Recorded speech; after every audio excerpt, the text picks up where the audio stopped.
Hey, hey. We get going here in just a sec.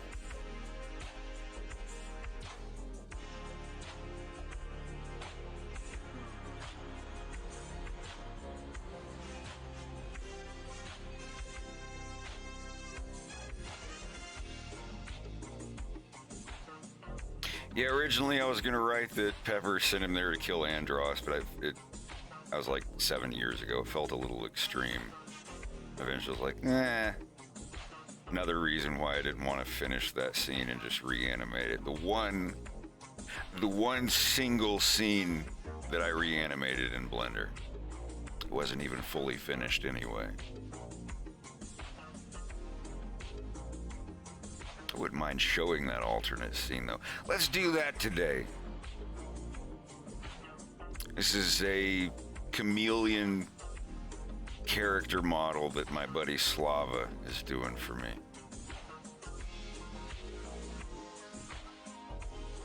Let me get this off so I don't get content ID'd.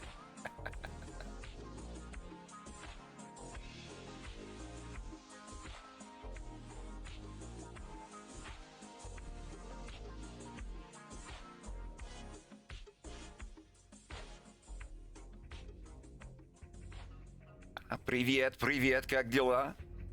Как вы себя чувствуете?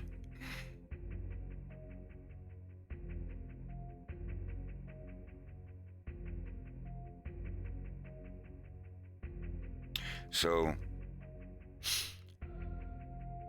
I have to design. This is spoilers for episode 3. I have to design quite a few chameleons.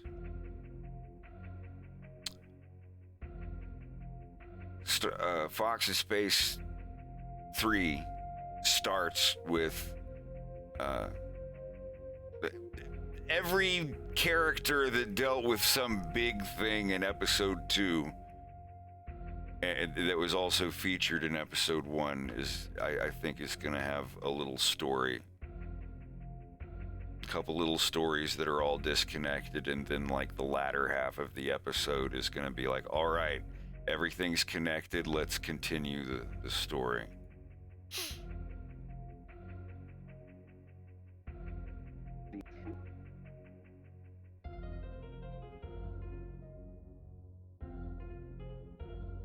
I'm loading up some Adobe Animate stuff.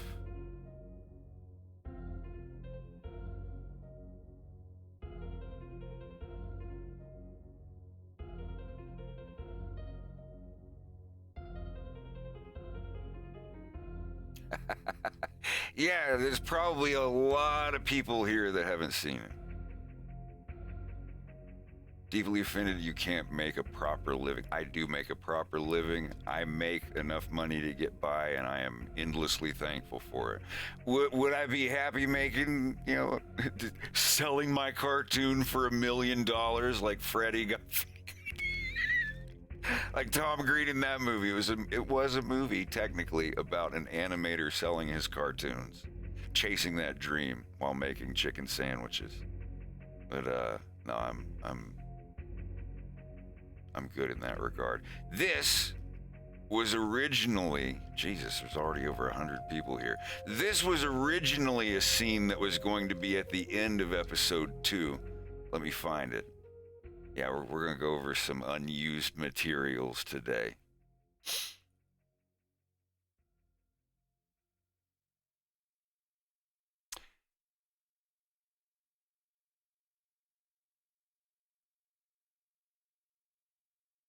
Where are you, Adobe Animate? There we are. Never thought I'd open this crap again.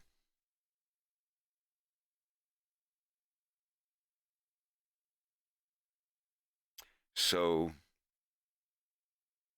this is, okay, the original ending of episode 2. Stuff happens to James, and then it cuts back to present day. This is going to be in the cartoon. I don't know if I'll reanimate it. Of course, I'll reanimate it. I'm not using 7, 8 year old Now this would be 6 years old. So I did this at the 2017 con Fundy Fan Fest. I was working on this. Jason Mewes skipped my booth. I was so butthurt over that. Guy next to me, he's like, "Oh, you make stuff out of Legos? That's so cool, dude." And then he looked at my booth and then looked at the next one. "Oh man, comic books and stuff." And my booth was just playing a Fox in Space episode 1. I was like, yeah, he probably went like, "Oh, furry." Anyway, Slouch, what's up? How's it going? I hope you maybe caught the back of Wolf's room there. anyhow, so at the end of the episode, it was originally going to cut back to present day. At the end of episode 1, a little bit of time has passed since the end of episode 1, like an hour. Andros, Wolf, and Fox are sitting at a table in the Sargasso Lounge, and they're discussing business. Mostly Andros. Andros has had a little bit to drink. He's not looking to get drunk. Wolf has had a little bit too much. A tiny bit too much. Just a tad. But then Andros proposes him coming and working for him and him showing him what's really going on, that General Pepper is denying up and down to the public, and in his mind being like, please, you stupid ape, don't tell the world that stuff exists. It will be chaos. Anyway, he's about to tell Fox about all the stuff about his dad. And then he presents, you should come work for me, and you could even go on side projects with your old friend O'Donnell when he dries out, of course, and whatnot. And Wolf O'Donnell is like, yeah, you should come work with me and Star Wolf. We'll go on so many adventures. Yeah. Oh, the adventures, kiddo. And then this is literally at that point. Hey guys, let me play something real quick. This is literally at that point where it's like, yeah, you can come work with me and Star Wolf. We'll go on so many adventures. Yeah, let me get sorry, I haven't opened this file in ages. None. There we go. This is where it's left off. Oh, the adventures, kiddo. It'll drive you into some nasty habits. I really hope you're getting your money's worth. Don't, please, I'm asking now. I'm going to upload these to the Fox in Space channel later. Don't upload this before I do. Just, I mean, if you do, you do, whatever. But I'm asking nicely. I'm going to spruce this up a bit and upload it as a deleted scene, between like episode 1.5, if you will. But anyway, yeah. Oh, the adventures, kiddo. It'll drive you into some nasty habits. I really hope you're getting your money's worth. You sound like you're looking for another black eye, little man. Only if you're looking for another eye patch, you big jerk. Do you know who the hell you're talking to? Very, very well. Yeah, and who's that? A son of a bitch. Boys, please. And they go on yelling at each other back and forth and arguing and everything. And he's like, why don't you come over here and say it all? And it just keeps going back to Andros going, boys, please stop. Boys, please sit down. And yeah, like they just keep going on and on about it until Andros just finally gets up and he's like, sit down, please. It's like, now I have to make a quick call. No bludgeoning, no maiming, no killing each other until I get back, or I'll throw you both out the nearest airlock. or I'll throw you both out the... that's a lot of THs. Or I will throw you out of the nearest airlock. Blin. Yeah, I mean, Oh, the adventures, that's my kiddo. dollar thing. It'll drive you into some nasty habits. I really hope you're getting your money's worth. You sound like you're looking for another black eye, little man. Only if you're looking for another eye patch, you big jerk. Do you know who the hell you're talking to? Very, very well. Yeah, and who's that? A son of a bitch. Boys, please. But yeah, I don't know. What I could do instead of using the old stuff and the new stuff, I could trace over it. Because the scene in the bar car with where they're all sitting at the bar getting drinks, the first two shots of that I had done in Adobe Animate, and I just traced over them in grease pencil. And it took like a day, like an afternoon or so of work. And I compared the two of them and asked several people. None of them could tell the difference. I was like, even if you think one looks like one and one is the other, say so. I want to hear it. And they're like, nope, it just looks like one has a slight more blur effect on it than the other, and I can't tell which is which. So it's all right. It was not a big issue at all. Yeah, I go frame by frame on this. I can't remember how to hide everything.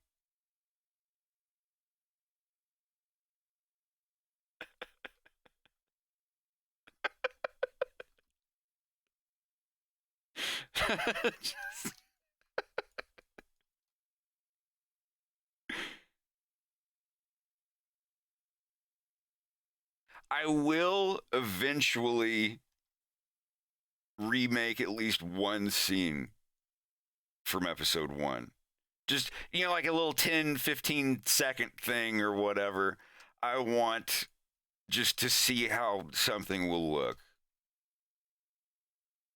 I did a still, and it tempted me.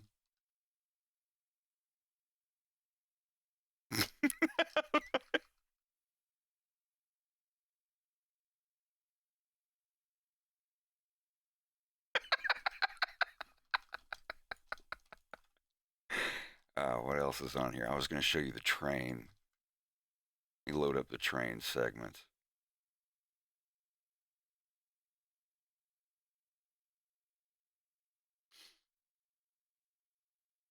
I don't even remember what it was called.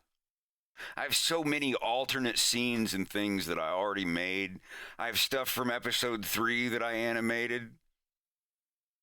Huge sport. Wait, I don't have my alerts on, do I? I'm going to have to replay all of these. I'm so sorry. And I want to tell everybody and address this now. I need to issue an apology because I did something that I need to apologize for. I'm very, very sorry. Like, seriously, incredibly sorry. Here we go. I'm going to replay all of these. Everything's on. We're good to go now. While those are playing, in the patron credits, I left some names out. The thing that I got, so glad everyone is enjoying the new episode, Frank. I tell you, Osmus, thank you very much, Epsolarat. I appreciate it.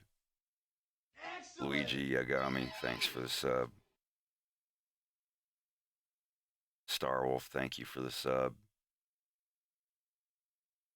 Deranged, thanks for the bits. Excellent.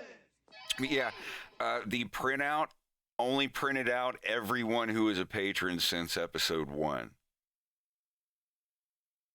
I put it in. I was like, I want everybody that's been here since then.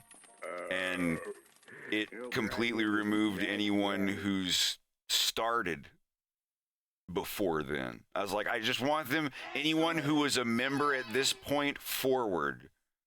that has given me $5, and it literally meant, I guess I put in that like anyone that was before that time. I thought that it was being like anyone who is a patron before that time and then left, keep those out, because they weren't patrons at all during the production of episode 2. But it took out anyone who had a starting date before April 20th, 2016. So basically, all of the people who are still in, who have been my longest patrons, every single one of those was not in the final list. Like, I had a huge anxiety, panic, bad thing last night. I felt really bad about it. So what I'm doing to fix it, the version that is downloadable, I'm going to release it, the definitive version of the cartoon. I fixed the credits. I forgot one voice acting credit in the credits. Fortunately, it was one of mine, so I don't give a fuck. I still fixed it, but it's I'm leaving the YouTube video. It's got a couple errors. They're fixed in the description. I apologize. But the version that people will want to download, and do not download Fox in Space from YouTube. Don't do it. Do not. I'm telling you, I'm giving you a direct order. Do not download my cartoons from YouTube. Go to the Odyssey account. Catvolts, thank you and your friends for the raid. Do not go to my YouTube and download a Fox in Space onto your home computer. Go to Odyssey, ODYSEE, and just type in a Fox in Space. The second one is not there yet, but the first one, when you download a video from Odyssey, it is the raw MP4 that the creator uploaded. It's not the recompressed and filtered and edited version that YouTube gives you when you get downloads on Red. It is the original. If you go to my Odyssey right now, and go to just type in Odyssey, a Fox in Space. I don't know what the link is, but you click on episode 1. It's going to take a little while. It won't be instant, but when you download it, you are getting my gun safe copy. You're getting what I mean by that, I mean if I had a gun safe at home where I had the original 35 millimeter reel of my movie, the raw version, and you keep it in a gun safe at home or whatever, that's what I mean when I say that. Let me, I'll link it. There's no reason I shouldn't.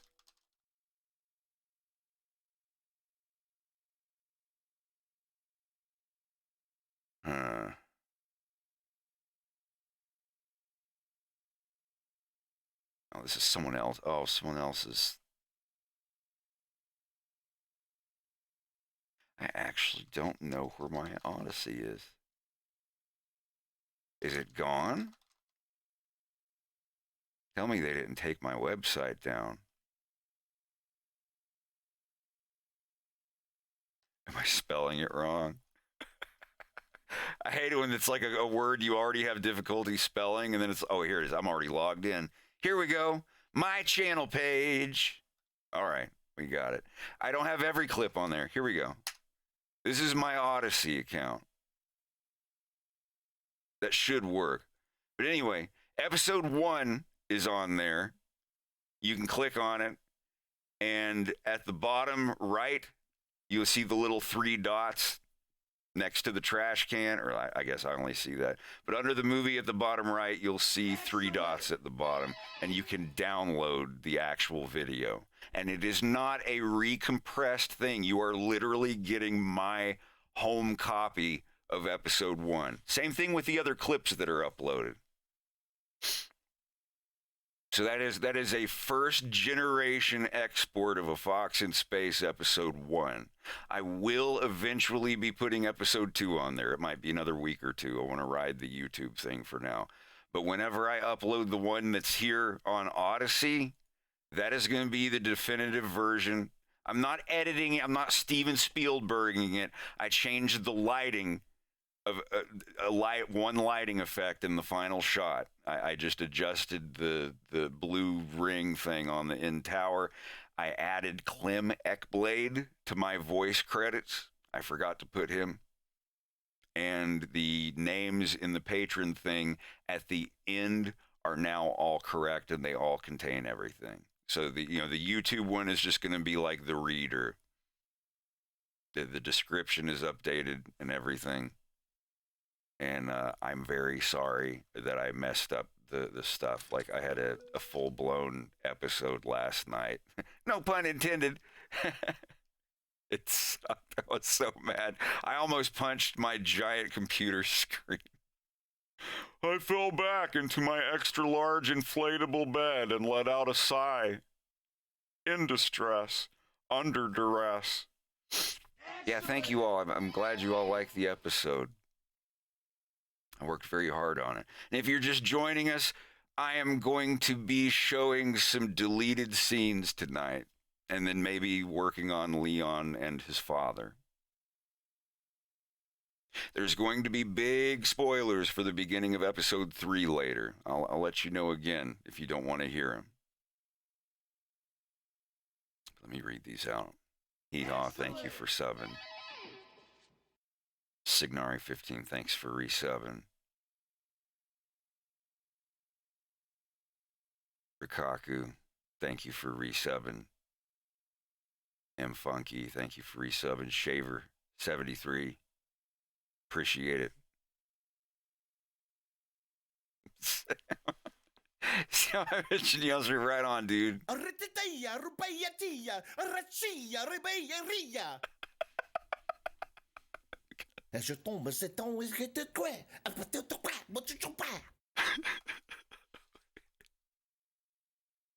now I gotta do the teetering thing to give Nick some rep. Why not? Cause if you're teetering and you're tottering, never mind to go down to home improvement. The Rochefort family creed. It's good to get the bump. So, if you're just joining us, I'm going to go ahead and play this again. This is shortly after the events of episode 1. This was going to be at the very end of episode 2. It's now going to be a scene in episode 3. I paced episode 2 out like 6 years ago, and it was over an hour long. One cut was like 45 minutes, and then when I added these scenes on the end, it was about an hour, and I was like, nah, this is going to have to end on a cliffhanger and leave some of this for episode 3. Because some of the end of episode 2 is going to go back to present day, like episode 1 time, and I'm like, I don't want to confuse people.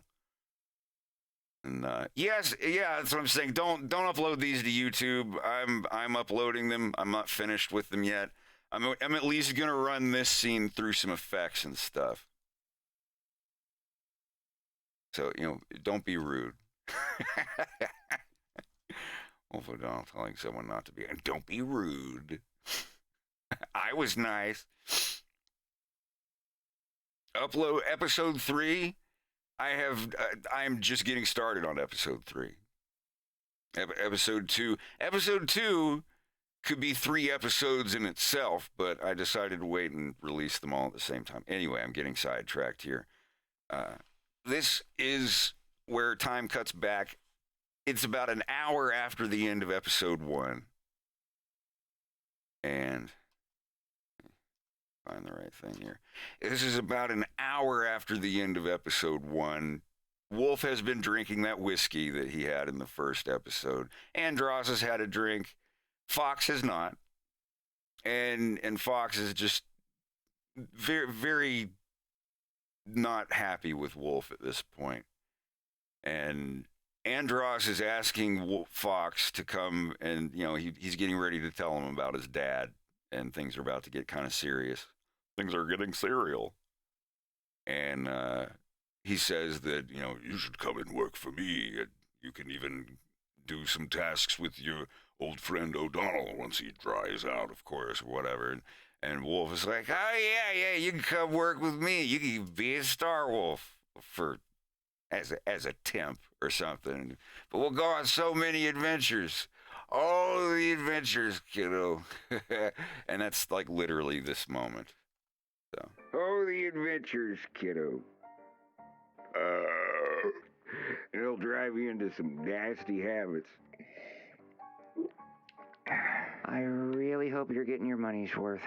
You sound like you're looking for another black eye, little man. Only if you're looking for another eye patch, you big jerk. Do you know who the hell you're talking to? Very, very well. Yeah, and who's that? A son of a bitch. Boys, please. And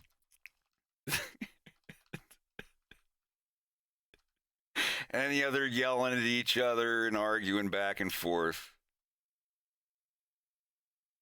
And Andros is just like, boys, sit down, please, sit down. Until like he just like super rages, gets up and is like, sit down, please. You know, it's like, no, I have to make a quick call. No bludgeoning, no maiming, no killing each other until I get back, or I'll throw you both out the nearest airlock. Is that clear? Yeah, Crystal. And then he goes, and that's when he calls his daughter to see what's going on, and that's when she's spoiler stuff. But yeah, not a Crystal reference. He's just saying crystal clear. It's completely coincidental. Oh, the adventure. Even though Crystal will be in the episode. It'll drive you into some nasty habits. I really hope you're getting your money's worth. You sound like you're looking for another black eye, little man. Only if you're looking for another eye patch, you big jerk. Do you know who the hell you're talking to? Very, very well. Yeah, and who's that? A son of a bitch. Anyway, let's see. I was going to show the old train scene if you guys want to see that. I'll probably get buried, blah, blah, blah. Oh, I can. Let me show you that real quick before I show the train scenes, because this will be useful if you're trying to figure it out. All right, so what you see here is my FL Studio. I'm just going to open it. Well, if it's not going to let me click on anything. Here we are. So I'm going to go to the microphone. And just, these are the only effects I'm going to put. You're hearing my regular voice without all the effects and whatnot on it. So I'm just going to put these effects on. I'm going to add a filter and bring the output frequency about, let's see. Oh, hell. Here, let me just record something and put it on a track. This will go. So, Edison. Yeah. Oh, blah, blah, blah, blah, blah, blah, blah. Okay. That's got to be on microphone, my bad. Where's my Edison? Do I not even have an Edison here? So I'm just going to record a sound of me. Yeah. Is it on in? This is awkward. I'm trying to do a fucking thing. To main. Edison. There we go. Okay, now it's going. Wow, my voice sounds really weird. Nah, it just sounds kind of gay. So we've got this clip. Of course, it's not going to play. Why would it?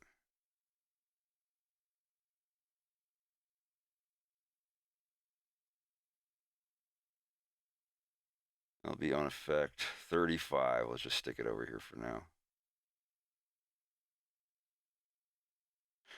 I'm just trying to get it to where I can actually just play an effect. There. Can I play that? Wow, my voice sounds really weird. Nah, it just sounds kind of gay. So that's the raw sound effect. I'm going to put a filter on it.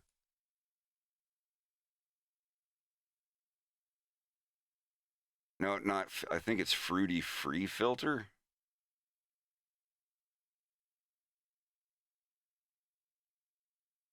That actually might be it. I'm just misremembering stuff.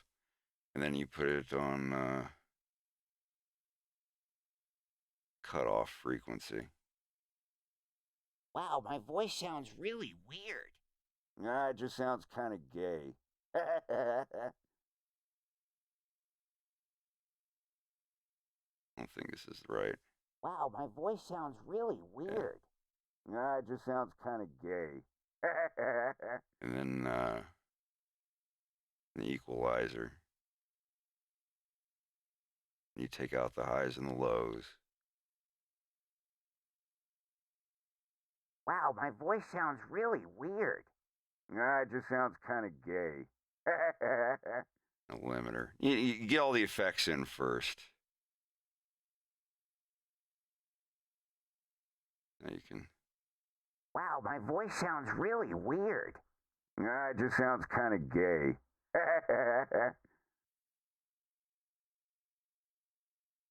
Wow, my voice sounds really weird. Nah, it just sounds kind of gay. It's just you put in a filter with a certain setting. Let's see how that sounds.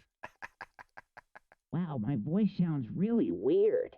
Nah, it just sounds kind of gay.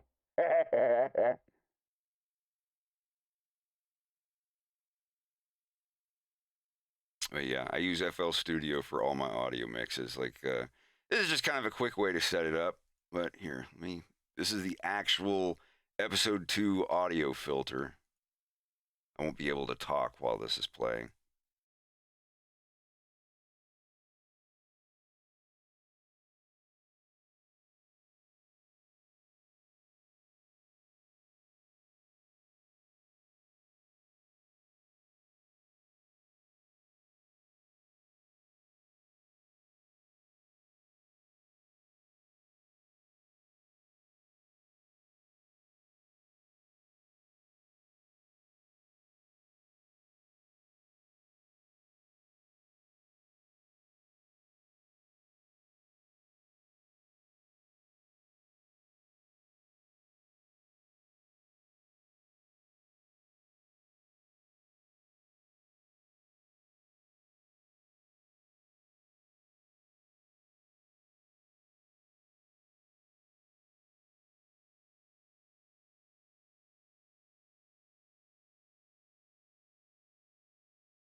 None of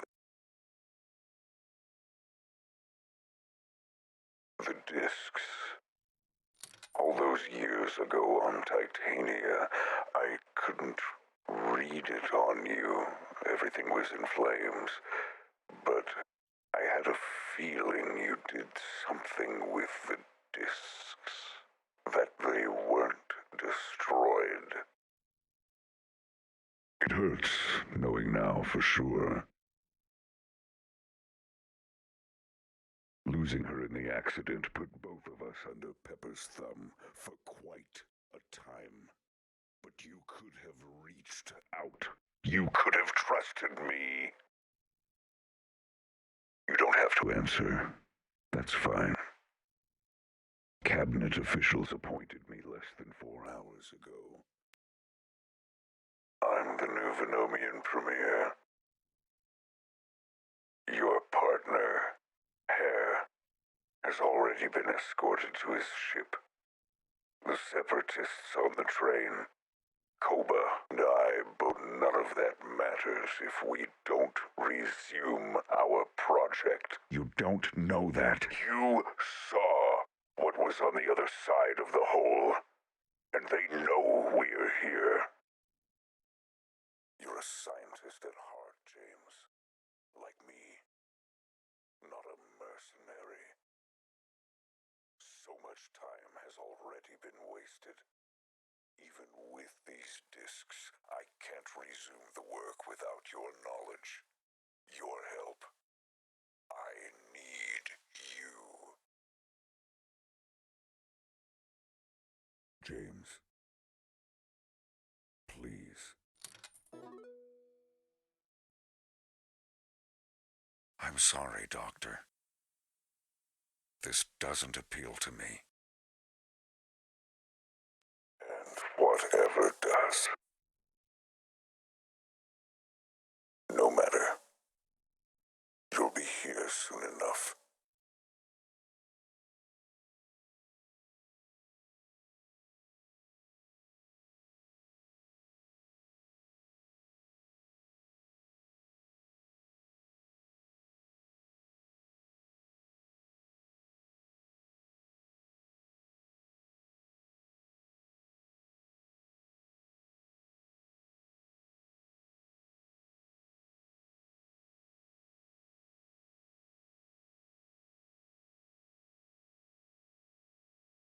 There we go.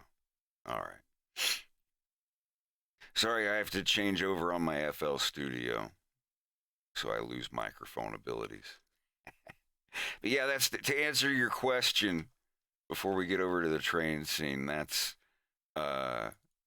roughly how I do the voice. You know, it's just filters, limiters, cutting the highs and the lows, and yeah, limiting the hell out of it, and adding a tiny little sprinkle of vinyl popping in the background.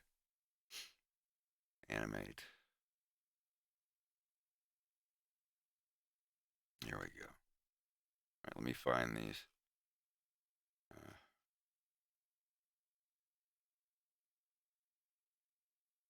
Just sort them by size. I know it'll be up there near the top.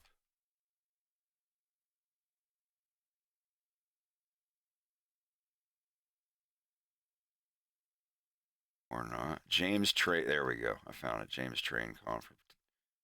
Part 1 and 2. All right, they'll take a second to load.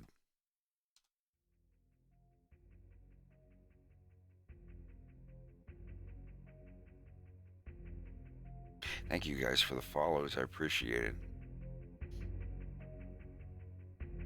Yes, we're gonna see Andros even younger in episode 3. The latter part of episode 3 will be back to current day. But a lot of episode 3 is going to be tying the first two together. I didn't want to expose a lot of stuff in episode 2. I hate when movies over-explain stuff, especially when you know something is going to have an episode coming later.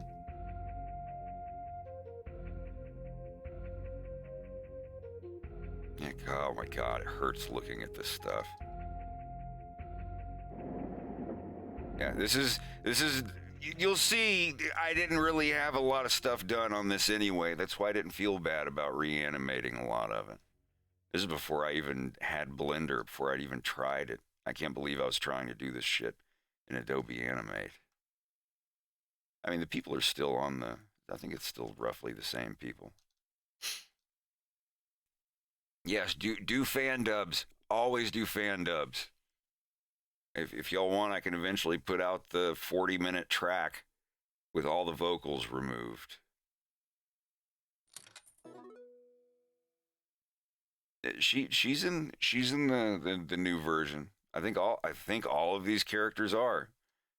Don't know about that. I can't remember if that guy showed up. I think I just made him into the line. But I've listened to some of the fan dubs. I mean, I don't understand them, but they do sound very good. I'm going to try to do a Russian dub. I think I've gotten enough Russian under my belt where I can give it a try. But here we go. God, this is so old. This is when he comes through the door. Hello, Des. How you doing, Jim? As good as I can. You? Yeah. Yeah, just tired. Long day. That makes two of us. I guess you want this. And instead of discs, it was going to be a kill order for Andros. He's kill on sight. He's like, damn it, I knew why you didn't tell me this something. I couldn't make it You work. already know who it's for, don't you? I can guess. He's KOS. Kale. Damn it, Pepper. He always gets his, Jim. You know that. But I guess this one will get you off the hook. And onto a much bigger one, no doubt. This is such an ugly planet. And dangerous. It's too fast. I never learned to care for it. I have to get back to my car. Try and... This is where he's actually stabbed and he knows he's dying. Des.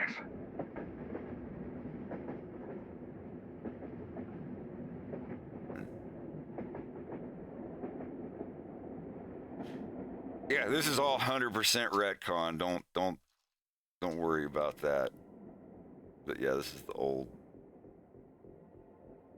God. Captain. Your friend looks tired.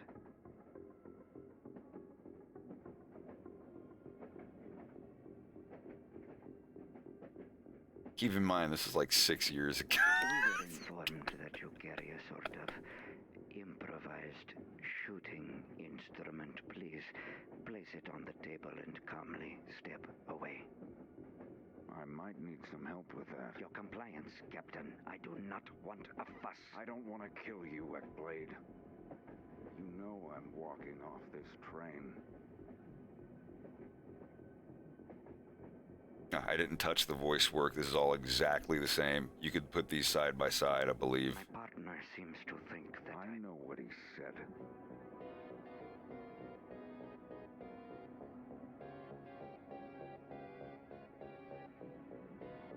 And then I didn't get to finish this part. You had a giant shock baton.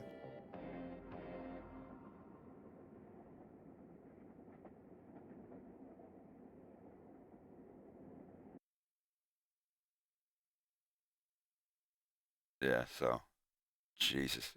Sorry, it hurts to look at this stuff now. Good God. Lordy Lord.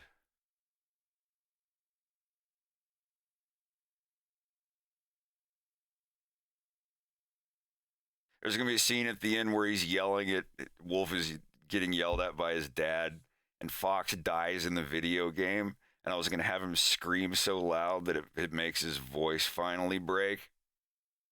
I was going to have Cactus, the lady that voices the news lady, and and Faye. She was going to voice Fox. No way. You mind playing chaperone? Gotta catch up on my stories. Okay, just let me find a safe room. Oh, Dad, come on. Don't you start. And then when he screams, he's like, no! And his voice breaks, and then it's me like, oh, sorry about that. It didn't make the cut. Now you listen, and you listen good. If you're gonna stay here to get away from that crazy woman, Other than that, mother everything of else yours, is exactly you're gonna the have same to about follow this. the rules. You do know what Screams rules so hard, are, don't yeah, you? pretty much. Go. Now isn't that such a... Honey, you know he always does this when he doesn't. Yeah, he said he looks like a damn homophobe getting a prostate exam. It's like- I think, yeah. Looks like a damn homophobe getting a prostate exam. No! He's like, Sorry about that. it's like, he grabs through. He's like, what? Whoa, huh? It didn't make the cut, but yeah.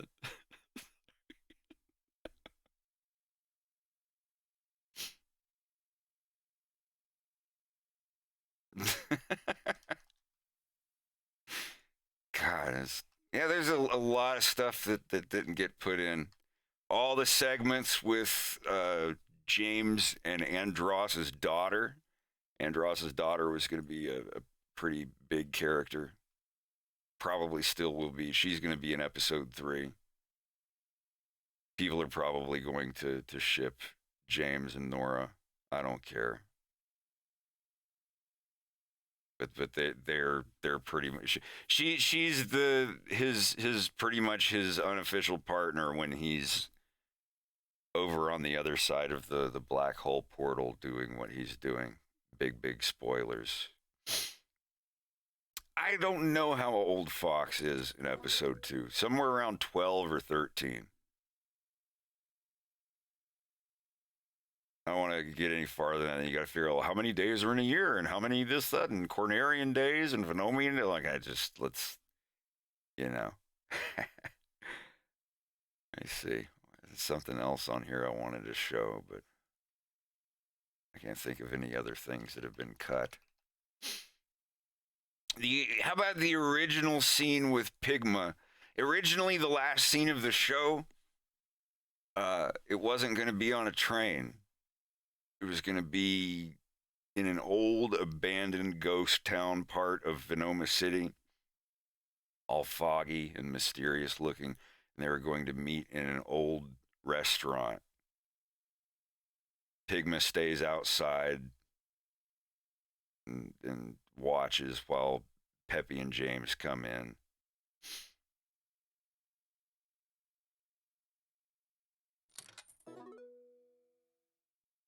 Where is that? I have to... I think this is what you're talking about. Whose name is here anyway? Pigma Dengar. Can't say I'm a fan, but as long as he's got our backs, I'll keep it to myself. That's fair. I didn't mean any offense. It's alright. Everybody knows I'm an asshole. I was born this way.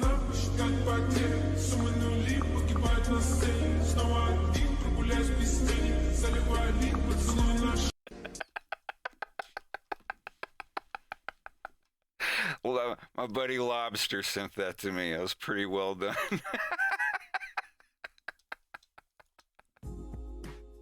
Hell yeah.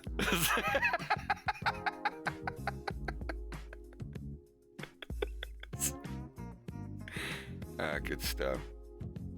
You guys can talk. I'm sorry. I just don't want to double chat over you. If you're still here. Oh yeah, you're fine. How's it going? How many people are in the stream? 224. Good God. Mm-hmm. Everyone's proud of you. Gay. Yeah, everyone's gay for you.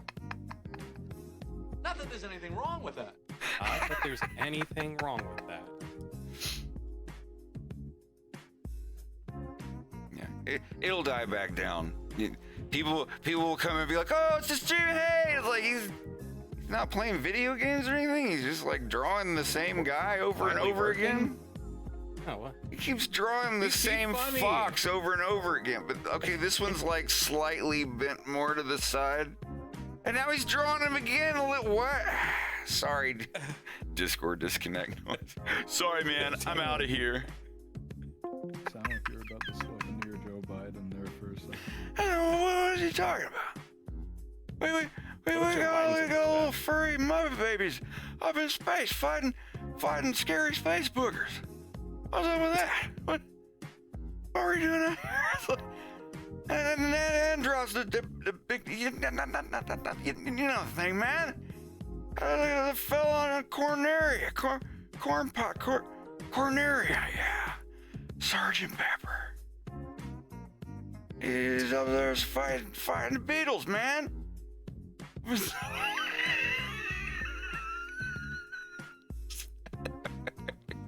All right. Anyway, I'm getting distracted.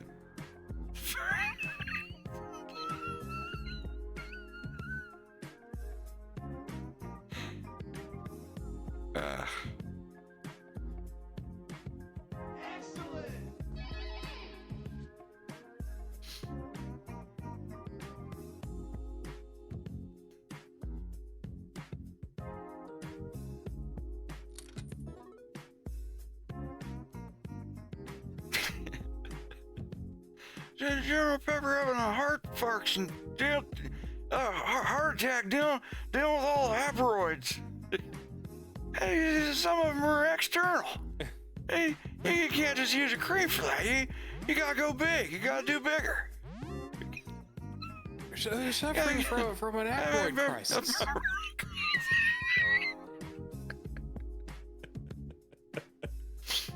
All right, so let me find that scene. It's in Adobe Illustrator. James Fall stage. Hey. Thank you for the raid. I don't know why that didn't show up. Did it? But thank you and welcome. How's everybody doing? We're going over some deleted scenes and cutting room floor stuff. James Pepe escape. James Pepe stage. Wow, so there's so much stuff. Let me look. Space dynamic standoff. Standoff is no, it's not it.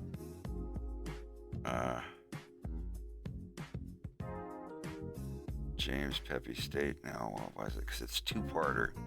Sorry, I'm going through all the Cafe Part 1, Cafe Part 2. There we go. All right.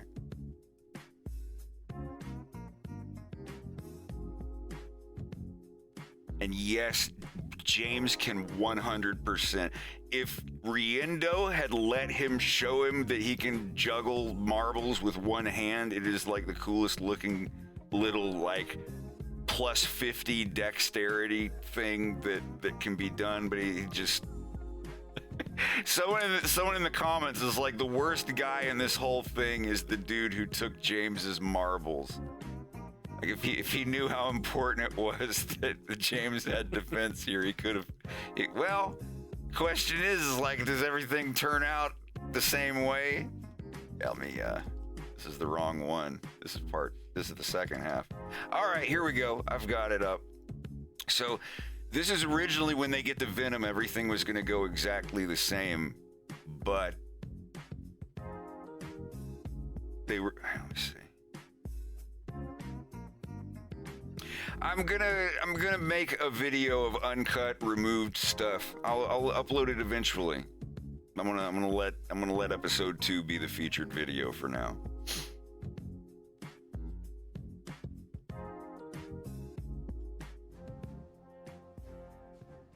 So this is where they're walking in.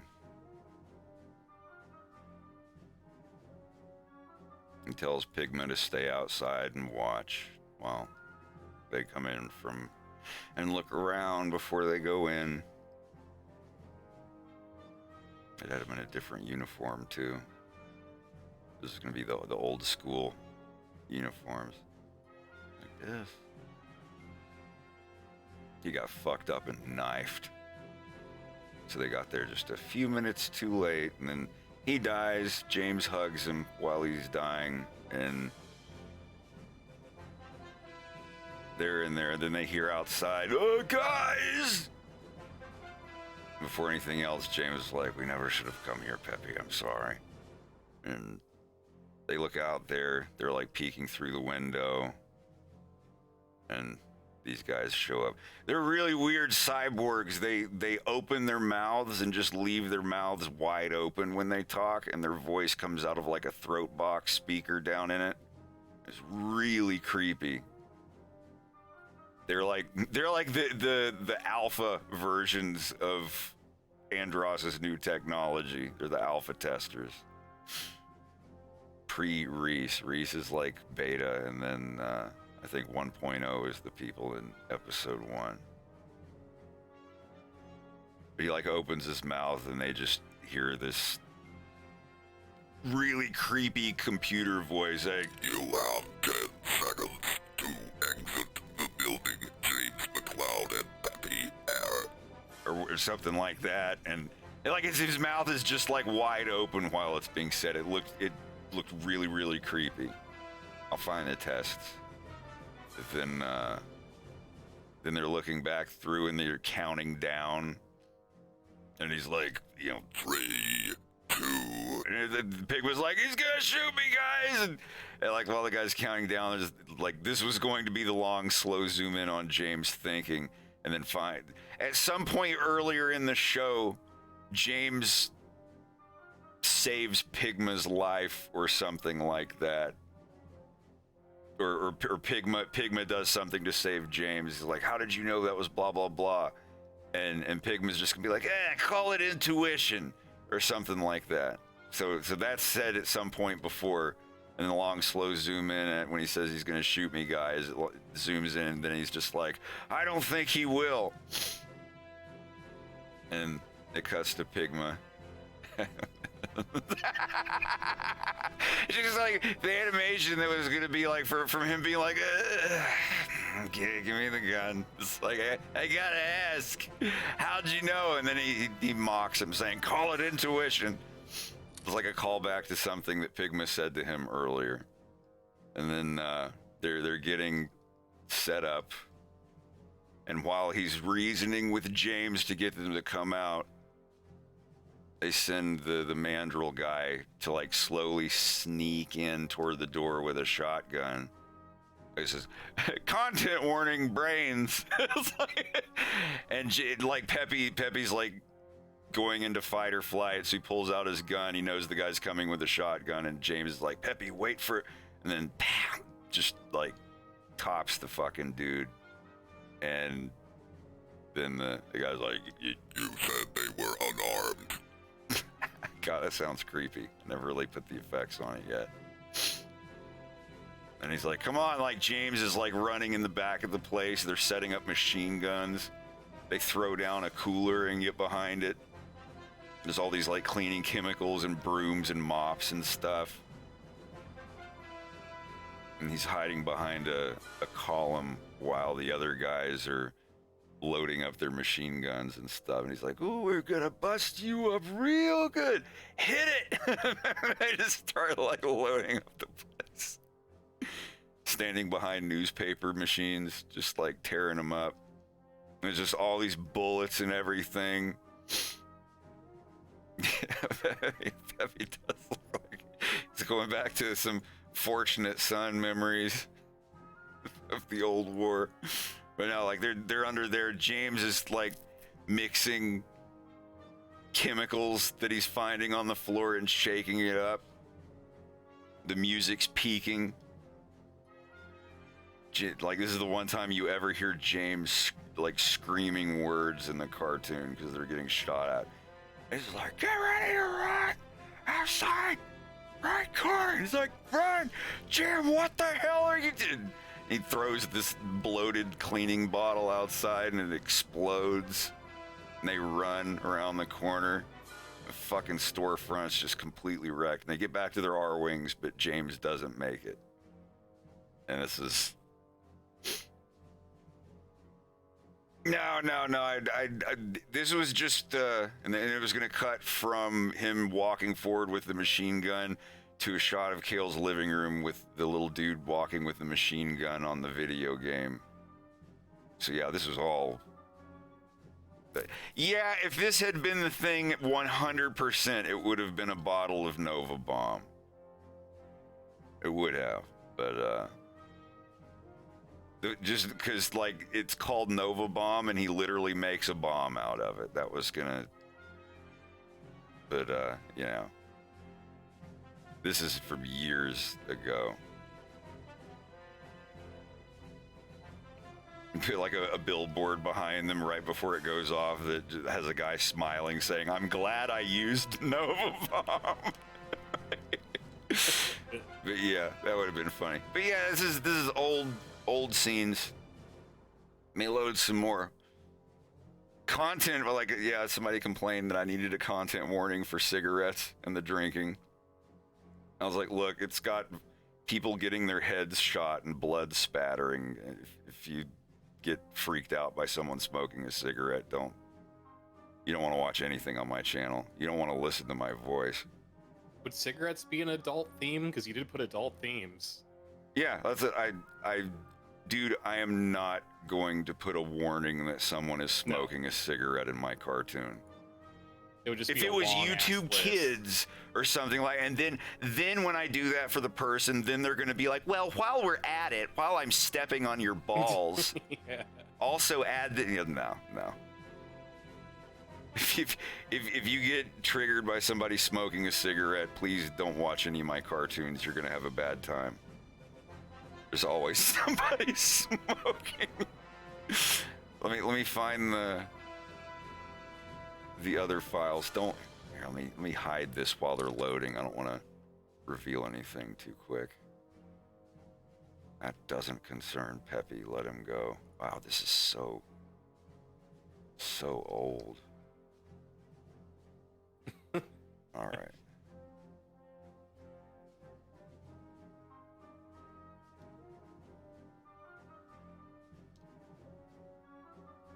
Having a problem with SIG sounds like a dandy cadet. Says Hobo the Curly. That's good. I cannot wait. I cannot wait to do the Dandy Cadet callback in episode 3. I was just thinking that.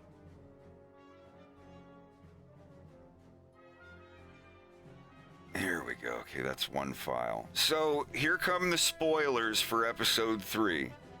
90% of people that guessed got it correct. If you don't want to hear anything or see anything, this is all stuff that was drawn and animated like years ago. Hey Dalmy, how you been? I appreciate it, buddy. I'd love to swing back down to Ohio at some point. That was the last place I lived when I had friends that I hung out with. Ever since then, it's just been basement animating. And yeah, I might say one more thing. Wolf is not saying breasts. He's saying breaths. As in tired breaths of an aged woman. Those dreamy sighs, those tired breaths. Tired breasts, that, I mean, I guess that works, but I don't know, it's a little more juvenile than what he's going through. It's literally a quote from my childhood when I was getting dogged on.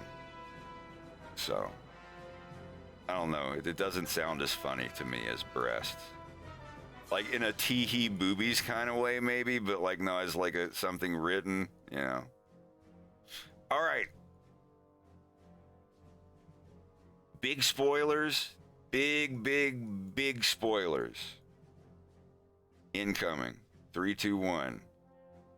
So the beings on the other side of the black hole portal that Andros is talking about. Let me show one. I also have a picture of what Fox would look like in season 2 when he's like 30.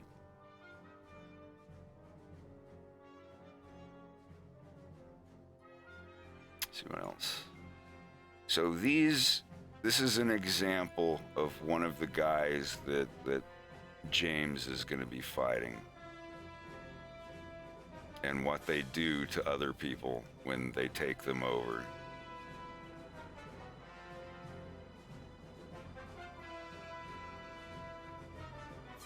And it did, because this guy was originally a bug guy.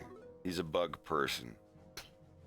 And then he got taken over by whatever the Source Aperoid thing is. Now this is like a general in the Aperoid Legion or whatever. And if you get taken over by an Aperoid, this is kind of what happens, I guess. I'm trying to link a little in. This is just a sketch. Don't freak out. I was going to have at the end of the season the classic Nintendo trope of Fox McCloud fighting an evil Aperoid copy of himself. Just as a bit of entertainment for the Aperoid Queen. But this is the clone Aperoid. This is just a doodle. This is not, don't freak out. This is something I drew years ago, and I'm like, this is all stuff that I would like to do if I was doing more than 3 episodes. This is not episode 3 stuff. This This guy is very much going to be in episode 3. Quite a few of this guy are going to be in episode 3. And, but anyway. So, more big spoilers. James is not convinced to work for Andros. And he tries to get up and escape. And Pigma shoots him in the heart. Just as a reflex, because he's afraid that he's going to kill him. Andros is mad, and he's like, Pigman, do you realize what I'm going to have to do to like, fix him up now? So James doesn't die. He gets Robocopped. He's dead for a few minutes.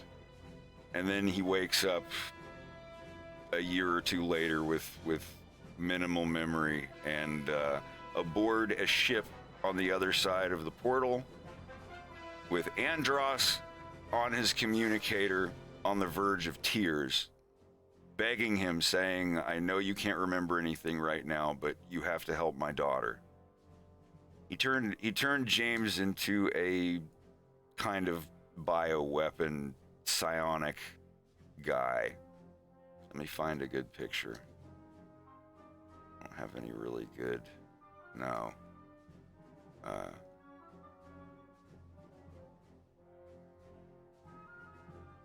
me show you. It's gonna be polished up a little bit. I have to rewrite some stuff. But let me see which is which here.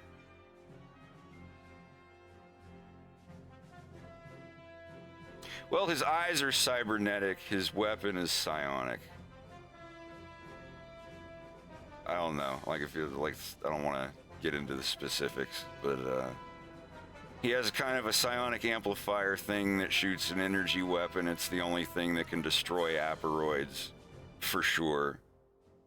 And he wakes up on the ship. Everything is frozen. Long story short,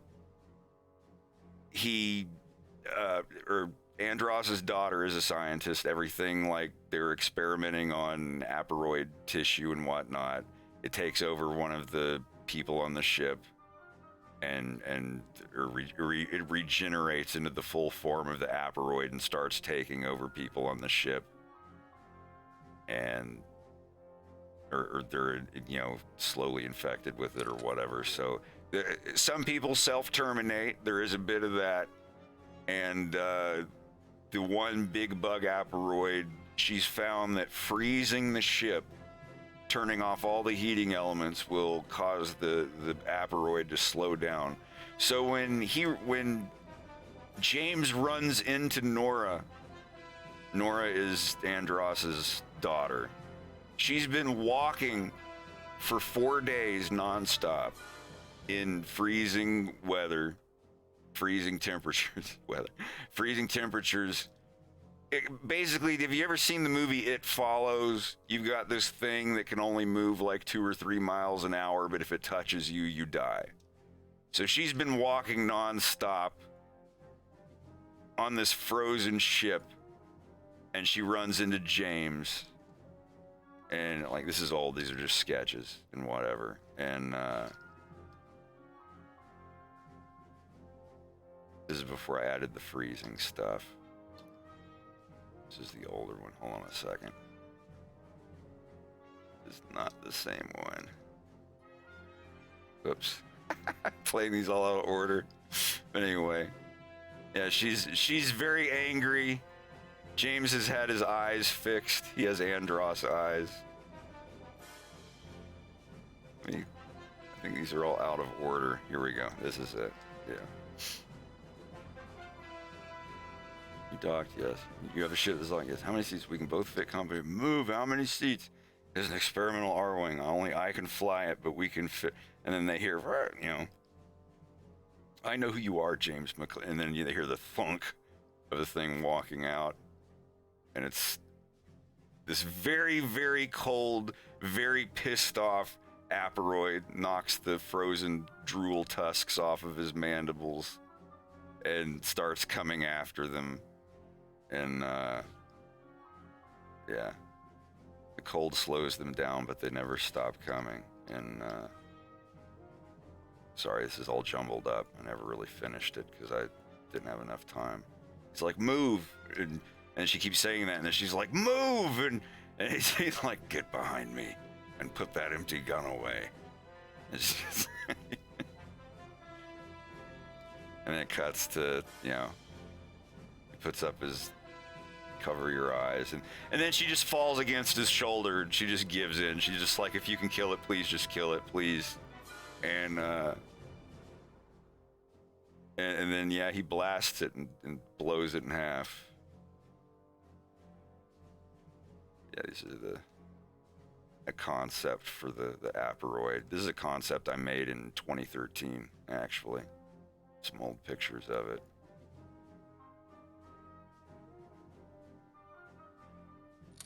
I love her design a lot. Yeah, me too. Really good. I really like her. But where's the next one? Anyway, they rest. The rest of the ship is fine. Everything's still frozen, except for certain rooms. And his pilot suit is designed to keep him cool, and they're on a freezing ship. So he's like, is there anything I can wear to, you know, keep warm? She's like, all right, yeah, you must be freezing. Give me a few minutes. And she's like, I can, you know, those flight suits are actually designed to keep you cool. And she's like, what size boot do you wear? And he says 12 or whatever, or 11 and a half or something. And she just kind of looks at him like with this kind of dread look. And he's like, what's wrong? She's like, well, let's go get you a pair of boots. And then they go into the incinerator room, and these were guys that they saw what was going on with the Aperoid thing, and they decided, they're like, nope, I'm not gonna, you know. This part I might cut out. I might, like, this still canon, but I just might not show anything. I don't know. It depends. But anyway, they cut the other exploration soldiers that were lent to the expedition, and then they're incinerating them. She's not having a good time. Yeah, but yeah, like she this is one of Andross's trench coats, so I was gonna have to actually be like a little bit too big on him. But anyway, I'm still debating whether or not I'm going to give James the Andross eyes. It looks pretty cool, but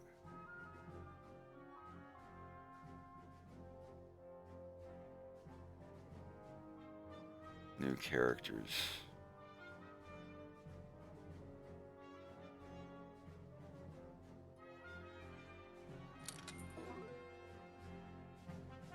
Whoa, hey.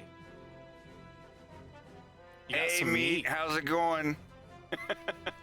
Big raid. How y'all doing? Might have to show some of these scenes again.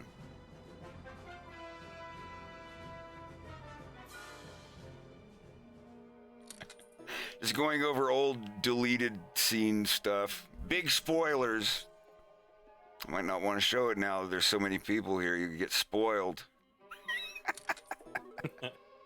But yeah, let me load animate. Let's get animate going. Hi and welcome. I'm Fred or Wolf for now. You can call me Fred. I'm the guy that makes the Star Fox cartoon of Fox in Space. I voice some of the characters, do the music. Thank you for all the follows. There's too many to... Jesus. Yeah, sorry. I'm trying to show some funny stuff. But at the end of episode 2, it was originally going to go back to episode 1, to the ending of it, where Andross and Wolf are sitting there trying to get Fox to come and work with them. And Andros is like, you can even work with your old friend O'Donnell. And Wolf is kind of drunk at this point. He's like, yeah, you should come work for me. You can be in Star Wolf. We can go on so many adventures together. Oh, the adventure. You know, like, that's... Oh, the adventures, kiddo. It'll drive you into some nasty habits. Oh, that's my... I think if you send $5 or something, it plays this as a thank you animation. But anyway. Oh, the adventures, kiddo. It'll drive you into some nasty habits. I really hope you're getting your money's worth. You sound like you're looking for another black eye, little man. Only if you're looking for another eye patch, you big jerk. Do you know who the hell you're talking to? Very, very well. Yeah, and who's that? A son of a bitch. Boys, please. Yeah, like I said, I never finished this. And they start yelling at each other, and then Andros gets really mad and keeps telling them to sit back down at the table. And then he finally gets like, sit down, please. I'm like, wait, it's the first hinting at his ability to do telekinesis stuff. Very fun. Golly, these things are just going, aren't they? Oh, I can't change the size of it while it's playing, I guess. Oh, the adventures, kiddo. It'll drive you into some nasty habits. I really hope you're getting your money's worth. You sound like you're looking for another black eye, little man. Only if you're looking for another eye patch, you big jerk. Do you know who the hell you're talking to? Very, very well. Yeah, and who's that? A son of a bitch. Boys, please. They're like, why'd you go yourself?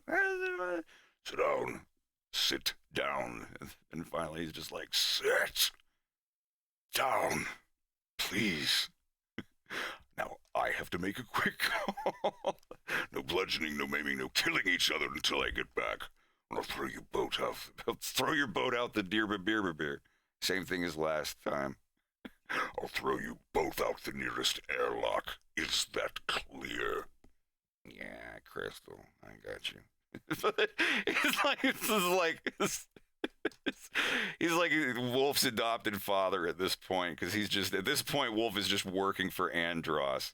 And anytime he fucks up or smarts off to Andros isn't even mad. He's just like, why do you do this? He actually has a pretty good rapport with Andros at this point. Andros is he's not really big bad guy in my cartoon. I like having a little more ambiguous. He's not a big floating head that wants to eradicate the galaxy. He's not crazy. You know, he's willing to bend a few rules and crack a few eggs to make a sandwich, but he's not like evil or anything.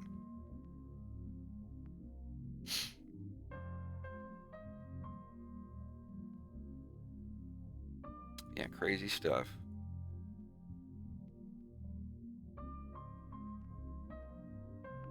It's all the old pictures of the characters.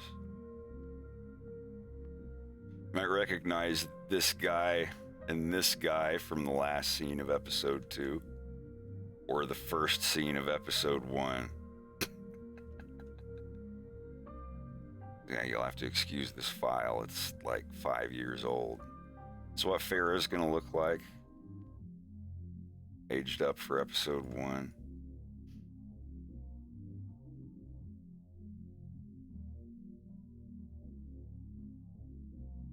I'm gonna try to design Leon and his father tonight. I mean, I already have Leon's design. That's Leon, but I have to design his younger self when he's like 19. Big spoilers. A lot of spoilers tonight. So sad. No, trust me, I walked in here, I said, wow, that's a lot of spoilers. But the beginning of episode 3 starts with Wolf landing his stolen ship on another planet and delivering it to the head of the crime family to which his father owes lots of gambling money.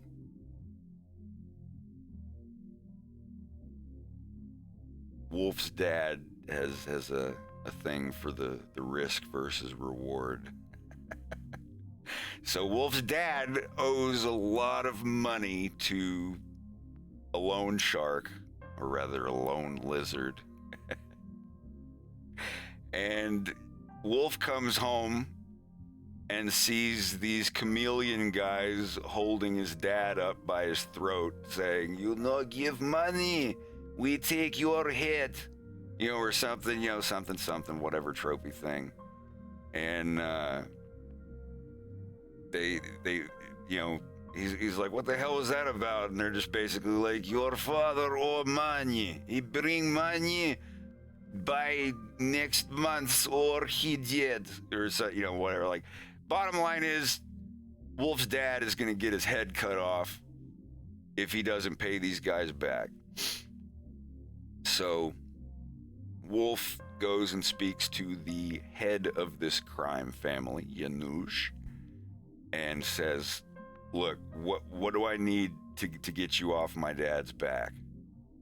And Yanush tells him, "Well, what can you offer me?" He's like, "I'm always looking for weapons, spacecraft, blah, blah, things that I can sell on the black market." And Wolf is like, "That's perfect. Look, and he tells him, like, I can get access to a military base and lift you a greenie. It's a military Katina class fighting ship, blah, blah, blah." He's like, "All right, that's more than what your father owes, but you bring me the ship and do me one or two other favors afterward. His slate will be wiped clean." So Wolf thinks about it that night, and then he's like, "Well, I'm gonna be an outlaw anyway, as Yanush said." So he brings the ship to Yanush, and he's very happy, and he's like, "I am not a dishonest man. I live by my honesty, and I told you bring this ship and do a couple more favors for me, then your father will be cleared, blah, blah, blah." And he's like, "I have some jobs for you to do, and you and I are never going to speak person to person ever again.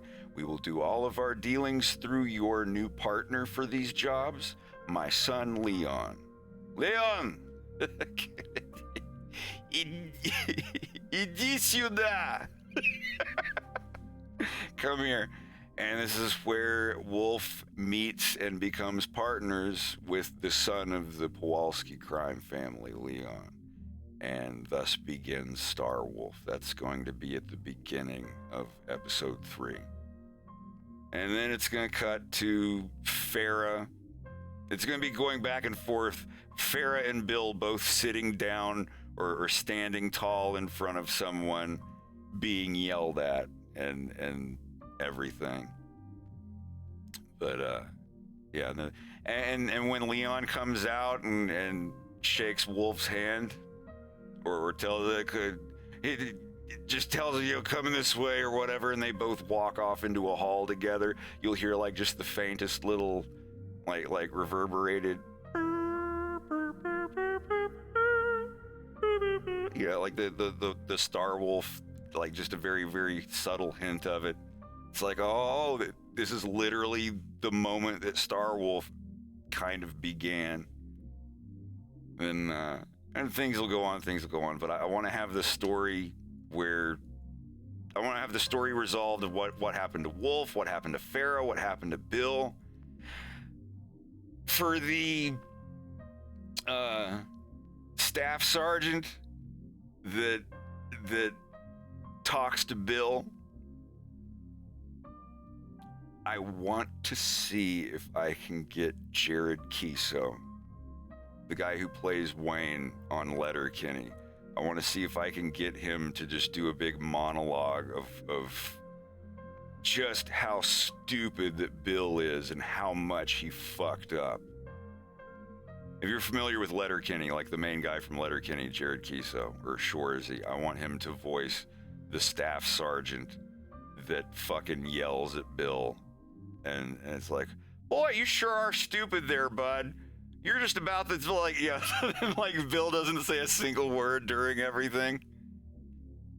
He's like, what do you have to say for yourself? And Bill's just like, sir, I'm just kidding. I don't give a fuck. Get the hell out of here. You're dismissed. You know, just something like that. I can't do it, but, like, I'm going to ask.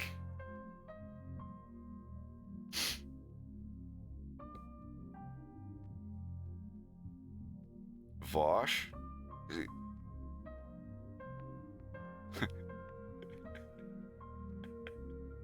or as I like to call him, Soy Jack Horseman.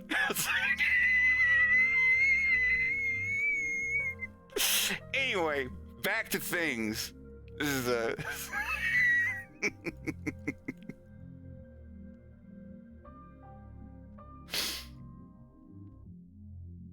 That's mine. I took it from no one. Here we go. Yeah, this is huge spoiler. James wakes up and he's not a bad guy. He hasn't been brainwashed. There's not going to be a scene where Fox has to fight his dad, screaming and crying, saying, "Dad, it's me! Fight it, please!"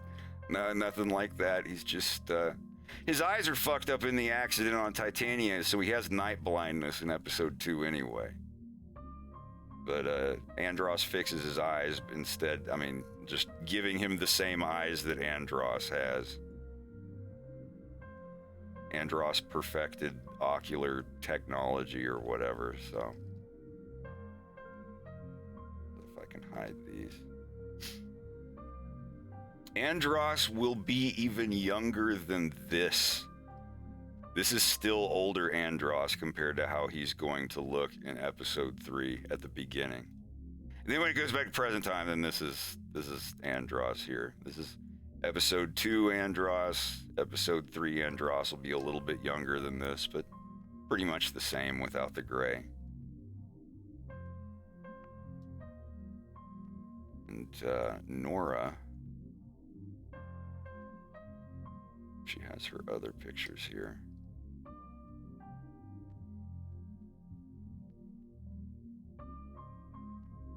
Yeah. It's old concepts of her. This is Dash Bowman's mother, by the way. Andros's daughter, Dash Bowman's mother. I believe his father is doesn't end well for Dash's dad. But yeah, if you remember Dash Bowman from the game or whatever, this is yeah, I might have Karen Kaler voice her if she's up for it. I don't like to get a hold of voice actors until I have a script. Even if nothing's going to be put out for years and years. I'm sure that Chris and Vinny and Tomar and everybody just kind of were like, well, that's a cartoon that's never going to happen. Because it's like, thanks for the voices, I appreciate it, and then I'm gone for 6 years. But anyway.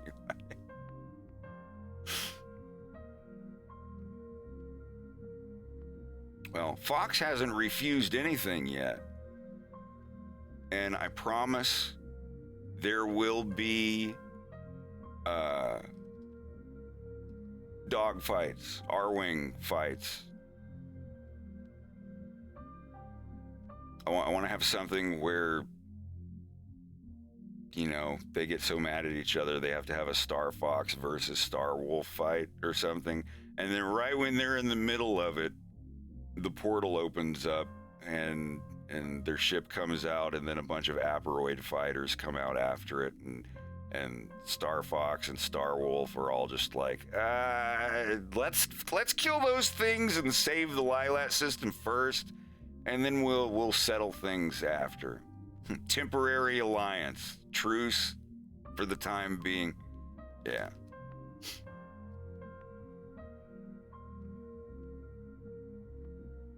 I was gonna have Wolf get arrested and go to prison for a couple years, and he meets Panther.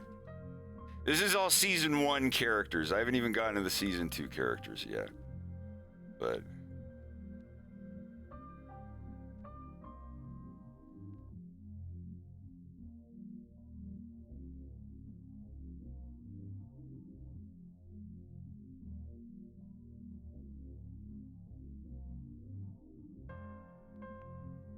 I don't know if I'll have Cactus voice Vixie now since she's already voicing 2 other characters. This is 10 years later. If I did a second season of A Fox in Space, this is when they're all 10 years older. Like Slippy and Peppy.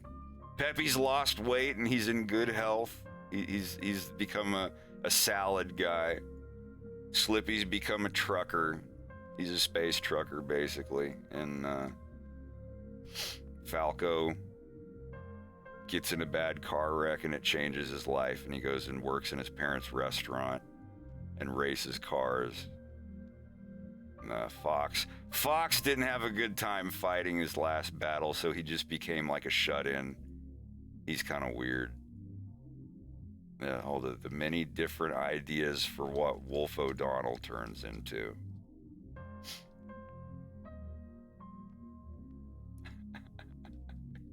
It's just a couple different ideas.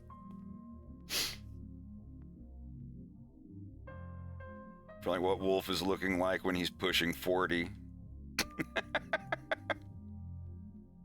Leon's not much different than Homeboy. This is just a doodle. I was like, if Panther is in my cartoon, he's going to look like this, though. This is pretty close to what Panther would look like. Older Andrew. James, after he gets all of his cybernetic stuff removed and whatnot. This Weber, he defects from Venom. He gets his stuff removed for different reasons. He's going to become like a cooler, smart character rather than just like slight comedy relief. A lot of stuff. This is all just like years old.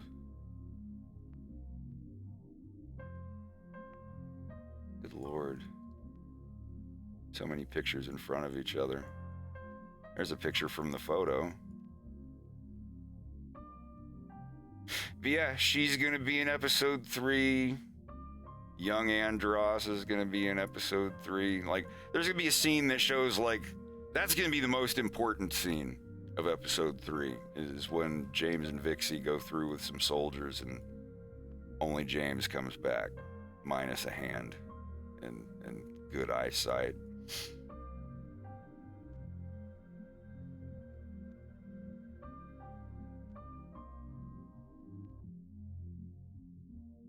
The original thing for Falco before I had him with his hair spiked up. Yeah, these are rough ages too. They're not exactly the same, but it's just personal notes. Like I said, these aren't actual dossiers or whatever, just personal notes of mine.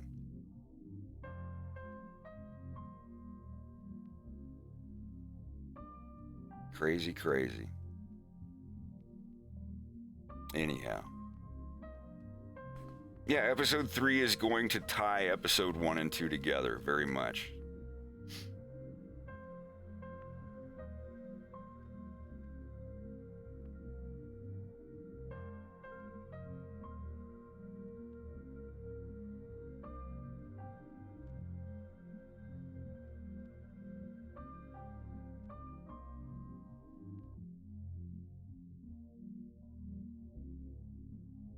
Yeah, if you want a picture of the Aperoids, this is what they're going to look like, roughly.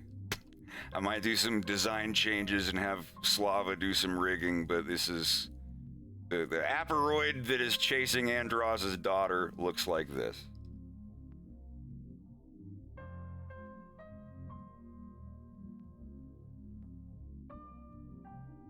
I'm glad you liked it. It was a lot of fun. I had a lot of fun working on it.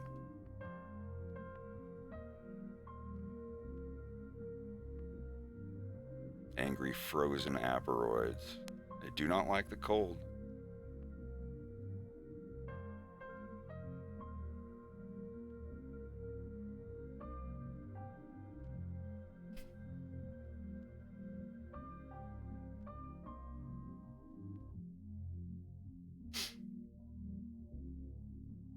I know. I see a lot of people making the joke about, like, oh, hey, can't wait for episode 3 in the year 4000 or whatever. It ain't gonna be like that. I switched over to Blender and got half of this cartoon done in the past, like, 2 years. And it takes a while, but I can, with Blender, I get an average of about a minute a month of medium animation. I can get 3 minutes done in a week if it's just characters sitting across from each other. Like the part where James and Andros are talking, or James and Des are sitting across from each other talking. But like that stuff, I can get a minute of that done in like a week, like easy.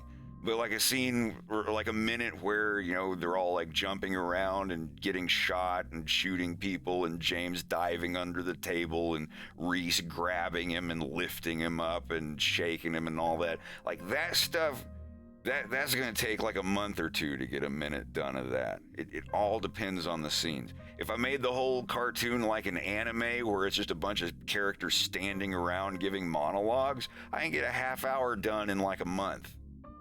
Like, who wants to watch that?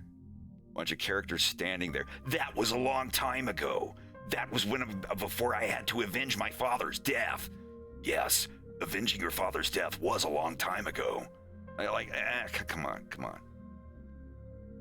I don't know. Oh, yes.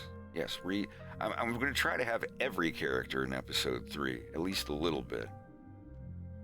Reese is still Andros's right-hand man, even though he's a little worse for wear when he's 10 years older.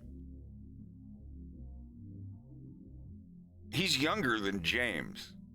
Like, he's gigantic, but when he's grabbing James, I don't even remember how old he is, but he is younger than James, so he is no older than 40 when time moves forward to episode 1.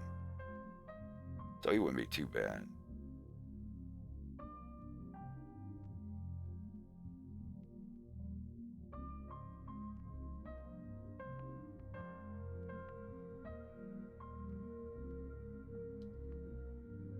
Anyway, let's get to this feller here.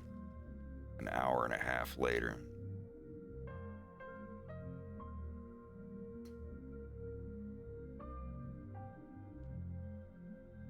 Reese's eyes already were removed. That was an earlier version of the visors. Reese does not have any eyeballs in his head. Andros can give him some fake ones later when the technology improves. Because when you see Andros with those yellow eyes with the red pupils in the middle, those are not real eyeballs. They're a set of his own design. Looks really off-putting. And you're gonna find out later what Wolf O'Donnell's eye looks like, or lack thereof. More spoilers for episode 3.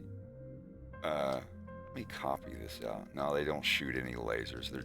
They're cybernetic eyeballs that Andros can. I mean, it says on the discs, if you know a teeny tiny little bit of lore, it's black hole portal data. Andros, James, and Vixie have been working together for like 2 or 3 years, trying to make portal technology, but because of some changes that James and Vixie made, Andros is more a biology science kind of guy. But he knows enough to mentor them in what they're doing. James and Vixie are all about physics, theoretical black hole stuff. They all went to school for that, so Like I kind of want to tie that in with like why James went into the black hole and disappeared and blah blah blah. It's a little different in my cartoon, but I at least want to touch on it. And then they go through and find aperoids. Oops, and they're getting attacked, and they come back through. James is pulling Vixie through. The portal shuts off, and James is missing a hand. And when it explodes, it damages his eyes, so he can't see very good. And yeah, I'm going to polish it up. Like I said, this is just the little Cliff Notes thing I have written down for when I start working on the dialogue. And no, there's no out of this dimension. There's no flying slot machine or floating head of whatever. Like I'm not. I'm going to keep it at least a little reasonable, even though we're dealing with other dimensions and black hole portals and electric bug aliens.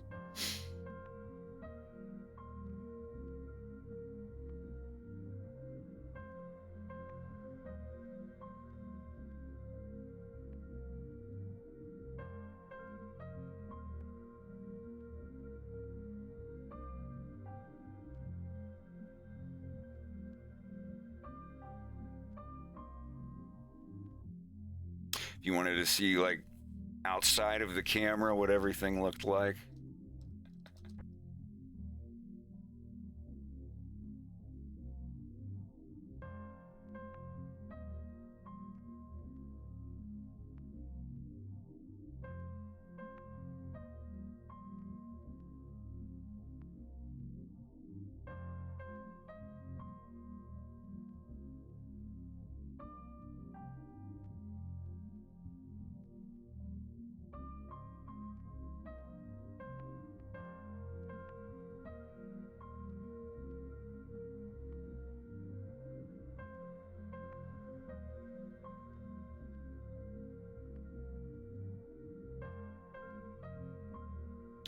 Yeah, I didn't want to make the 3D, like, too high quality. I wanted it to still feel like a Star Fox game.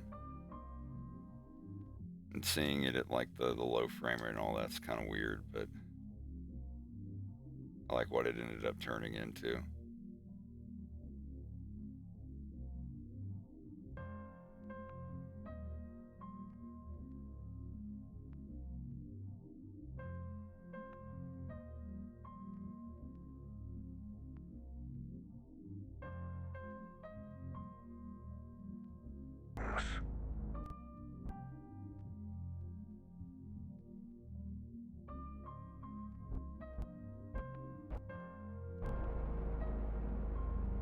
James, please. I'm sorry, Doctor. This doesn't appeal to me.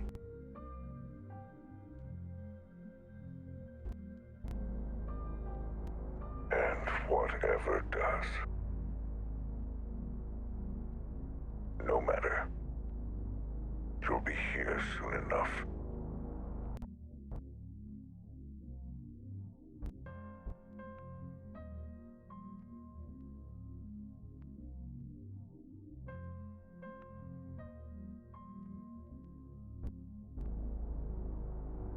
Another thing I bet nobody noticed.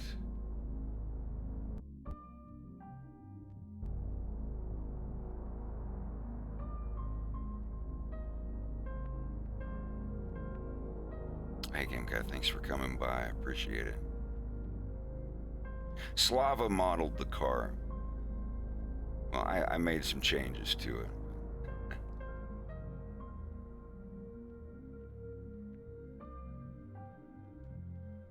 This is the little dinky thing I made. I feel like a little door with ladders on it.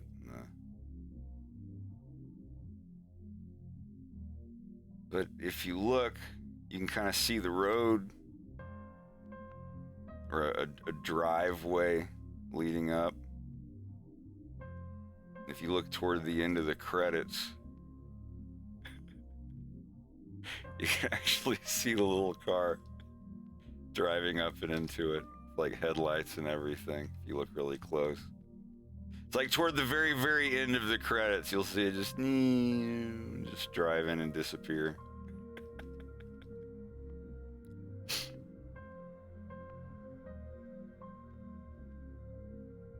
Fun stuff. I gotta get my water. I'll be right back.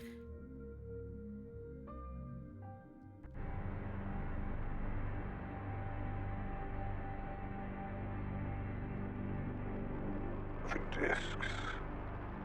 All those years ago on Titania, I couldn't Be right back. read it on you. Everything was in flames. But I had a feeling you did something with the discs. That they weren't destroyed. It hurts knowing now for sure. Losing her in the accident put both of us under Pepper's thumb for quite a time. But you could have reached out. You could have trusted me. You don't have to answer. That's fine. Cabinet officials appointed me less than 4 hours ago. I'm the new Venomian Premier. Your partner, Hare, has already been escorted to his ship. The Separatists on the train, Koba, already wiped away clean. Everything was. I have access to all the resources I will ever need. I will make sure Venom becomes everything Corneria wishes to be. And eventually, one unified Lilatian government. But you and I both know none of that matters if we don't resume our project. You don't know that. You saw what was on the other side of the hole, and they know we're here. You're a scientist at heart, James. Like me. Not a mercenary. So much time has already been wasted. Even with these discs, I can't resume the work without your knowledge, your help. I need you. James, please. I'm sorry, Doctor. This doesn't appeal to me. And whatever does. No matter. Yeah, I'd see if you actually can.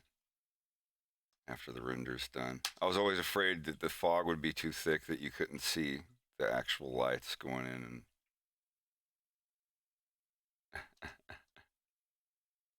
that was a lot of fun.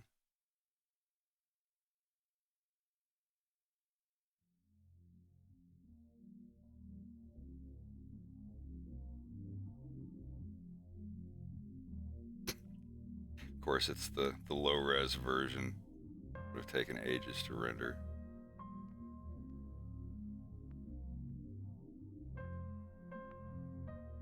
Because it only shows up like that big on the screen, so it doesn't really matter what the... I had to make the corners of the lights bigger just so they would even show up on the screen as little red pixels.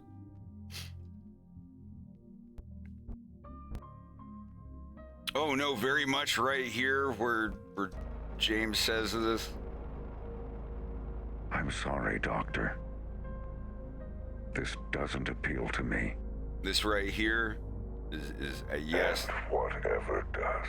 Actually, Andros realizing what he's probably going to have to do to get James to do what he wants him to do. And he doesn't like it because they're friends. No matter. You'll be here soon enough. If you won't change your mind, I'll just have to change it for you. But anyway, I'm trying to find a file I can just take from, like an empty scene. Fox, I have a default thing for that clean scene of Venom here. There we go.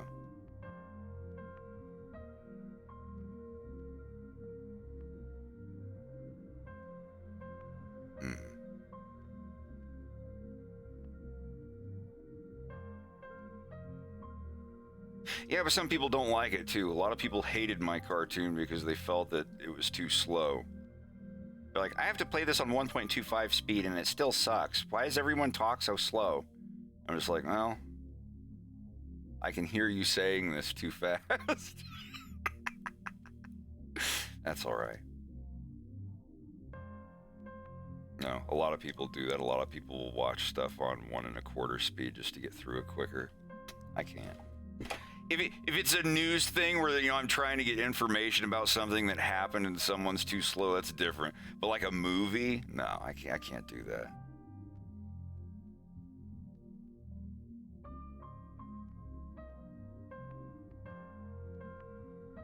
It's got a zoom.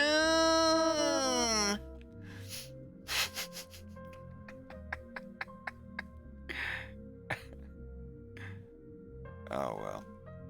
Yeah, it's not for everybody.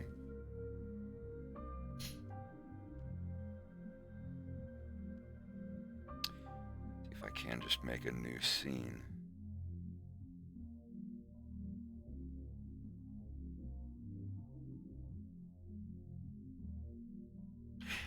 Also, I have, actually, yeah, I could just start it with the episode 3 file. I need to do that anyway. That's exactly what it needs to be.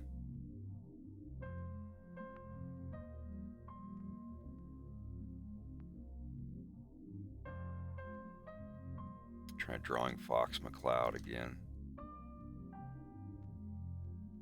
Just to give an idea of what Fox is going to look like in episode 3.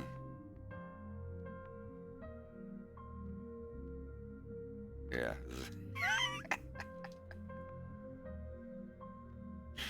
This might even actually end up as the thumbnail for episode 3. I don't know. I might have to put like 9 more characters in the background.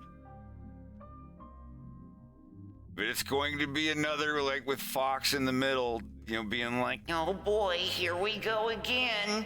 You know, kind of a, oh boy.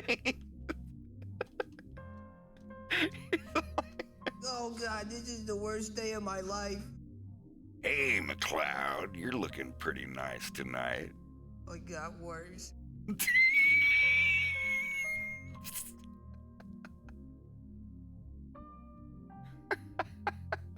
Why are these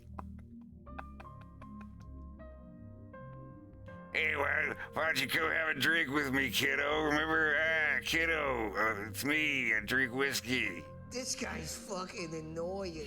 Well, come on, kid. You know you want to get. It's not peer pressure, kiddo. It's just your turn. This is the most annoying guy I've ever seen. Then Crystal finally shows up. Sorry I'm late. I gave myself a camel toe and not the Dorothy Hamill kind. Hi. What's your name? God, I could use some trouser gravy right now. Oh, it got worse.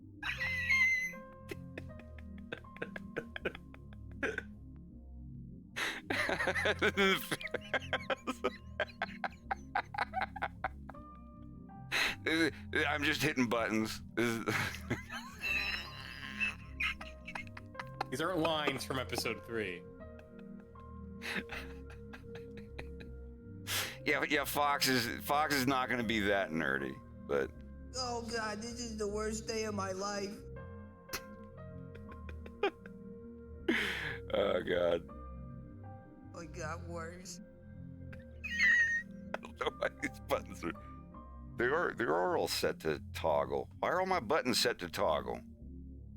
I'm not supposed to be like. Hold on. Well.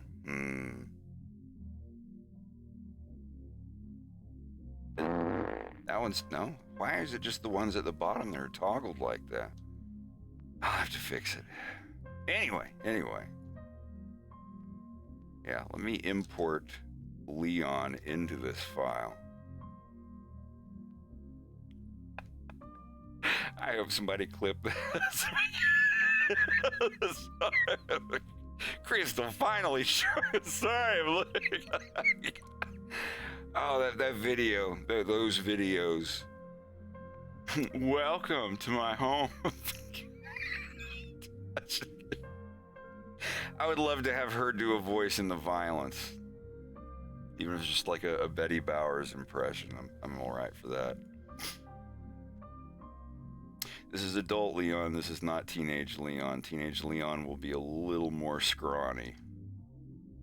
But I just get Slava to make me a basic male model with a lizard tail and Leon's head on it, and he can get it to me really quick. So let me copy these. Okay. Что ты делаешь, блядь? Ой, блядь! Puppet Wolf is sitting right here next to me. A little worse for wear. Nothing's wrong with the puppet itself, it's just the strings need to be lubed. I have to spray some WD-40 or something up in there, like the string movements don't work so good. I've got to find another way to do that. I'm probably going to go visit someone who does animatronics and see if they will part with some knowledge. Be like, look, I've got the want. I have the desire and the ability to do this, but I'm hitting a few snags. Everything's coming out of my own head, and I don't know who to contact. I need a mentor. Yay. That now... Anyhow. Did you just say you need men?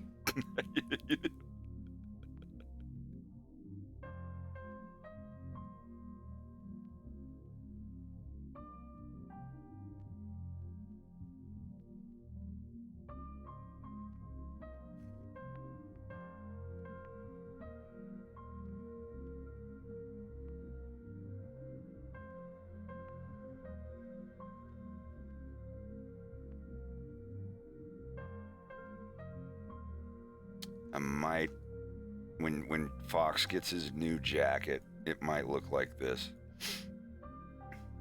Or this one. I don't know about the glowy things.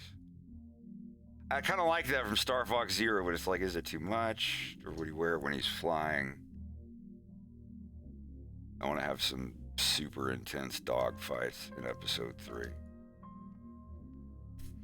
Even if they're from like a separate story, even if they're not part of the main climax, it'd still be nice to have one. All right, let me scooch these over.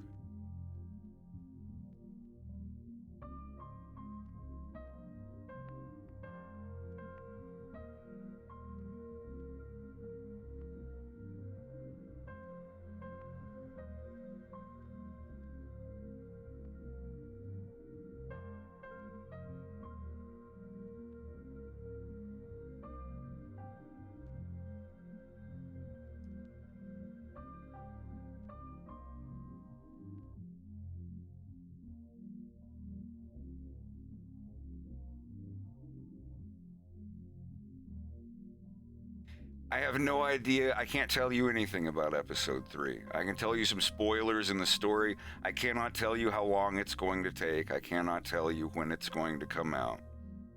All I can tell you is that I'm already working on it. And ever since I moved over to Blender, everything has been moving twice as fast. Ask anybody on my Patreon. Look at my Patreon over the past year or two and look at the updates. I update once every month or so. I'll be like, here's a new update. This is what I have to do this month. And then a month or so later, I'll be like, here's the scene. It's done. It's like a minute and a half long. Here's what I'm working on next. So I know in a couple weeks, everyone's going to be like, why isn't episode 3 done yet? But it's just like, I can't listen to that. I'll have a heart attack. All I can promise is that this is my life. This is what I do. And episode 3 will look a lot. I want episode 3 to make episode 2 look like episode 1, if that makes any sense. We're going to try for it. I have some friends that want to help. They already know how to in between in this style setup that I have right now. I've programmed my own tool, my own layer manager in Python. This is for anybody who wants it to. You want to learn how to animate for my cartoon, and you want to work on the violence and get paid for it when I have enough money on my Patreon to pay people? Absolutely. It's a free tool. I will teach people for free. I want to do a test class with a couple of people on Discord, and when I know that a little 4-hour a day, 1 or 2, 3 day thing can teach somebody who's never used Blender before, and by the end of that teaching, in a few days, they know everything that I know about Blender and Grease Pencil, then it's a success. And if that works, then I'm going to go to a convention and do a I don't want to call it a master class. I'm not a master, but a workshop. I keep fucking that up. Free workshop catered with McDonald's or Pizza Hut or something. All you gotta do is show up with a laptop that has Blender running on it. And I'll be there for 3 days of the con, 3 or 4 hours every day. We'll have food ordered. And y'all can come and learn how to do what I do. Absolutely free. It's not a money thing. It's not a RSVP. But I don't know.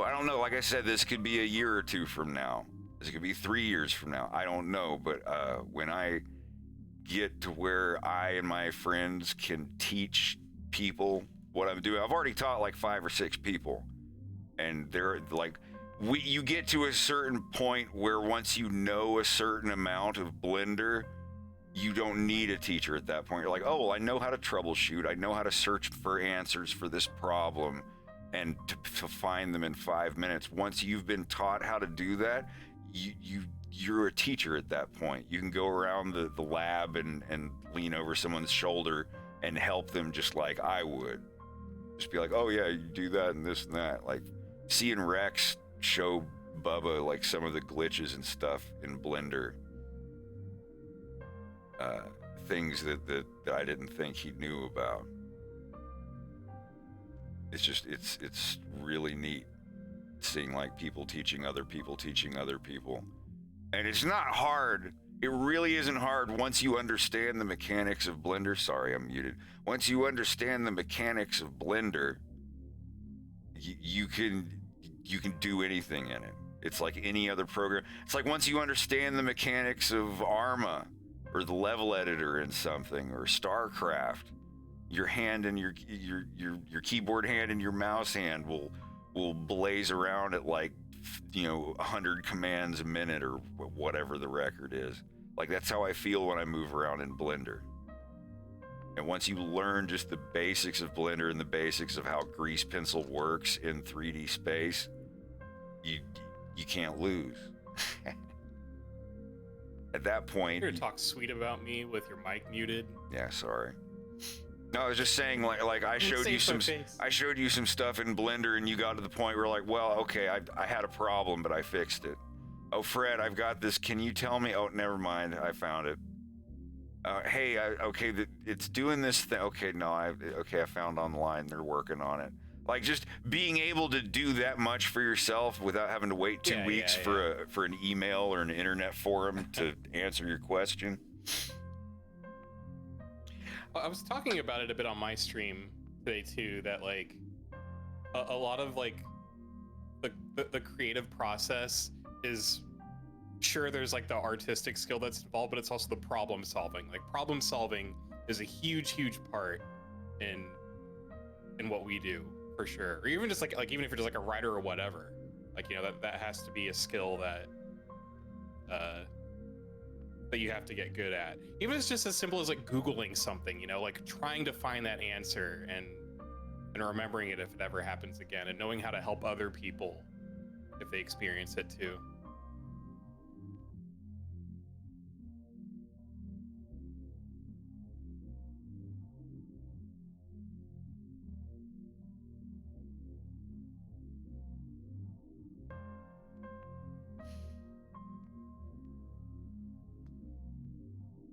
Anyway, I'm making a new Grease Pencil object here.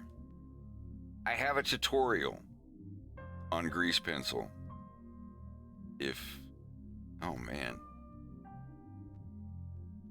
It really runs down on my 3D card. There we go.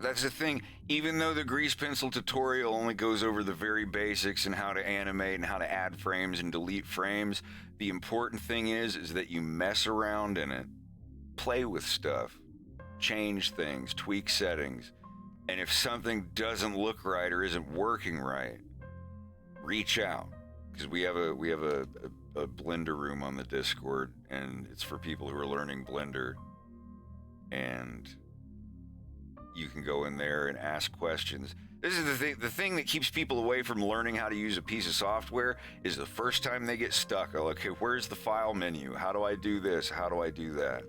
Thank you for the sub. Big blue idiot. Sounds like I could say that in Andross's voice.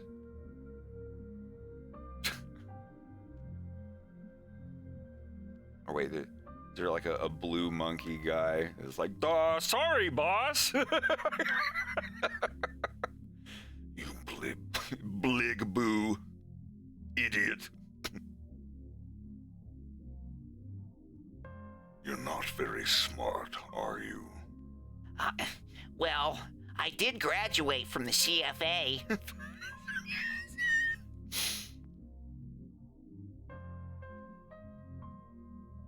Anyhow, I'm getting distracted. Thank you for the sub, Big Blue.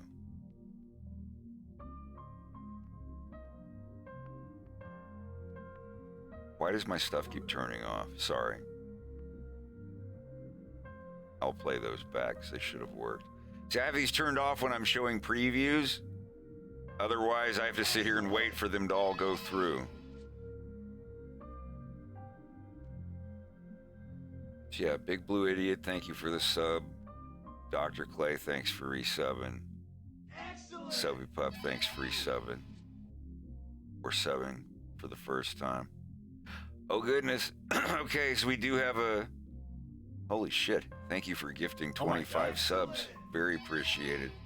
We have a tradition here, no matter how distracting it is, where if I'm gifted subs, I read them off in my best Arnold voice. See if I can dust it off. And it's only for gift subs. So Soapy Pop gifted tier 1 subs. The Victorious Wolfie, Beckman's Model, Rappy 88, Miss McLeod 64, Neko Boy Official, Douglas, Bafka the Knoll, Odoneus, A Love Joe, Cholin, One Up Joe, Fev, Gallivanting Ignoble, Soul Guibo, Discotheque 7, Captain McSqueege, Izuhu, Kuskut, Crisis 2332, Neuropathos, Brazy Sticks, The Hermit 09, Ralph Red, Num 4D, and Impromptu Night. Do it. Congratulations. If you want to be on a sub sometime in the next few days, leave a name, screen name, number, ICQ number, serial number, how tall you are, whether or not you're susceptible to any airborne diseases, variations of the COVID-19s. If you are, I believe that you should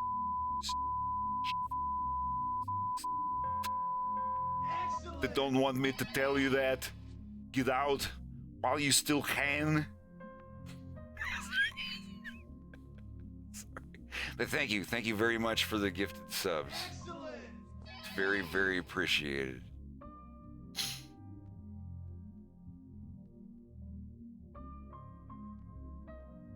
California, fourth planet of the Lilat system. Andros is declaring war on California. Join the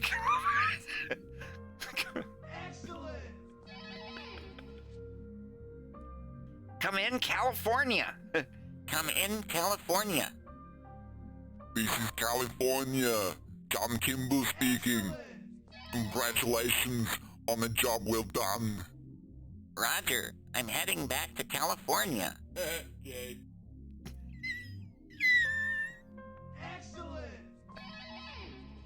It's still going. All right. Oh, Lordy.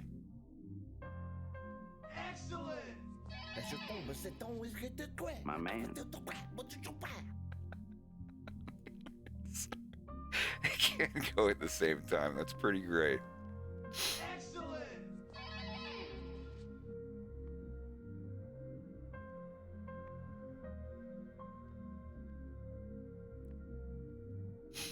I'm not sure. We'll see. Whenever I come to an obstacle that I can't figure out myself and I need someone else's help, I'll reach out. There are people in the art channel.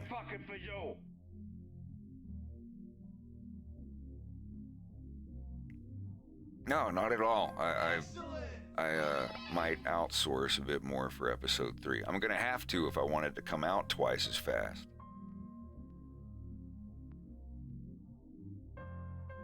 Episode 2 will probably be between 15 and 30 minutes long.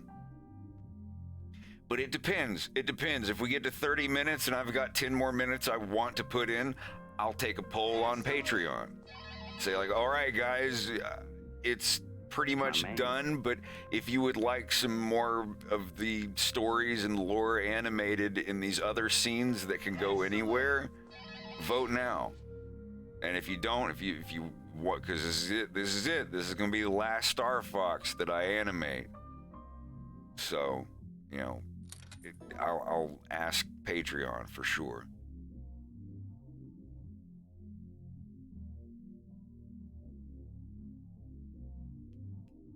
I have an extremely fast Russian friend who does all of my CG stuff.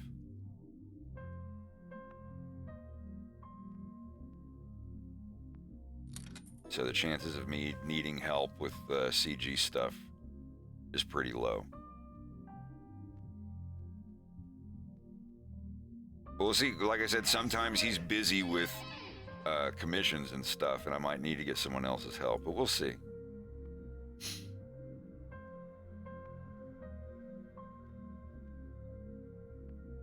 Camera V, thank you for the sub.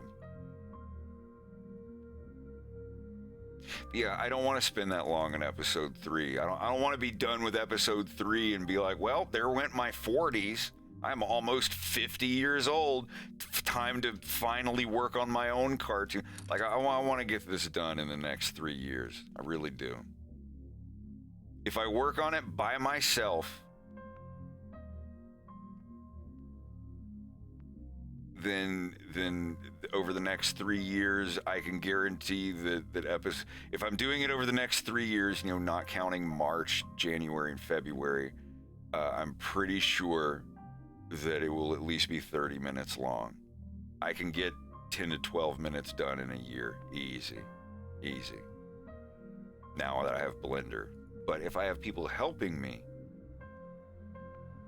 and I can cut corners here and there a little bit, then you know, it might even be longer.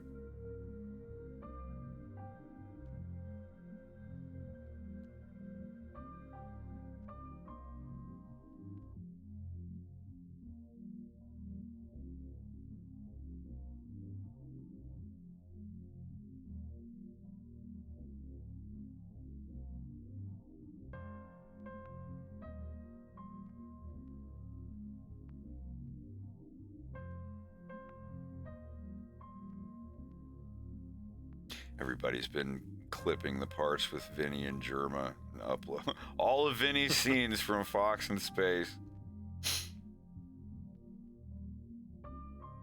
Anyhow, let's get Leon posed in here somewhere.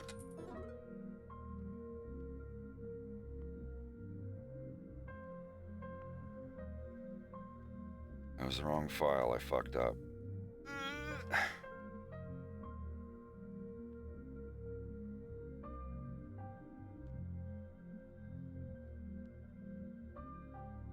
Yeah, hold on a minute. You'll have to give me a sec.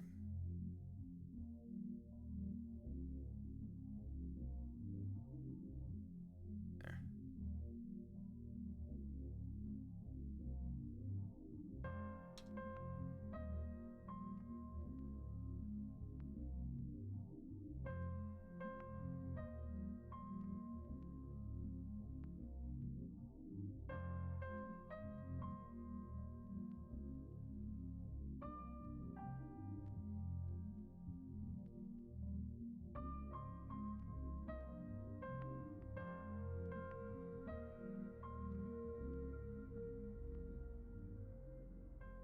Now, I'm making a copy of Farah's grease pencil object. Remember, all this is, these are just individual lines.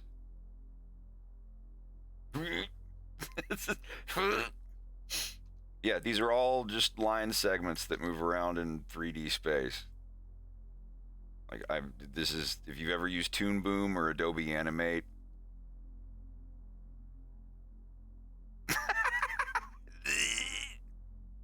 Making you big and round. Isn't that a meme now? I'm like, please don't. Please don't. Anyway, okay, so this will be Leon's body. Leon's head. Oh, the eye layer. This is how I do every object of every character in my show. These are the layers for each object. Do not get discouraged by this. It's just these. There's lines and fills, and every other layer is locked. So see, if I want to go in here to, let's just isolate Farah's layers. Go in here and just mess with the eye layers only. I can smudge the eyes around. Or the shadows underneath them, or turn those on too. Just unlock the layers you want. You can move them around, do whatever you want with them. Go to the muzzle layer. I have a mouth layer. And see, like, the head is separate from the body layer. I can go in here if I want to make her shoulders up a little higher but not mess with the rest of it. We're just innocent men. We're just normal men. But yeah, like, and you can fade them where you, like, you blur or fade the layers that you're not on. This way, when you're drawing a character, you're not drawing on the wrong layer. Like, you can tell you're on the eye layer here.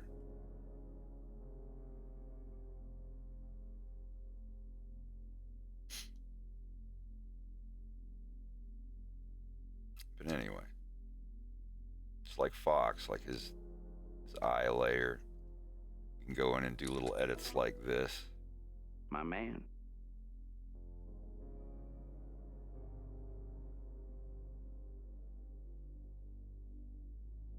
Oh, the adventures, kiddo.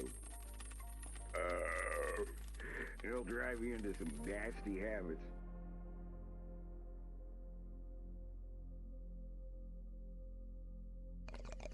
I guess I didn't put all of his teeth in there. Yeah, so you can, I've got the teeth layers, everything. You can change what you need to. Shadow layer.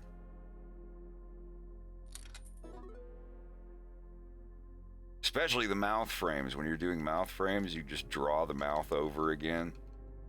Fill in the mask hole where the teeth and tongue show through. It's super easy. But anyway, let's get back to Leon. I gotta. First thing I do when just in Blender 3.5, you can do real-time compositing I hope so.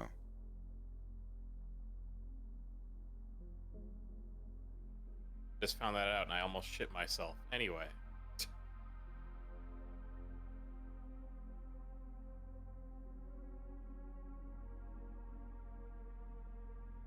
I wonder like what the frame rate's like though. I don't know. Dante just did a 12-second video on it. It looks pretty seamless. Does it really look like it's what I think it needs to be? Cause I always do. It's like, oh my god, it's, and then I get it, and it's like, oh, this isn't. This is just this thing. I thought they were gonna do this miracle shit. Well, I trust Dante. Oh, absolutely. Here, that dude's I'll paste it awesome. in the chat. It looks insane. Is it like I've seen videos on the real-time compositing thing, but they've all said it's like way off. It's going to be a long way away, but.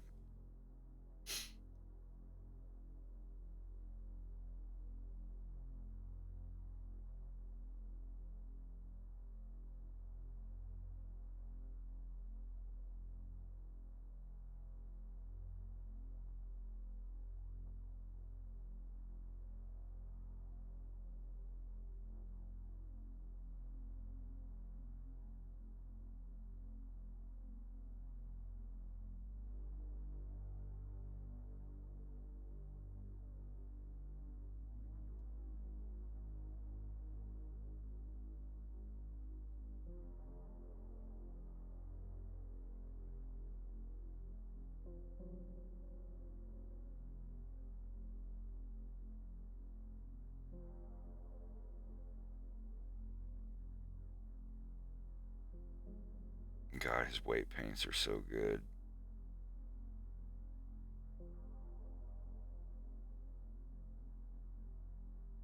That's why Slav is the man.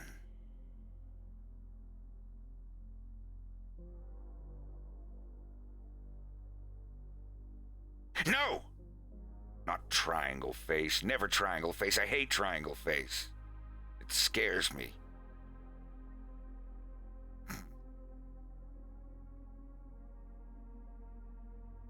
I think that's a good pose.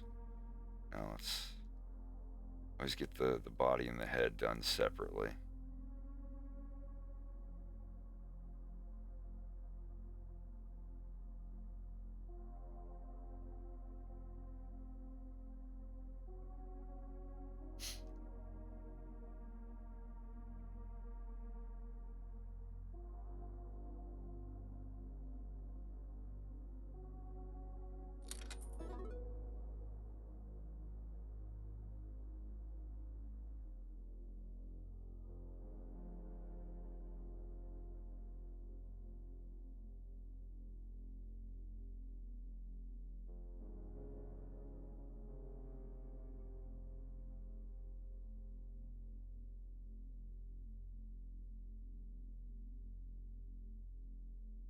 That's another good thing.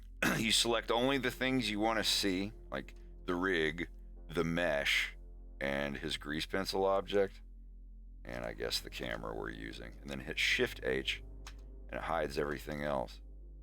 Alt H brings everything back. But if you hit H, it hides it. Alt H brings it back. But whatever you have selected, if you hit Shift H, it hides everything but what you have selected, which is nice when you only want to see this stuff.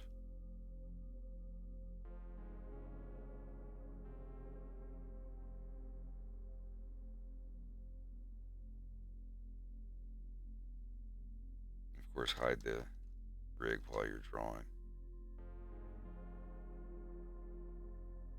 If you want to send me some art or something, if you got fan art, you can put it in the Discord or send it to me in a whisper.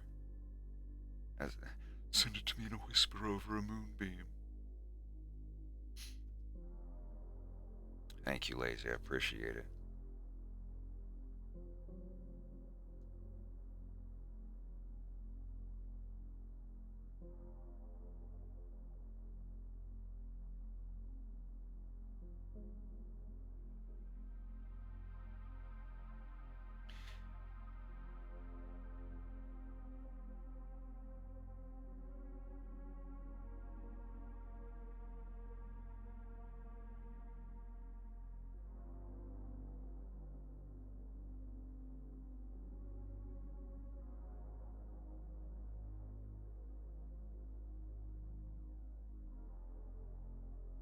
Send me a whisper and I'll look at it at the end of the stream.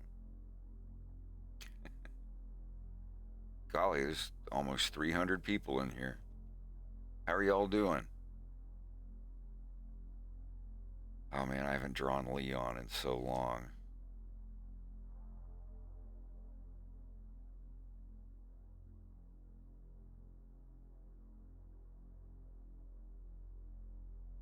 He's going to look a little different than he did in episode 1. But so does everybody else. A little bit.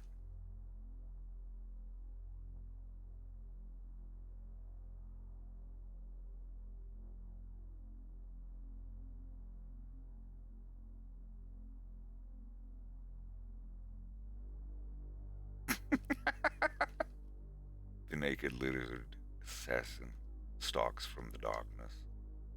Let's see.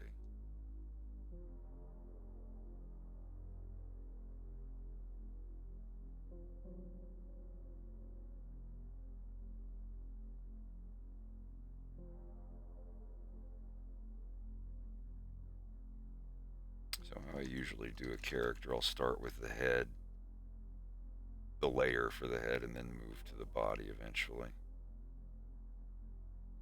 It's going to be interesting how I do Leon's separation of eye layer and head layer, because his eyeballs are kind of stuck out like that.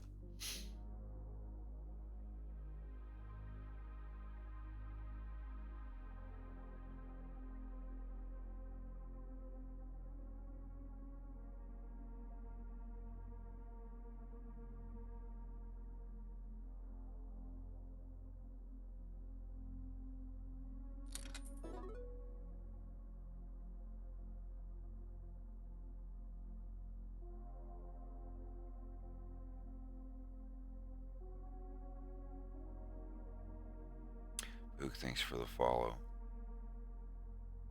Digital Kaiju, thanks for the follow. Theft, thanks for the follow. Sorry if I missed some of those.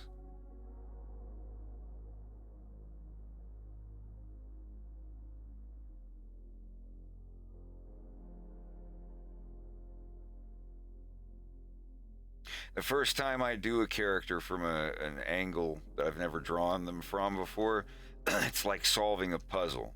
Especially Andros from like a 3/4 view.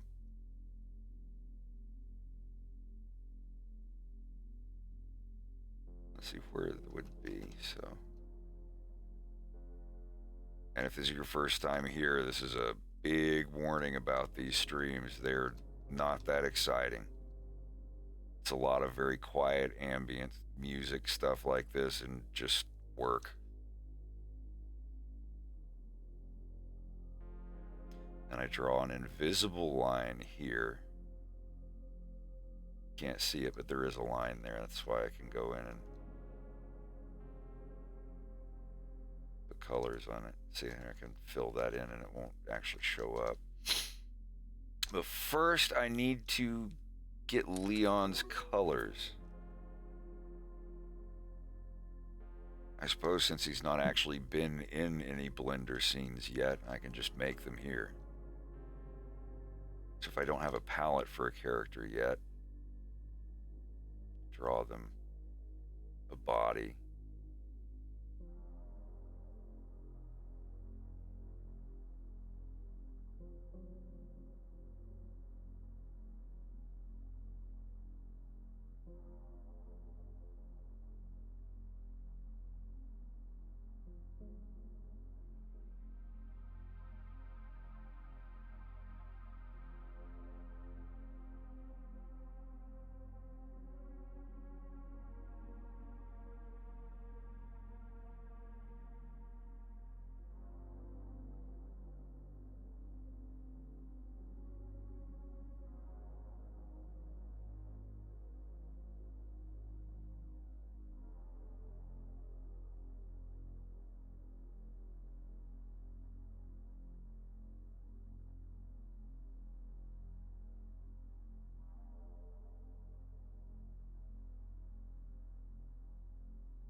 And you'll notice these are all sharing Farah's colors for this.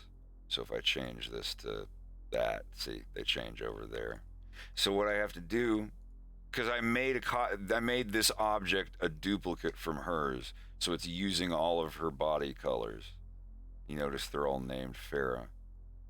Line and black fill are shared between all of them. See if I edit the line art here. I think it says all of them. I guess not.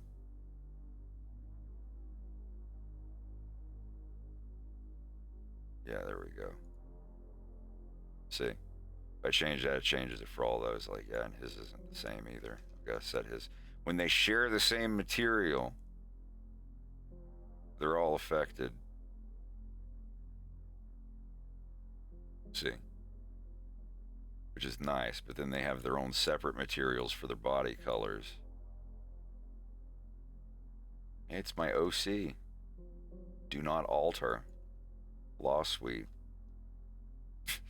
So what I have to do over here is go to these Farah materials that Leon is sharing. I have them separated. This is the line and black fill, the two most commonly used things. Then I have the body colors of the character, and then the wear colors of like what they're wearing. So for now, Leon is only going to have two colors for his clothes. I don't know what his clothes are going to look like yet. It's not going to be the spiky skin suit from Assault. This is just... Oh, right, it's going to be the jackets they wear, I guess. So, deleting them from the slots for this object doesn't delete them from Farah. See, Farah's got her own set. So over here, we're just going to make them unique. The Farah one here, I'm just going to click this button. It makes a copy of the material. And obviously, I'm just going to go in and change the word Farah to Leon. Oh my God, it's good to animate Leon again. It's been so long. There. And notice when I click on Farah again, see, it doesn't change hers because we made duplicates of those. And now I'm going to have to do the same thing for all of these too. It's kind of a pain in the ass, but it's only when you do... Yeah, Farah doesn't have shades either. But once you do it once for each character, you never have to do it again. I only have to do this once because I've never done a picture of Leon before. Yeah, why did they give Pigma a pink skin-tight suit? Why did they give Crystal a blue skin-tight suit? Like, I have questions. I got mad questions for you.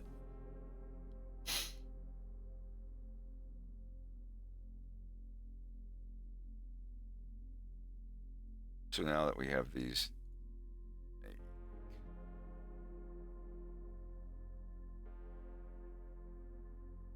I don't know why I put the name on the other side there.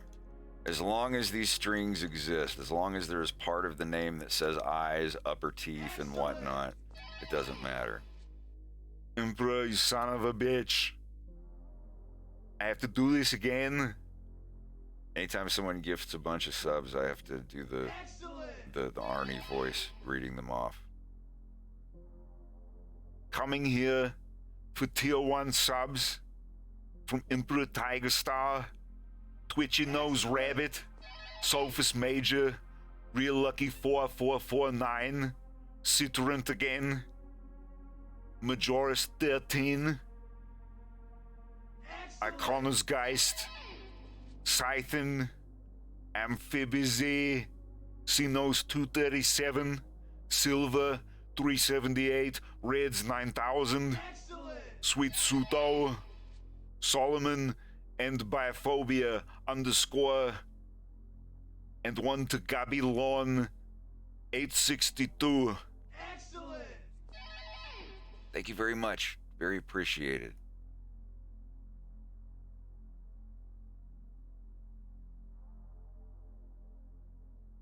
Excellent.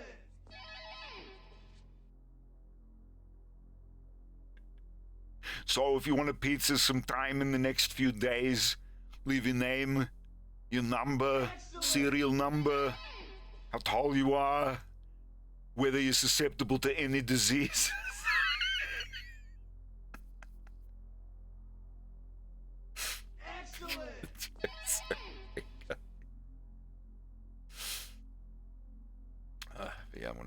change these over to the name of the character being at the end. I have to set a rule for this and keep with it, or everything will be really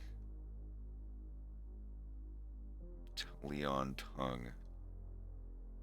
That one's going to be used quite a bit. Haha.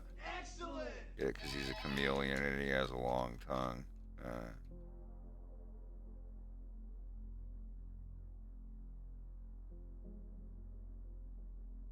Excellent. So yeah, it's a lot of tedious work for one time. I'm currently writing a script that does all of this for me. But the bad thing is I have to actually program in the color values that it puts in.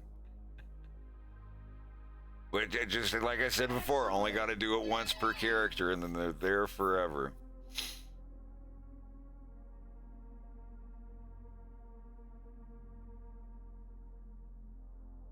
Excellent.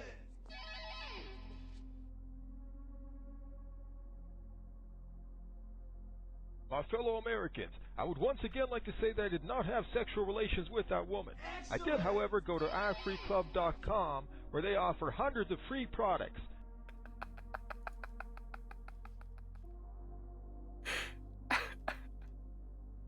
Excellent.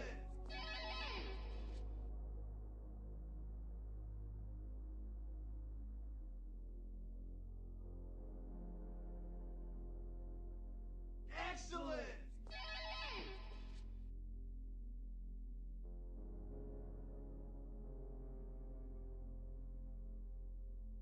Oh, Mochaccino, I've had like 20 people send this to me. You drew that? Very nice. Excellent. Yeah, I've had... Sorry, you're like the 21st person to send that to me. Not that there's anything wrong with that, but... Excellent. It was sent out quite a bit. Oh, Mochaccino's in here. Hey, bud. He's like, hey, Yeah, I did some fan art. Can I send it to you? I was like, yeah, just send it to me on a whisper. I was like, oh, I've seen this 20 times already. Damn. Oh, colors are great. Did somebody... This guy's fucking annoying. Exactly the same. You know what? Just forget it here. Take him with you when you go. Excellent. Wow. The scene with a wooden old TV played on a wooden old TV. Come on. Don't you start. Oh, you got my link. Yeah. Now you It's so cool. And you listen good.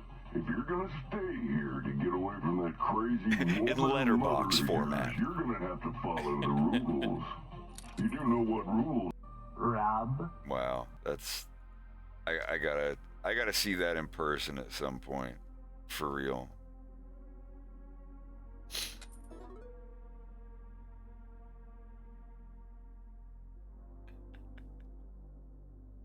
But anyway, we've got all of our materials Leon'd, I assume. And it didn't... You always go check the character that you copied them from, make sure that you didn't forget to duplicate one. They'll both be sharing the same skin color.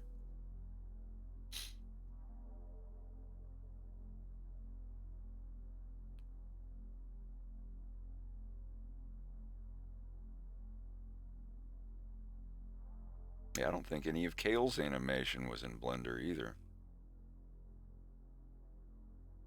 And like I said, I know the characters looked a little different between scenes. Some of those scenes going from one instantly to the other are like 5 years apart. I did my best to keep them as continuous as possible. Yeah, if I made a Fox in Space video game, I'd program it for the Sega CD, definitely.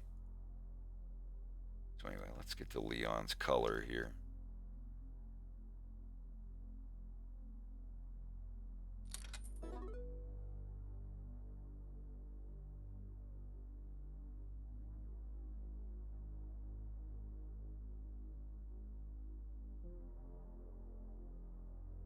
I know there's some Leon fans.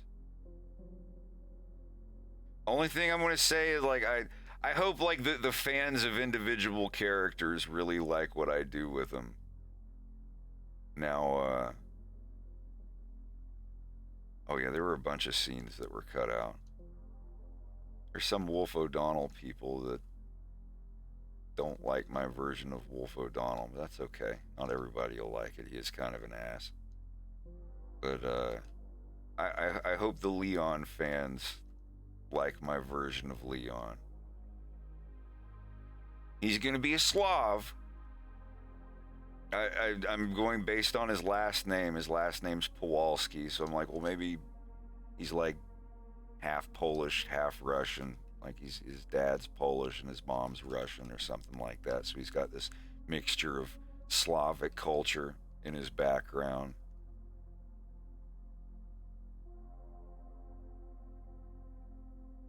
So it's not like an arbitrary choice, like, oh, let's make him this. It's like his last name's Kowalski, and he's I don't know, he's a weird character. There is no real like iteration of Leon where he's like, yeah, I'm gonna get you, haha, like that. Like, he's except for the one where he's like, yes, well, I think I'll torture you for a while. And Ross has ordered us to take you down. Like, other than that, I have always, every iteration of Leon and all the old, even the old like anime hair Star Fox cartoon I was doing, Leon has always been Slavic. It fits, I guess. Русский тек.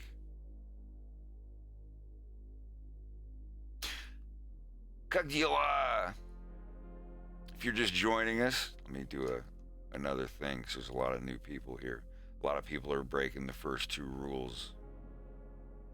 Thank you for coming. This is the animation stream for Fox in Space. It's a Star Fox cartoon. I'm Fred. Well, right now I'm Wolf, but you get what I mean. I'm an animator on YouTube, animating a cartoon called A Fox in Space. And I broadcast here on Twitch whenever I draw.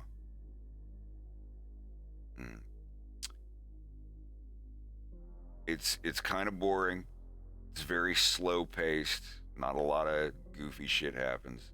Well, that's a damn lie. Goofy shit does happen. It's just not very often. And we're a pretty tight community. Everybody here is pretty damn cool. Nobody gets out of order. Nobody rocks the boat or gets out of line or anything. So we just kind of chill. If anybody's got any... Hey, Clyde, how are you doing? If anybody's got any questions about Blender or any grease pencil questions or anything, I'll do my best to help you out. I love answering questions. That's mainly what my stream is about. If you have questions about Blender, I'd love to answer them. I'm going pretty good, dude. How's all of your CG coming along? I haven't hopped over there in a little bit.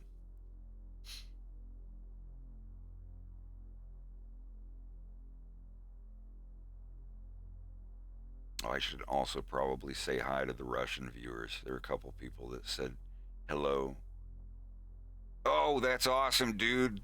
If you have any questions at all, I have completely thrown my life into grease pencil for the past 3 years, and now I'm at the point where anything I don't know how to do or can't do in grease pencil is just a feature they haven't implemented yet.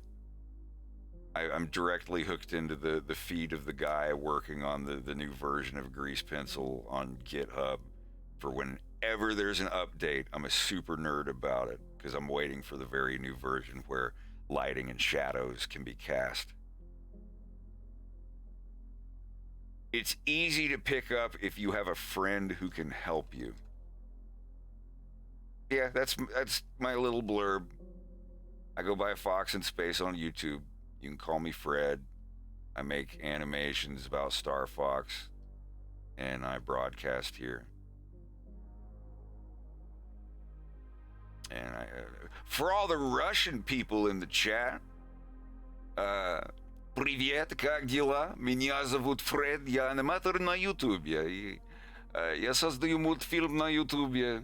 Он называется Fox in Space, или по-русски «Лис в космосе». И я транслирую здесь, на Твиче, когда я рисую, почти каждый день за неделю. И я учусь говорить по-русски, потому что хочу увеличить аудиторию, а также завести новых друзей. И я просто хочу. И я приглашаю всех, кто говорит по-русски, помочь мне на стриме, если вы не против. Мы все друзья.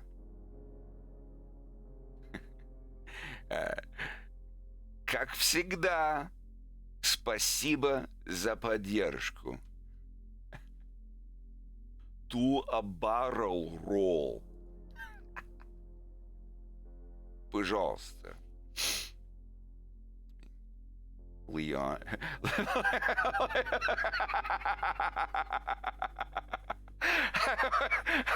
I want to have a scene where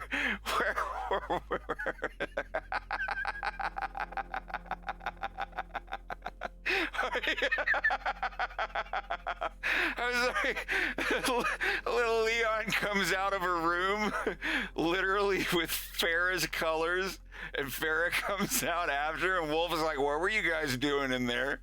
It's like, none of your business, Wolf. Fuck. Oh my God, it's like, sorry.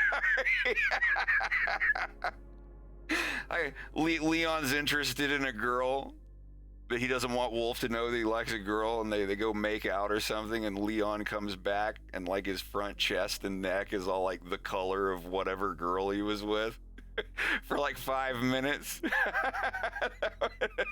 And Wolf's like, "What the hell's wrong with her?" And Leon looks in the mirror behind the bar, and he's like, I must go. Don't look at me. Don't look. Yeah, because he's a chameleon. It's like,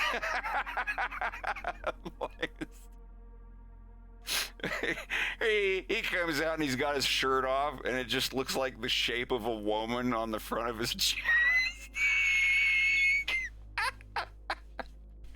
Or like her clothes, or even like he's wearing a shirt, and he takes the shirt off, and his chest and his shoulders under the shirt when he takes it off looks like the plaid shirt that he was wearing. You know, that would be pretty funny. It's like,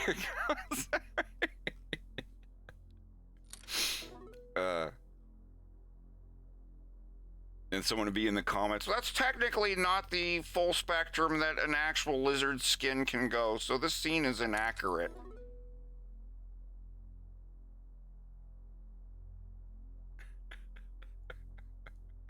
I think that would be pretty fun. A chameleon's ultimate weakness, plaid. Did you ever see the old cartoon, Simon and the Magic Chalkboard? No, Simon in the Land of Chalk Drawings. Is it okay? Well, you know, my name is Simon, and the things I draw come true. Not the Mike Myers skit that horribly, unapologetically ripped off of that, but there was an episode where he drew a chameleon, a little chameleon lizard, and it went around tricking people by disguising itself. And it would, like, hold its breath and then change color, like huff and then puff and change color into something. And there was a Scotsman, if I could remember this. I haven't seen this since I was like 4. And there was a Scotsman with a plaid kilt.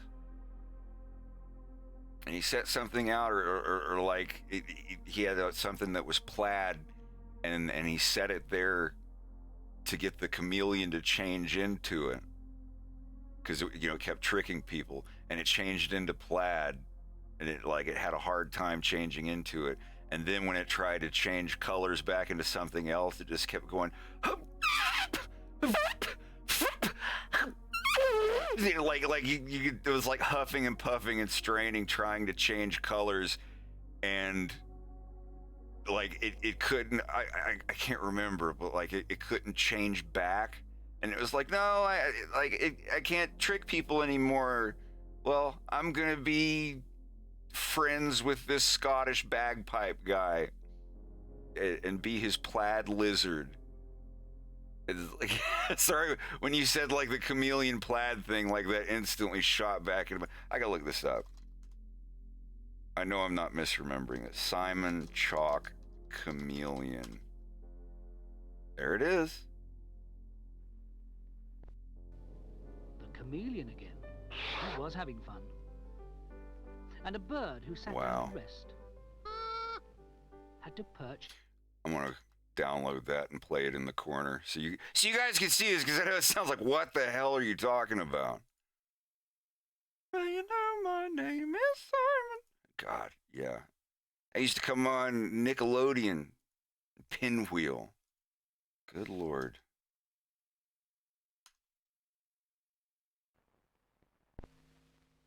He drew a chameleon on his blackboard. Next day, he met Henry from the land of chalk drawings. This is just on YouTube. This isn't like a DVD I pirated or anything. So Simon went with Henry to the land of chalk drawings. Not pirated, I said.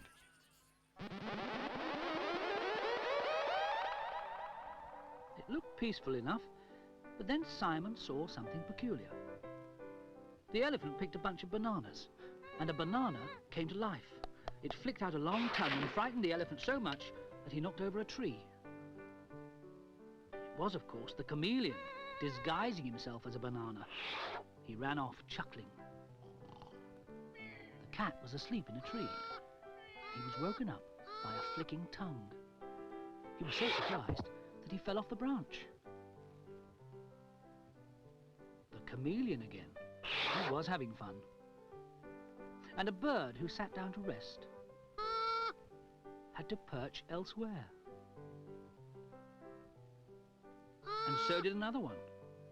Off ran the chameleon. The teacher, talking to a pupil, got a shock. The chalk drawing people complained to Simon. No one can catch the chameleon because he disguises himself so cleverly, Grumble. This is where you can set your sensitivity curve. Well, Simon in your tool. You just open up brush settings. You can set your curve to anything custom that you want. He thought. Now, if you're talking about stabilization, suddenly, he had an idea. That's down here on stabilized stroke, but you just hold the shift key to do that. So if you got like a shaky hand when you draw, you can hold shift. His new drawing. And it'll straighten out your line even if you're like really shaky when you draw. From head to kilt. Hutsman, I'm Hamish McHamish, you ken. Hamish went to the wood where they thought the chameleon was and spread out his tartan blanket. Then he lay down and went to sleep. Well, sure enough, the chameleon couldn't resist trying to surprise Hamish, so he crept onto the blanket. But the tartan blanket had so many colours, the chameleon found it difficult to change colour to match it. Wow. He puffed and he panted and finally managed to turn tartan. Now he was disguised. Tartan, right. Hamish woke up. The tartan chameleon flicked out his tongue to surprise him, but Hamish only laughed. The chameleon walked away disappointed. Then, when he tried to change himself back to normal, he found he couldn't. It was too difficult. The chameleon looked so sad that Simon and Hamish felt sorry for him. As the chameleon now had the McHamish tartan, Hamish McHamish decided to make him an honorary member of the clan. Simon was glad to go home, leaving everyone happy. When Simon visited the zoo again, he saw the real chameleon. Simon spoke to the keeper. Is there such a thing as a tartan chameleon? The keeper laughed. Impossible, no chameleon could change into so many colours. Simon smiled to himself. He knew differently, didn't he? Yeah, that was good stuff.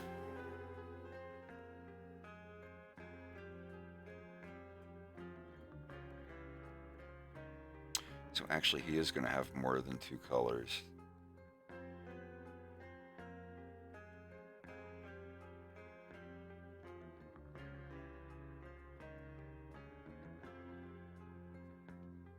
I always use materials.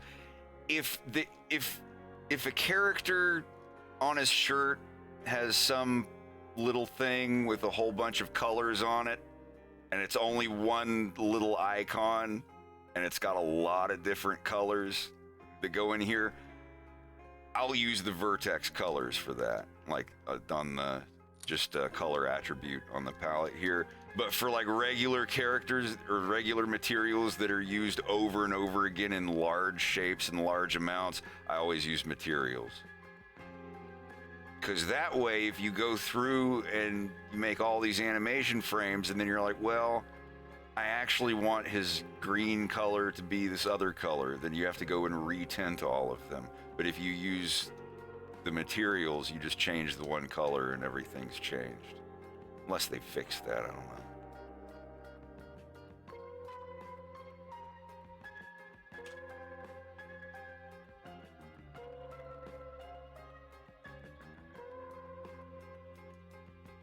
But yeah, like, I'm gonna put my sweet ass to bed.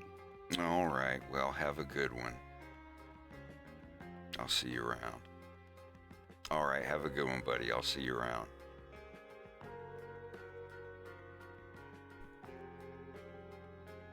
No, it's just me.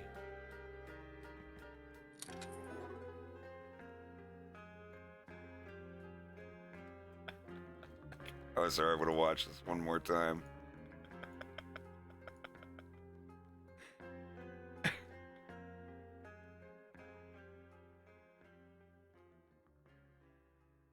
Of overriding color palettes? Well, if I wanted to do that, then I just use the lights, or I'd change something in Compositor. Like, here's another trick you might not know about. Notice that Leon has a mesh here. This is a mesh and a grease pencil object. You set this spotlight. I don't know if this is a bug or a feature. You can set your spotlights, to a specific color, and, like I said, it works and everything. But then if you set your custom distance to 0, it still affects grease pencil objects, but not mesh. I don't know if this is a bug or just something they haven't programmed yet, but I use that feature for a lot of stuff. Hold on a second. My bad. So here, this is a mesh, a grease pencil object, and the spotlight. You just hide everything else. And you've got this, it affects everything, right? Well, if you put the custom distance to 0, so you can set a distance. Custom distance is not affected, or it does not affect grease pencil objects. And that might be a problem in some situations, but I use them specifically. I have a different set of lights specifically for my grease pencil objects that don't affect the rest of the environment. I don't know if it's a bug or a feature, but it's something everybody should know about. And it still works exactly the same way. It doesn't have to be spotlight. It can be a point light, a spotlight, an area light. You change the custom distance of how far it goes. You set it to 0. It still affects them. I mean, you can't adjust the distance of effect at all for grease pencil objects. So that's kind of poopy. It just, whatever the default is. But for, adding a water effect, yeah, I just, put blue lights over it. Or you can, do the, I forget what it's called. It's a modifier, tint. Tint everything to red, strength, or whatever. Yeah, the tint modifier is good for stuff like that. I have a couple of other ones on here. Rim lighting around the edges. I just put a black rim light around the edges of the characters. It just kind of adds just a little bit of just a slight dark edges around them. I don't know. I consider it kind of like ambient occlusion for a 2D drawing. It's similar to the same effect I used when I used Sony Vegas for everything. Zoroastrella, what I was working on in 2013 to 2014, and then at the end of 2014, I was like, this just makes me want to work on Star Fox again. All right, LED, have a good one, bud. We'll see you around. Where is the thing? Yeah, I wanted to. Oh, the adventures, kiddo. It'll drive you into some nasty habits. I really hope you're getting your money's worth. You sound like you're looking for another black eye, little man. Only if you're looking for another eye patch, you big jerk. Do you know who the hell you're talking to? Very, very well. Yeah, and who's that? A son of a bitch.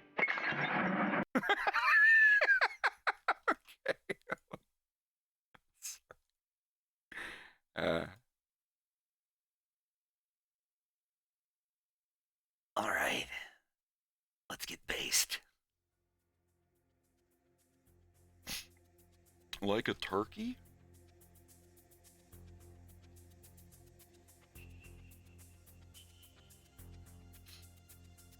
Yeah, like back to the color palette stuff. I use where you can color. Here, let me just actually do it on here. So pick any color, doesn't matter as long as it's whatever.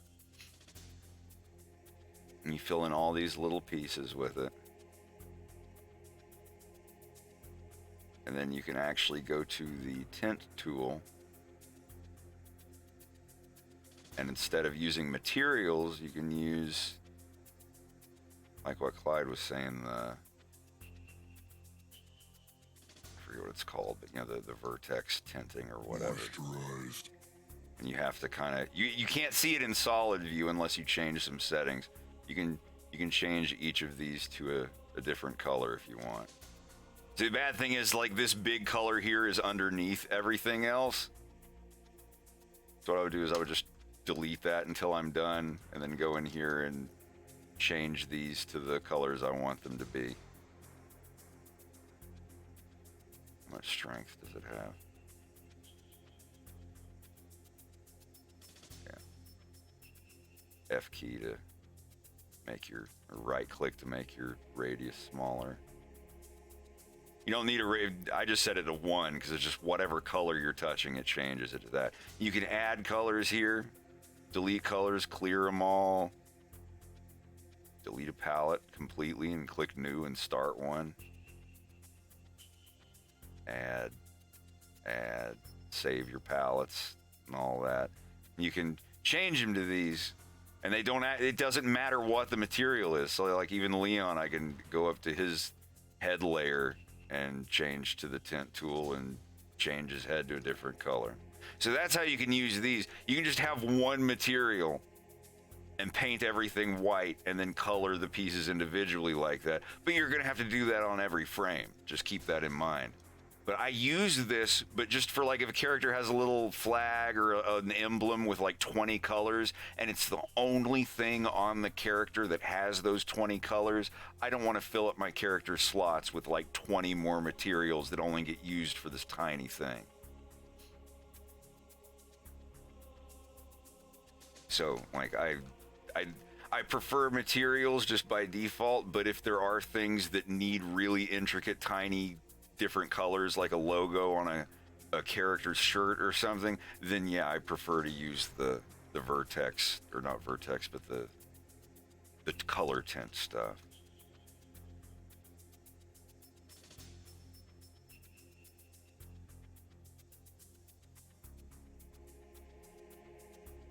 So now that I have his basic, well, I've still got to get his 5th color here.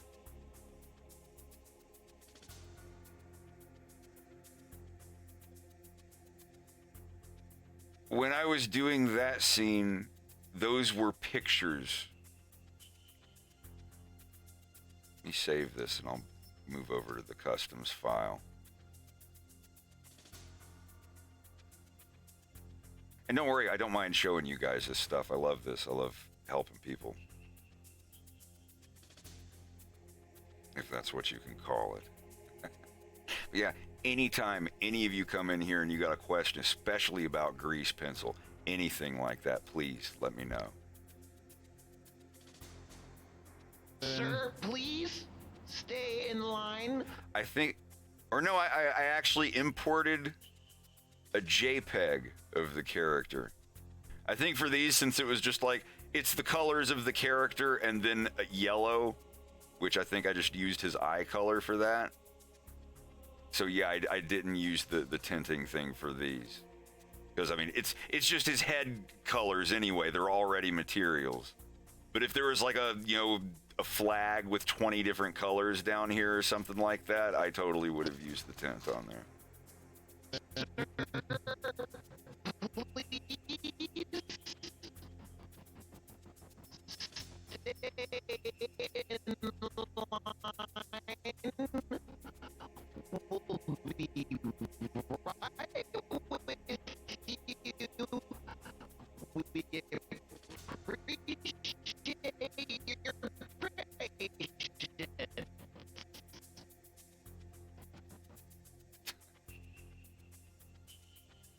I did have assistance from a 3D model that I made of him, definitely.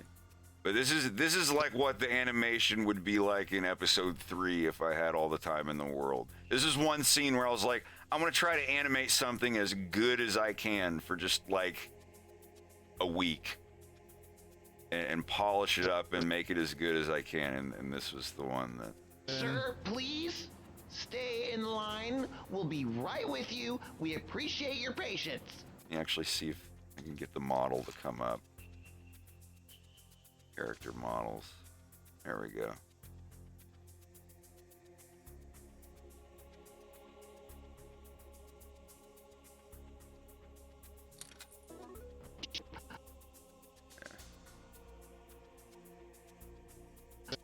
Sir, please stay in line. We'll be right with you. We appreciate your patience. And yeah, you see, I don't like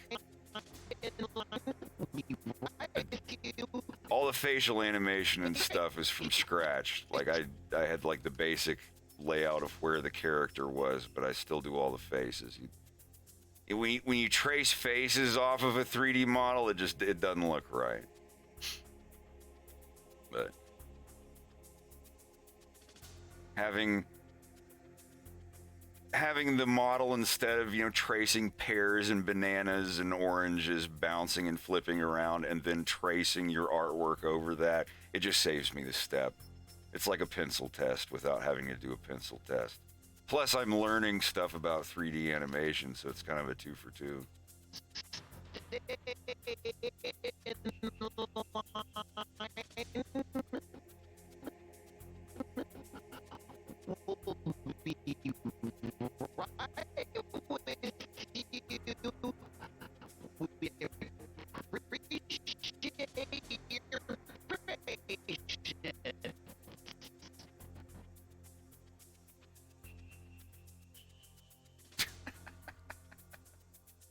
A lot of fun doing those.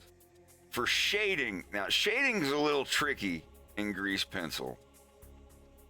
Like what we're doing with our boy Leon here. I have a masked layer that I draw black on, and it has a modifier that automatically softens the edges of the lines that I draw, like so. So you can draw lines of shading on that layer, or you can draw a fill shape. It's a little glitchy right now. So what I do for drawing this stuff is get the shape that you want with the softened edges, and you do Alt-S to make it thicker. But when it gets this long, you start getting these little artifacts here. So you have to smooth the vertices out a little bit. Also, don't have that many. I like to sample stroke. It's or sample simplify stroke or whatever it's called. Maybe something about that many, something like that. Thank you, TJ. This shadow, this is just a layer right here. See, this is just the shadow layer on the object. What I do for the shadow layer, oh, I don't know why that's saying a texture on it. For the shadow layer, it's above everything. I think it's above everything. What the hell? Yeah, that's right. That's the masks layer. Yeah, there's the shadow layer. I have it set to multiply. See, because it's just, if it's a regular layer, you're just drawing black colors on it. See, it's just a layer like anything else, but it's masked. See, I have these masks turned on. Otherwise, you see everything out here. I have it masked to all the layers that Leon's body parts and head and eyes and everything are on, so you only see it masked over the character. I have it set to draw mode multiply and down a little bit. Use lights, it doesn't really matter because it's just black, so I would just leave that off. It's not a blur modifier. I wish to God you could put a blur effect layer by layer. Effects are the whole thing. These are done in post.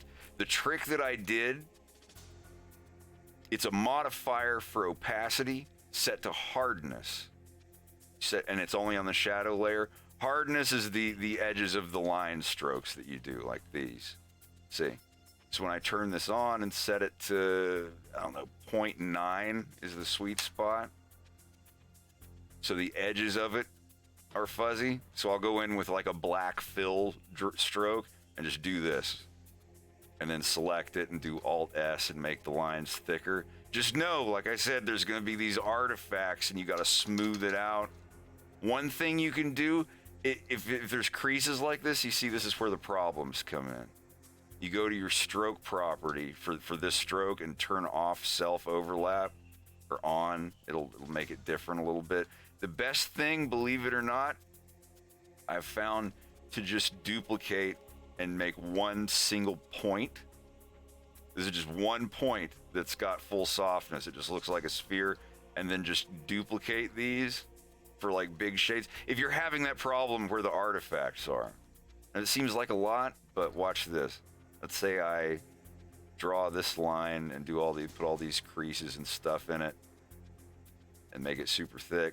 And now looks, we've got all this weird artifacting. So it's like, well, let's make each of these points an individual point. So it's not got anything to bend to. So what you do, you hit extrude with all these selected. Like you ever hit E and done this? Everybody's done this before while they make something. And it's like, oh, extrude, I didn't mean to do that. But do it, extrude them. And now while you've got these selected, hit copy, Control C. And now go back and delete the line that you made and paste those back in. Notice that they're not connected anymore. They're all into just the points that you extruded. You copied them and pasted them. And now you put those there, and no matter how big or thick you make the lines, you won't get those artifacts anymore. And if it's too many, it's too thick like that, then go back to where you were. Sample simplify to where it's like this many. Extrude them, cancel them while these pieces are extruded here, like that. Hit copy, then undo back a few steps and delete this. And then paste those individual points in like that. And now you can, paste them on top of what you had before, like here, make the lines go down to that, and then paste those on. This all that I'm showing you is a workaround for the current, like, glitchy state of softened edges in Grease Pencil. One of these days, they'll look this good. This is my workaround for it right now. Me too, dude. Absolutely. I love when you have to find workarounds, and when you find one that actually works. Yeah, we have a little community of Blender people, everybody trading questions and answers.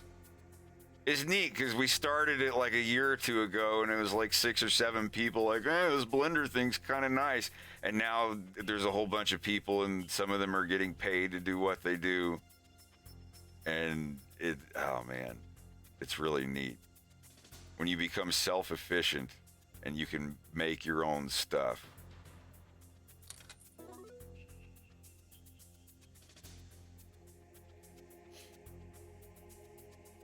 The whole learning to fish thing. Yeah, I hope this makes sense. I know it's kind of weird workarounds and stuff, but it's how I do everything so far until there are new updates in Blender that fix a lot of this stuff. I'm waiting for what's called Eevee Next.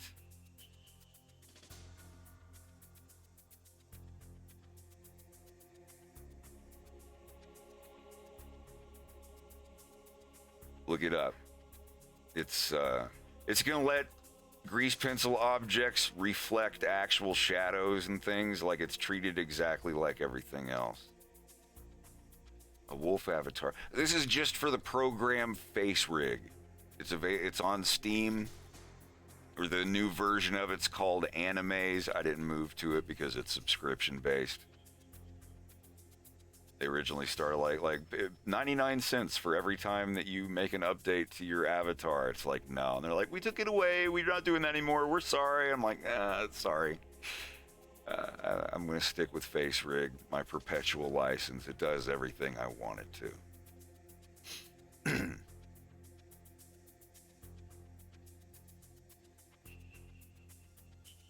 Yeah, if you ever have any questions about any of this stuff, I will stop what I'm doing in the middle of the stream and show you. I like to. I enjoy it, and it's not hard. I pop over to something for 5 minutes, but yeah. But yeah, if you want the one that I use, it's called Face Rig. I don't know if they took it off the marketplace. I mean, if they take it off of Steam, you know, there's always the alternative.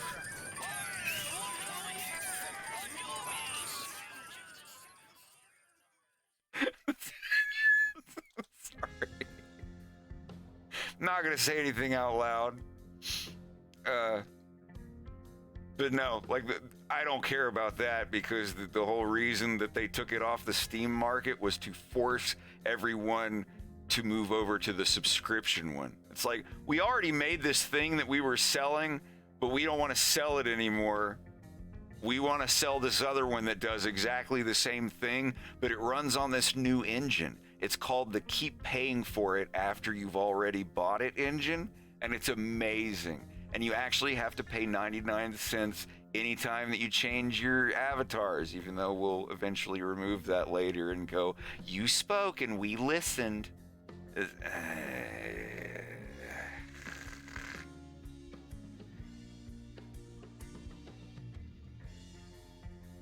here I guess we've got our Leon palettes now. So the little dots on his head, those were red, right? The little eye dots on the side, and the ones on his eyes are more like a yellow.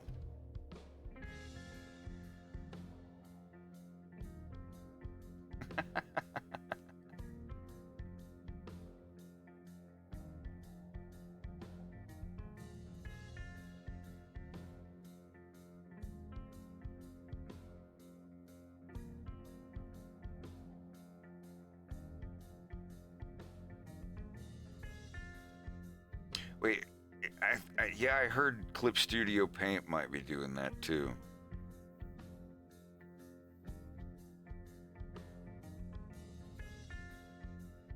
But this is the thing, I believe Clip Studio Paint is keeping their perpetual license thing. They're just also having the option for subs. I am completely fine with companies having subscription-based versions of their stuff. It's like, you ain't got a lot of, you just want to rent the software because you don't have a lot of money right now. That's fine. But there should always be an option to buy a standalone copy of a program. Even if you don't get the updates and you have to pay later to get the later versions of it, that's fine. You're paying further for the further actions of the devs on the program. If you should be able to say, I want to buy this program that you guys made 5 years ago because I love that version. I don't need any fixes to it.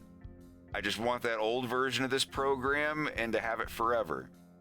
$100? All right, it's yours. There. Yay, I have it. Now I can make a standalone Linux box and use this forever. And then, a year or two down the road, ooh, you guys made some updates. And they're like, yeah, to upgrade from any version is another $100. It's like, all right, I want that. I want those features. But I decide it's not me sitting here using the same thing over and over again, paying $20 a month for something I've already paid for. And it's like, oh, you're up to date. Oh, new glitches. Wow, this is broken. This is broken. Oh, well, please wait until we try to fix this. Wait another month and pay us 20 more. No, thank you. Bye-bye.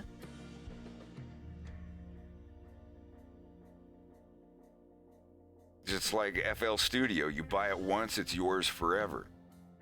And then if they come out with a huge production upgrade and other devices that didn't come with your version, you can give them more money and buy them. But then those are also yours forever.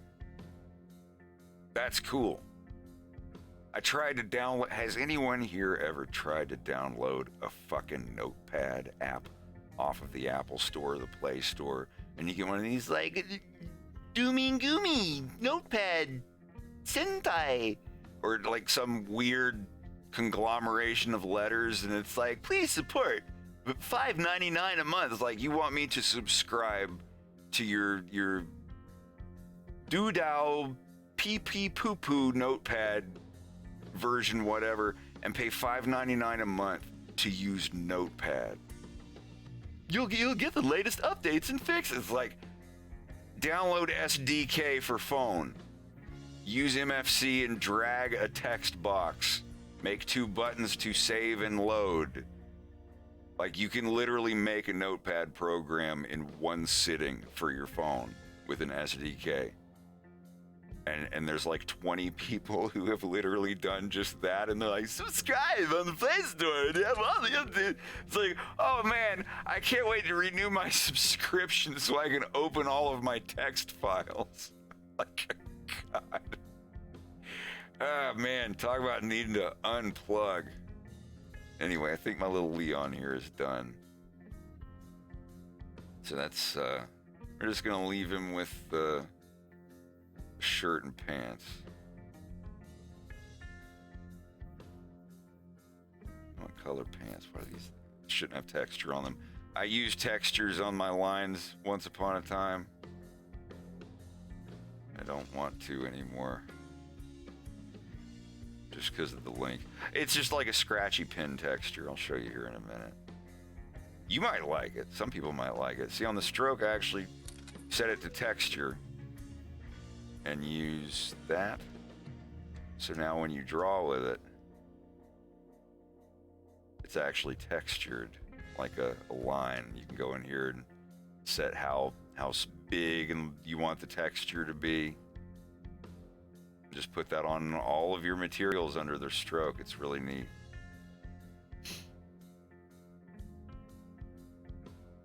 But yeah, you have to watch out for this. That's where you have to click self-overlap to get rid of that. It fixes most things, but brings up other problems when you start having softness on your line.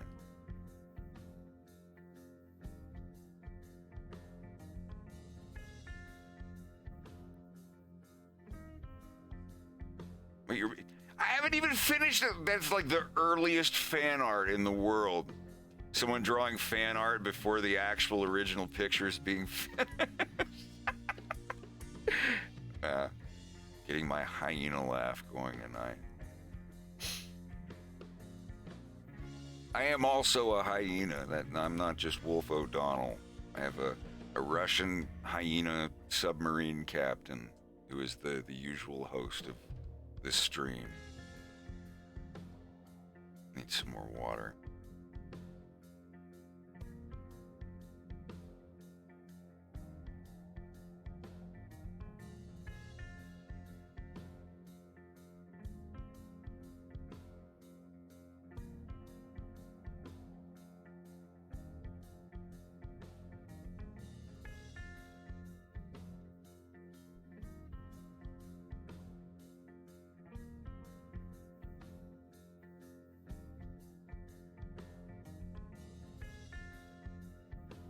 Oh, I thought I had it.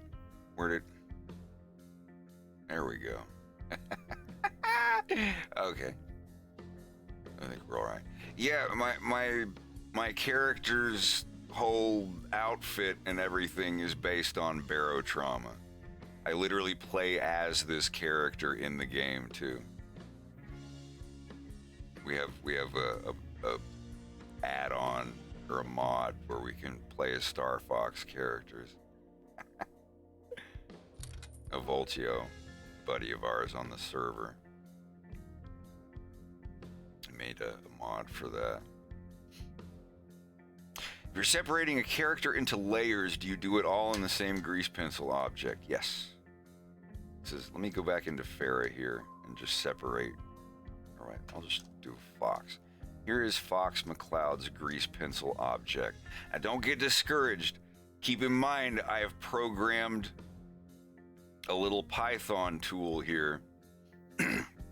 And all of these buttons, I can make these big enough for you. All of these buttons are linked to keyboard shortcuts. I have the line tool, like for lines, then the black for, you know, like the noses and the pupils and stuff. And then all the colors, this is all the body colors of the character. And then the clothing accessory colors of the character. And then this section here is the eyes, teeth, tongue, throat, mouth colors. And then down here's like the shadows, the highlights, and the holdout and all that stuff. So what I do, you notice in grease pencil, if you're not using any shortcuts, you're like, oh, I have to go to draw, I have to go up here to draw mode. Now I have to open the toolbar and select the draw tool. Now I have to go down here to my draw layer. Now I have to go over here and pick the drawing material.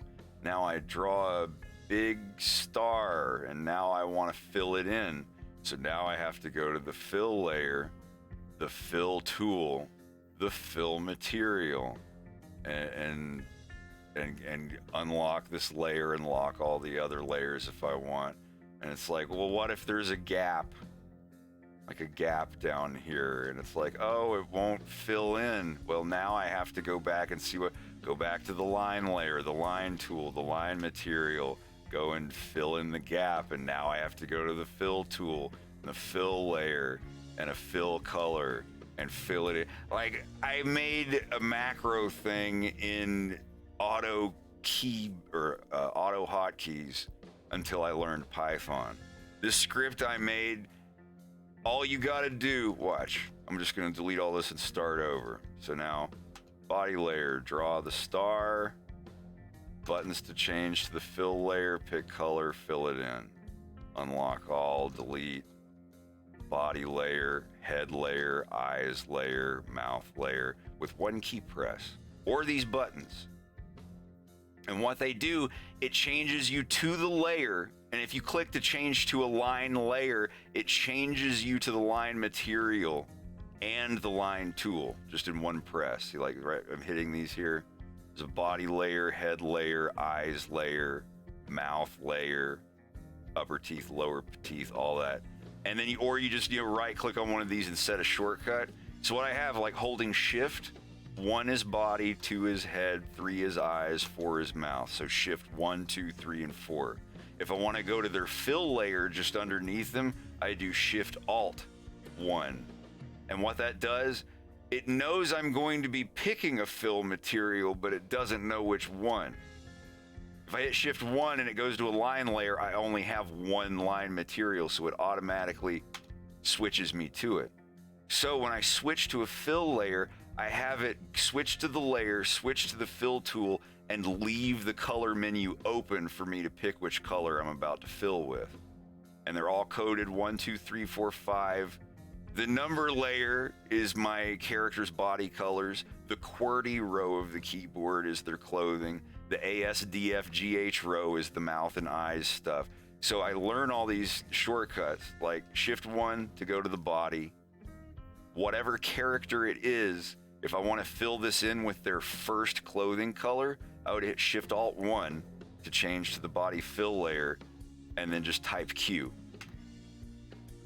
No matter which character I have. See, QWER, it's the button is the first letter that shows up in the name of the material over here.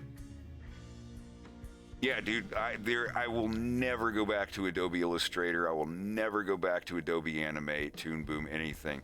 The day that I figured out that I could, you know, write all of this stuff and code all of this to be this thing here, and it's easy. I didn't have anyone teach it to me. My friend Derek was like, here is the website that has every call for Blender grease pencil. There they are. You just type, and I figured out the rest. And that day I was like, wow, I'm never using any other animation program ever again. There's still stuff I can program right now to make things faster and easier, and I just, it's almost not even worth the effort, because everything else has just made everything so fast. And you can set it to fade other layers. I have that set to Control F, so you know that you're not on the wrong layer. You're trying to draw the eyes and you're on the face layer. It's like, oh, well, the eyes are faded out. So yeah, like even if you don't have the shortcuts like I do, this plugin, as long as your layers are set up the exact way that these are. So here, let me show you real quick. I'm going to draw a real quick little fox.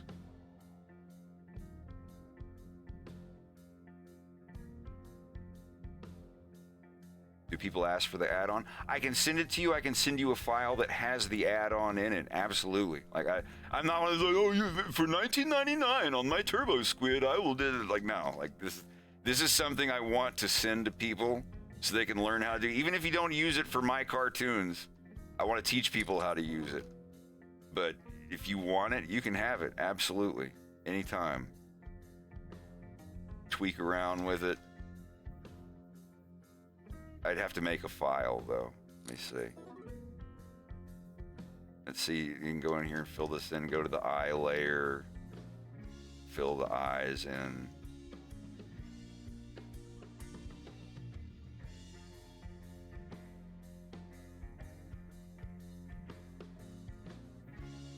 And my favorite thing in Blender, I have bound the Alt key with left mouse to the Sculpt tool.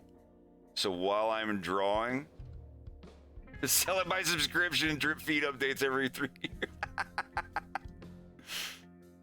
The thing I love that like you can draw a line and without changing any tools, you just hold the Alt key down and you can nudge your lines around. Hit F to change the size of the nudge. If you're one of these people, it's like I drew this line. Oh no, undo. No, undo. No, undo. Undo. Like no, like draw the line. If there's part of it that doesn't look right, then just nudge it, holding Alt. By default, holding Shift is the stabilizer here, where you're like,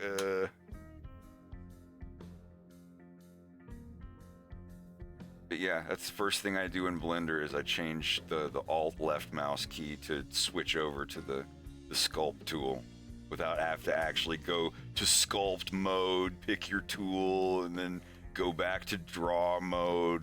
It's yeah, it really is. Since the layers are separated, though, you go to the lines for the body and move them, you'll have this problem.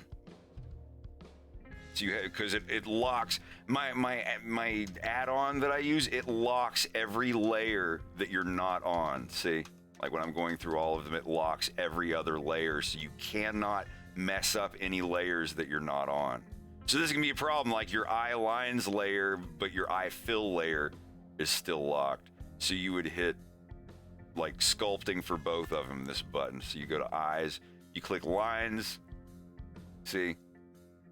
But if you turn on both of them, you see it unlocks both the line and the fill layer, so you can do sculpting with it. And with the masks already set up on this object, you can go over here and draw the shadow on it. Just like I did earlier with the whole soft lines thing. You mind, these come with predefined mod or modifiers and stuff. This is what I've been doing like for the entire year of 2020 when I was stuck in a basement. Oh, Six String, thanks for the bits. It'll drive you into some nasty habits. Oh, thank you kindly. But, like, for the entire year of 2020, all I did was toy around with grease pencil. The scene of my cartoon where James is walking through the train and all those people, that was like a year's worth. It didn't take me a year to make that scene, but it took a year of learning and studying to get to where I knew what to do. And then in 4 or 5 months, I made the scene.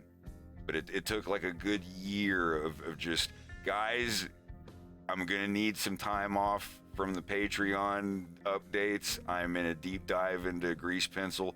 Trust me, I'll have something to show you in a few months. And everybody waited. And then I uploaded the train scene. Everybody's like, whoa, you can do this in Blender? I was like, yeah, I'm still figuring it out, but I'll show you how to do what I know so far. It's so much fun.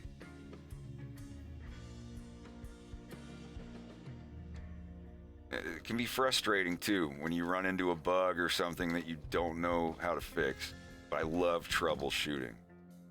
But good example of troubleshooting. Oh, when I render my Blender file, it just crashes. I loaded it fresh. I hit F12, it crashes. So there's some item or some setting in your Blender file that's making it crash. First thing, list every object in your Blender file and delete half of them. This is just like finding a gap in a paint fill. You draw a line through half of it and click on both sides and see which side is still not filling. That side has your gap in it, and that's where you need to find the gap in your line work. Now, Ladies Love Wolf O'Donnell was right before I started. The teeth, Wolf O'Donnell's teeth in the final shot of that short were done in Blender. You can tell his teeth and his tongue and in the inside of his mouth are 3D.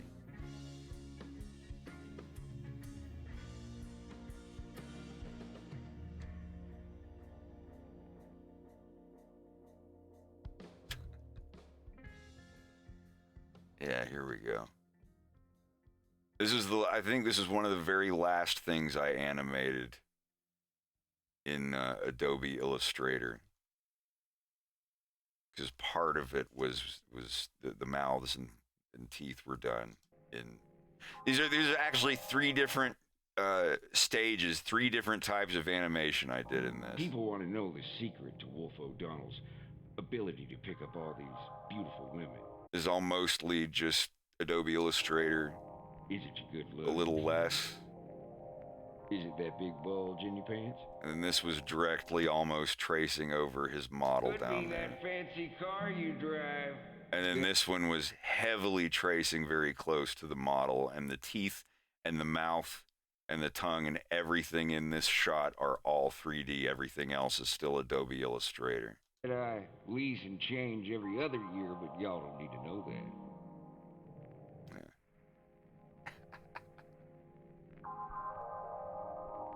People want to know the secret to Wolf O'Donnell's ability to pick up all these beautiful women. Is it your good looks? Is it that big bulge in your pants? Could be that fancy car you drive that I lease and change every other year, but y'all don't need to know that. Be funny to re-upload that.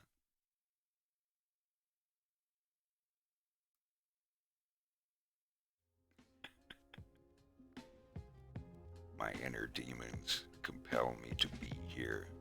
Your cheeks are like rose petals.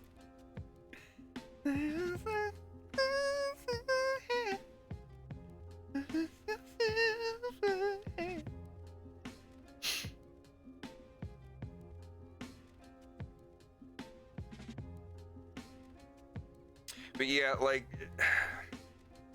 grouping layers would be nice, or even just being able to put color codes on them down here. I'm sorry if my ugly face is in the way, but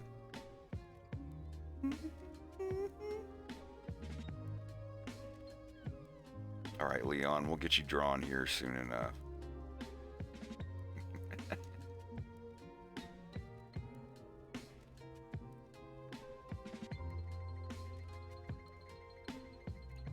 See, I don't religiously follow the 3D models. Like sometimes if the mouth looks too big or the eye isn't quite in the right place, I go against it.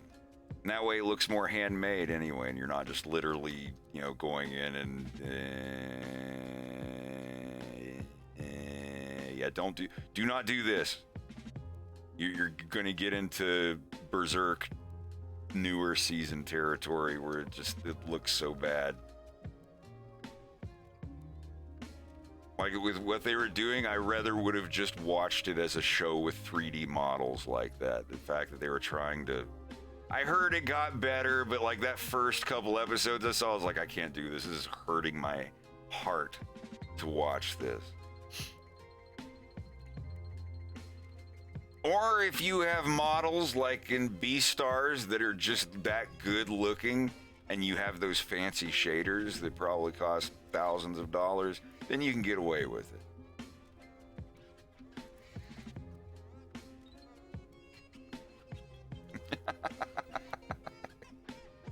Pepe, that looks great. I gotta see what Slava wants me to do for Yanuj. Yanuj is big spoilers if you weren't here earlier. Wolf's dad has a big debt. Not quite sure if it's a gambling debt or not, but he owes this lone lizard family some money, and they come to his house and threaten to kill him. Wolf is there, and the guy says, if you want to talk about it, call this guy. He's the head of the family, owns the money. And Wolf's dad tells him that how he owes money. Don't worry about it. I'll take care of it. He's like, that guy said they're literally going to cut your head off in a week or in a month or something. And he's like, don't worry. I'll figure it out. So Wolf sneaks out and goes and talks to this guy, the head of the Kowalski crime family, and says, look, what can I do to get my dad out of debt so you're not going to cut his head off? And he's like, well, what can you get? He's like, I've got, I can get you a weapon. He's like, no, weapons, I don't need weapons. I need something like that I could sell on the black market, like a military aircraft. Wolf thinks for a minute, and he's like, well, what if I brought you an aircraft? What if I brought you a greenie from the Katyn military? And he's like, now that would clear your father's debt, almost. But if you bring me that and do a couple of other favors for me, I'll clear your father's debt. I give you my word. So there's the motivation for Wolf to completely lie to his friends and his girlfriend.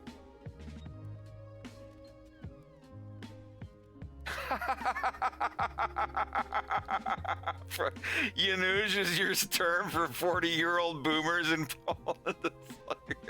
So kind of like a Vatnik or whatever. Like, oh, Greg, the Soviet Union was the best. That's awesome. I feel even better with that being his name now. Anyway, Wolf is going to show up at the beginning of episode 3 with the ship, and then he's going to be sitting across from this old chameleon guy named Yanuj. And he's like, you have done well, but we're not going to speak we're not going to speak personally anymore. For the next things that I want you to do, you're going to be working only with my son.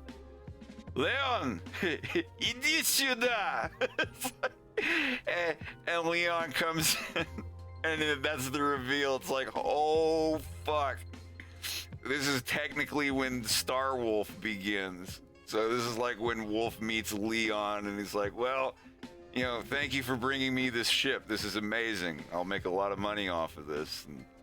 And, you surprised me, and we were thinking of having him actually be sympathetic to Wolf because he's also missing an eye, or his eye's fucked up.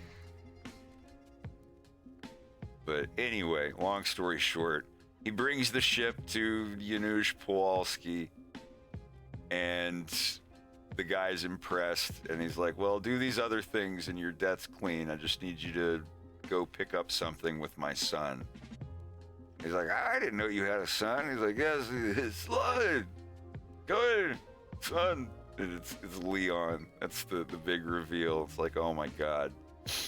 So yeah, Wolf's dad owes money to the Kowalski family, and in order to save his dad from you know, probably getting his head cut off, he goes and betrays his friends, and he's got all these other things weighing on his mind. Like, he got discharged from the only part of, like, he had to go back to regular academy. He got discharged from the flight academy out of his piloting program because he had an accident and lost his eye. And he's at his dad's house. He's not got any other prospects. His grades weren't that good. He just had a real good knack at driving and flying things. So, and he knows that he could possibly. You're making me want to do this. Let me Google this. Panther, I wasn't gonna have come in until Wolf gets arrested and goes to prison for a year or two, and he meets Panther on the inside. Panther in there for theft. No, I'm looking. I'm like Janusz meme.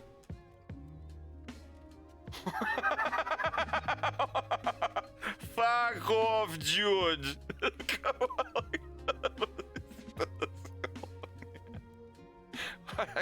I don't get any of these, but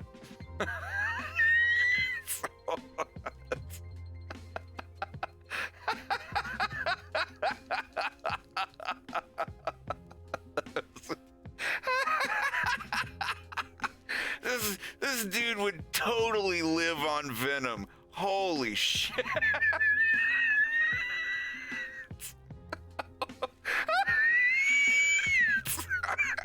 Just looking at the pictures, Jesus Christ.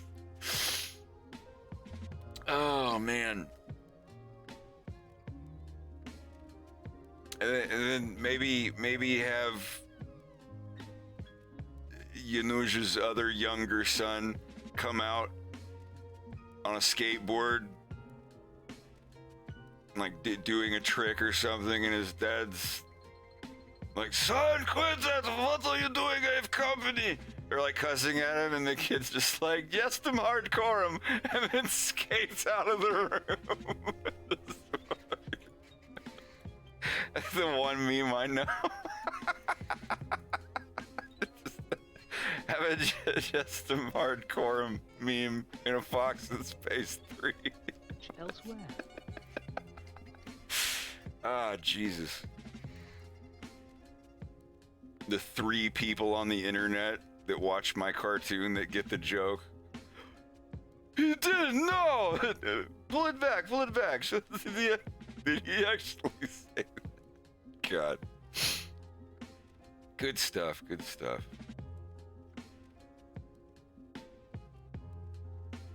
But yeah, that's Wolf Situation episode 3. It's gonna start out with that.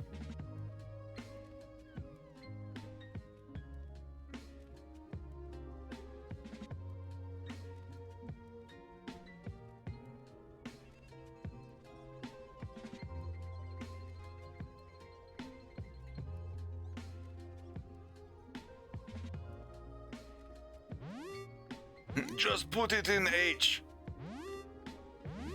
Hello, Lewis. How are you doing? Thank you for the raid. Game of Feathers and Friends. Another good friend of mine that's helped on a Fox in Space. Part of the Fox in Space family. Squirrel.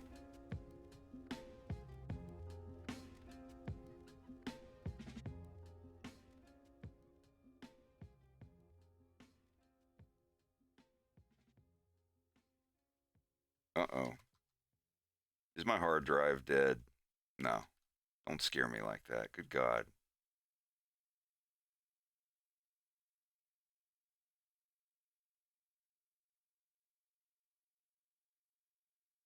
I hope that VLC is not doing something.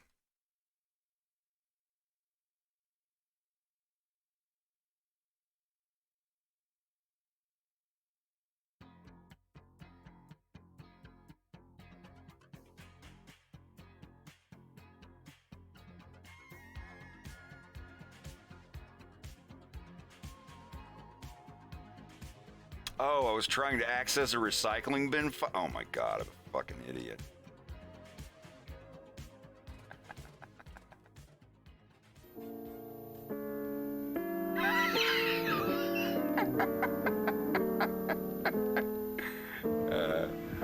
I want to wish you all a very Merry Christmas and a Happy New Year. And here's our son-in-law next. We do hope that your lives will be filled with joy this Christmas, and I want to send a special greeting to Father and friends in North Dakota. Welcome to our Christmas party, and I also want to wish everyone a blessed and beautiful holiday. And here's my brother Larry. I'd like to wish everybody a Merry Christmas, and my aunts and uncles and my grandpa, and especially my grandpa and grandma, Merry Christmas in Nebraska.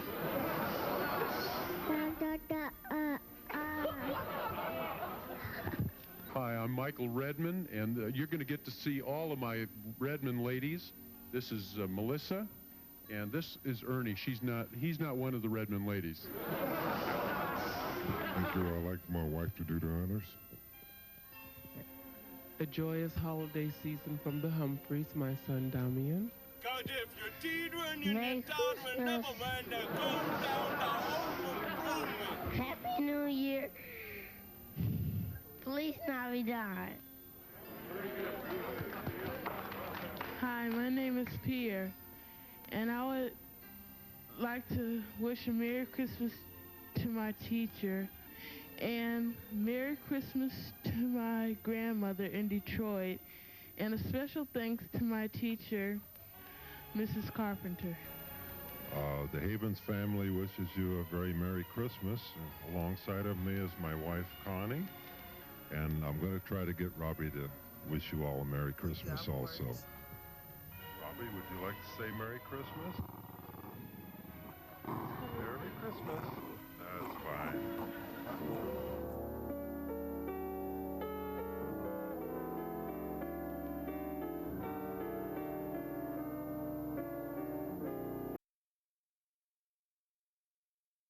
Okay, just got back from the coffee shop, just around the corner. Something kind of crazy just happened. I walked in there, and I've never been to this place before. And I go up and I ask the lady, "Do you have this menu's very big and confusing? I don't see just regular coffee, just a normal size, a normal amount of coffee, and just a normal coffee. Do you have that?" And so I actually just said, "Do you have coffee?" She says, "Yes." It's $1.50. I pull out my card. I don't have cash on me. And she gives me this look.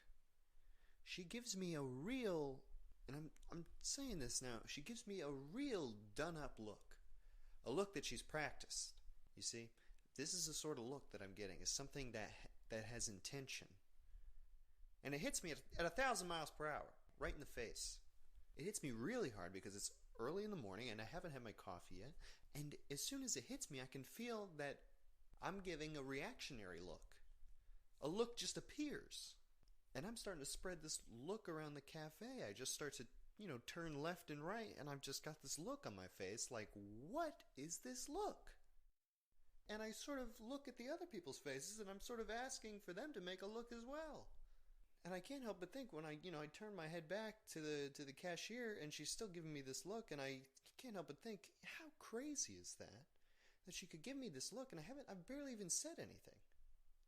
And I'm just standing there in front of the register, thinking about this, and it really rattled me. Why do looks matter? Why does it worry us when people look at us? Why does it worry us even more when we look at ourselves? I don't know the answer to these questions. But I know that people like to look. They do, they can't help it. People like you and me like to see. See how things are. See how they work. But when you look too hard, you look like a jerk. Why can't we just let all the earth rejoice together and we shall be as one? All I'm saying is don't look at me because I don't like the way you look. Let all the earth grow to know one another and live beneath the sun. You know what? I thank you to never look at me again. And I said that to them. I was furious. And I could feel this rage bubbling up inside of me. It was lifting my arms up to either side and extending my fists and then finally 2 middle fingers. And I twirled playfully around the cafe. And I windmilled my double bird so everyone could see. And I ran to the door and I kicked it open. And I ran out into the street. And I punched the street. And I said everything I could think of. But I had nothing to say. And I zipped up and I walked home. And then I recorded this.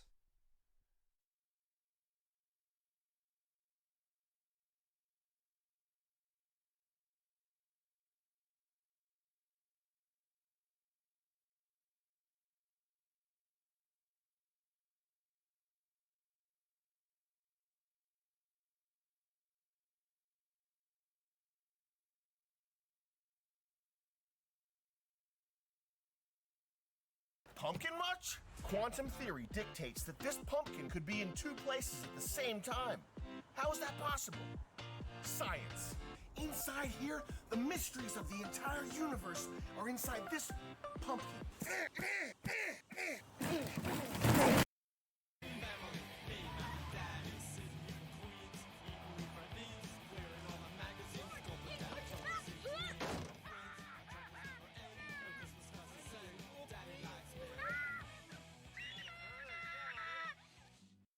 This is just classic. Of course this would happen. I invite somebody over to watch a movie and the fucking subtitle feature doesn't work. Dude, you seem stressed. I am stressed. Come on, dude. Relax.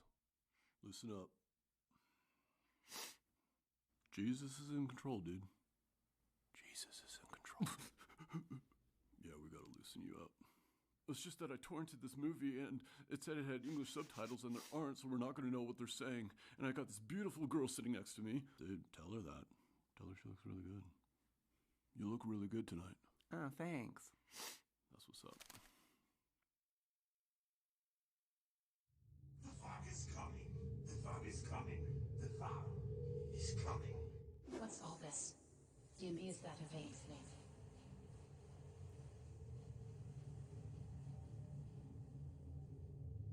No, Mom, it's not. Mom, it's for my video, Mom. 10,000 years in the cumulative punishment for this infraction.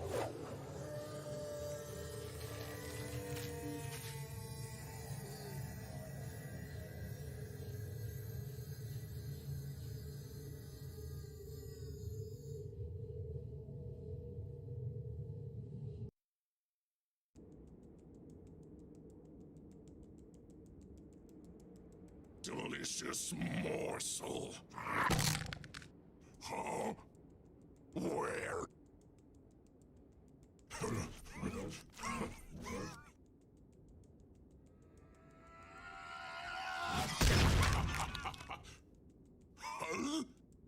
Oh!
It's all mine. Mine. I want it.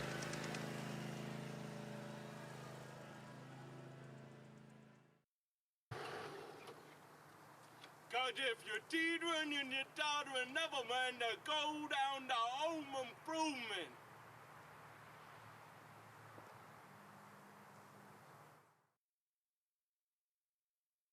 Dear Diary, some people call me baby cakes. Now I call me baby cakes. I'm not ashamed to get excited. I get friends who get excited.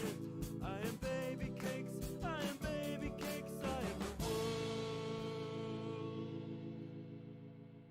Dear Diary, soy lodged shit in my shower yesterday.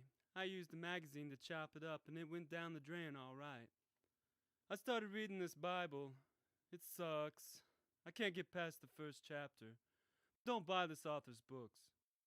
Dad and his friends were discussing if the universe was ruled by a man or a woman, or by a being that had all sorts of sex parts. They're wizards. I know it. At roleplay, I introduced the following characters: Gorgazamoth, Aeoli, Rorok, Snurd, Bloodross, Zingfrost, Snodgrod, and Vorkin. My friends Chimichummy and Nefario were floored by the campaign I wrote for them. Both of their characters finally met the moon babies. They killed trolls and destroyed dragons, and they had the times of their lives. Chimichummy asked if we were virgins. I said no, because I can't give birth to a Jesus. We went to the store and bought beer, raspberries, condoms, wine, 4 choco rats, throat splooshes, and a box of Jodu chicken ranch drizzles. Those guys that keep following us were following us. This morning I recorded a little song. Everybody is so jealous. If you love me, you'll say hell yes. I am baby cake so luscious. I will rule collective conscious. Yes, yes, yes, yes, yes, yes, yes, yes, yes, yes, yes, yes, yes. Dad had a beautiful date over yesterday. Dad kissed his tongue first. Ladies seemed to like it. I worked up a powerful loneliness in my massive bed, in the massive dark. It got so dark I couldn't see my hand doing any of the stuff it was probably doing. Random notes. My mom is a mysterious and busy lady. That's what I'm told. My country is wonderful. I don't have to think about anything. I'll be 30 next month, and I plan on living forever. But I'm leaving that up to science right now. They probably don't make sailor suits in my size. I'm alive, and this is my life. And when I get powers, I'll remember what it felt like to be human. I'd fly if I could fly. I'll fly when I can fly. I saw some elves and a troll in a tree. I will rule, I will keep a diary. I am baby cakes, I am baby cakes, I am the world.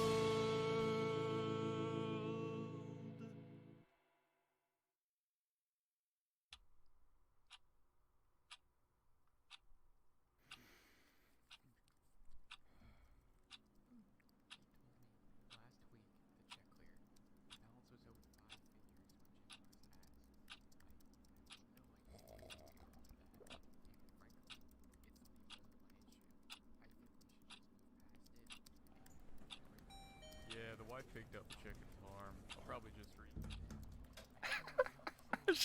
should tell Slouch this is like The Last of Us if it was directed by Wes Anderson. They're ready to see you now.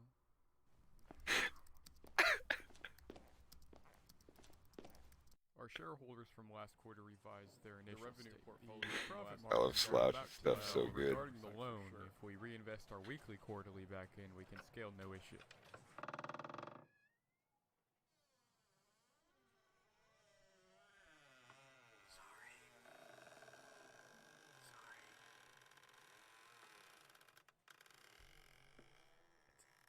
It's a squeaky door, sorry.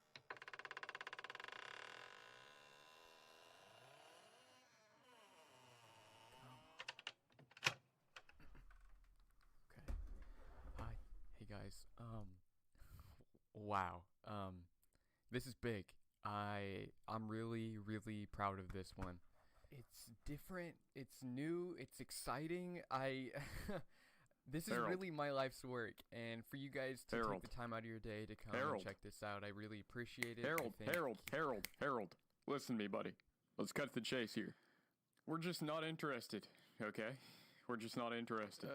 Just the figures just aren't there. People aren't buying this. People aren't buying this shit, It's Harold. really- It's nothing Oh, yeah, personal. nothing nothing personal. personal. No, on. it's just business, Harold. I mean, at least just let me show you. I think I could change your mind. Harold, we'd like you to leave now. Oh yeah, it's no problem. Oh yeah, for brunch? Oh, for sure. That's fine. Yeah.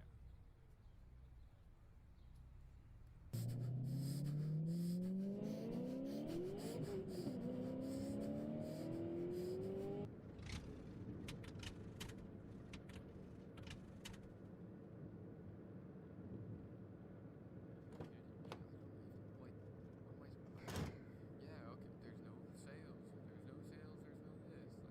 Like, I don't know. It would just...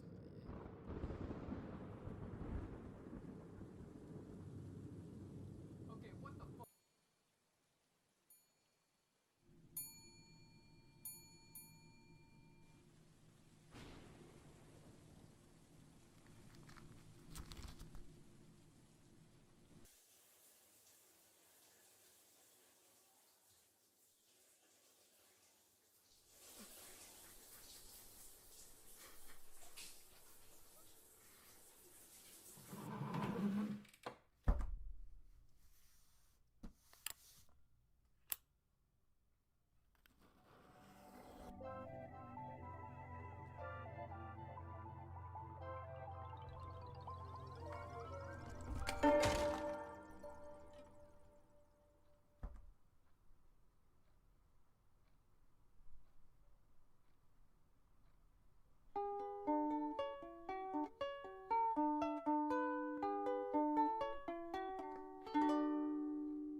My first day at work is here.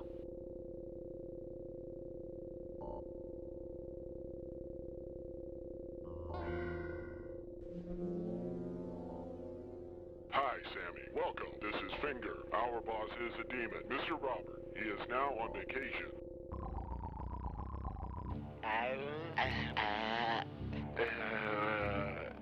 Do not need you. My job is at the Griffin or the gyros.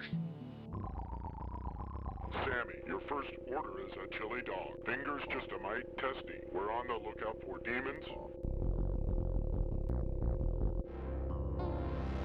Okay, my first order.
Excellent, you say? I will try to find out with powers. Stand back, Sammy. This may be out of your mind.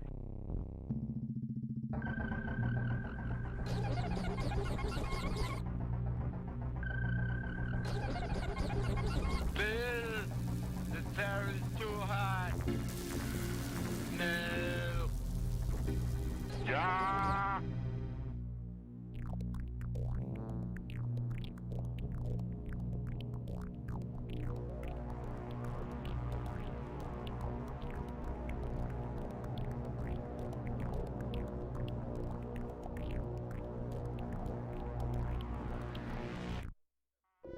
Sammy, never try what I just did. The power was too hot. Luckily, I was able to quickly sample my screams of pain. Now there may be an order at the drive-thru. After that, come back here, and we will form a music band for protection from demons. The name will be The Teammates. We will use a sample of my scream in our first song. How about the super band? Go to the drive-thru, Sammy.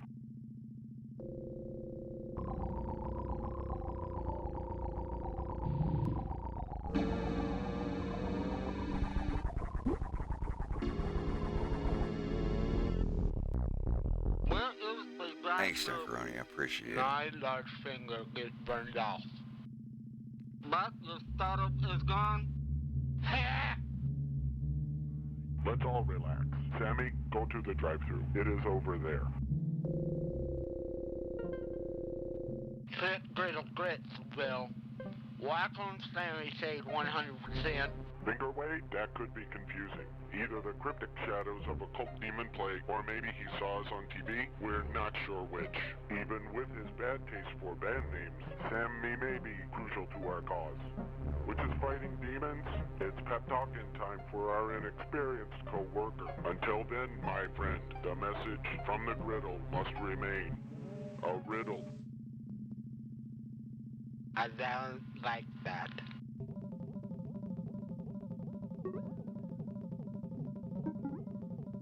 Bill, what is the name of the new band, by the way? The Teammates. I prefer the Jack Vents. Go to the bathroom, Finger.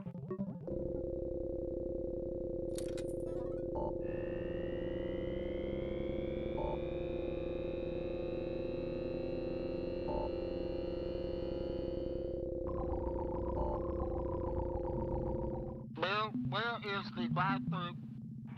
Sammy, listen to me. What you saw back there was a man who went berserk because there are parts of his body he wasn't born with that went out of control. Fingers used to burst in ill rhymes in our whole two-man band called the Safeties. But then he tried to pimp up us a rock album about dedication to quality food service called 100%. For 5 long days at the griddle, he garnered the Safeties, not but insipid ditties with fragmented concepts, lame arrangements, and deplorable human beatbox solos. He lost all critical perspective. Bless his mangy little heart. I don't understand. Sammy, listen to me. Fingers ornery. He's liable to get touchy and do something rash. He thinks you're a demon, but I'm on your side, Sammy. So, yo, home skillet, we about to get our teammate roll on and solve the riddle of the griddle. Yes.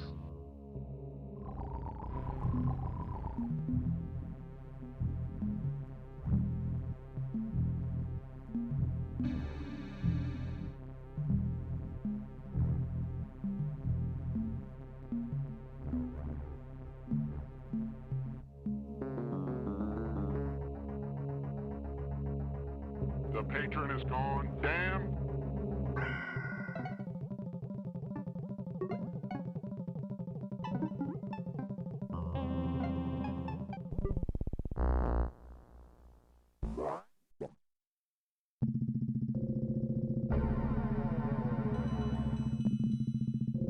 Sammy, we may have our answer and possibly an energetic clip of me to use in our first music video to boot quickly to the prohibited break room. Fucking demons.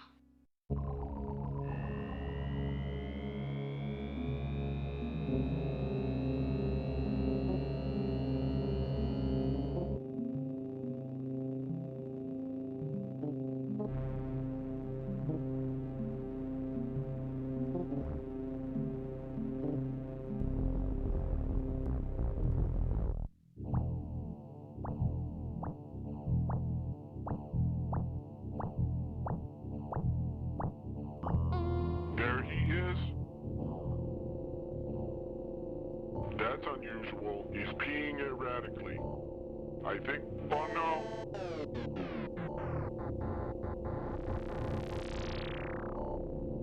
I sent Finger to the bathroom. How could I be so foolish? I've lost control of the teammates. Before I even had it, I can't watch.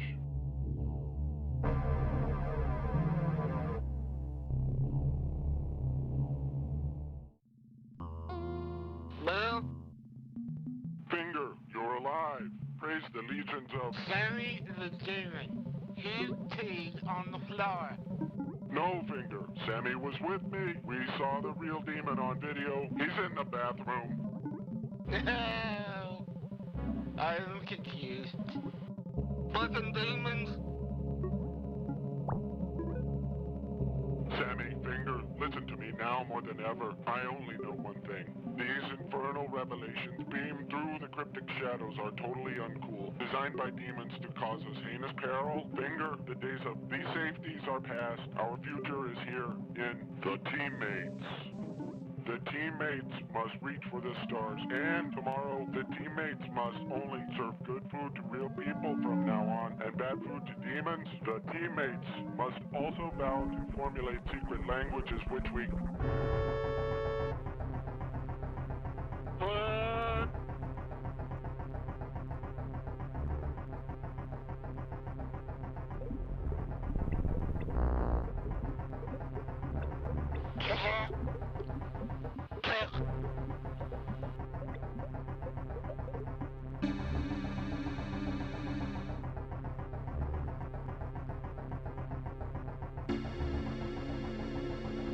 Mr. Robert, he is afraid.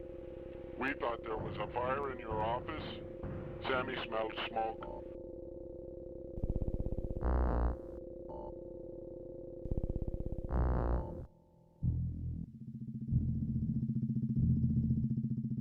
Gramps. Mom. Go pee. Doubly dangerous demon death dudes. Just totally teammates. Take off time.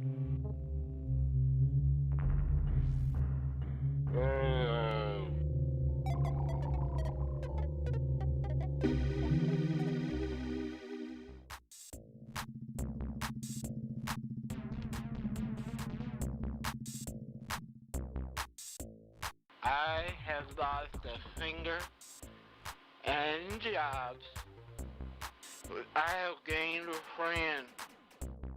Those demons were in the restaurant. Yes, yes, Sammy. And now I know our first album, The Teammates, present 101%.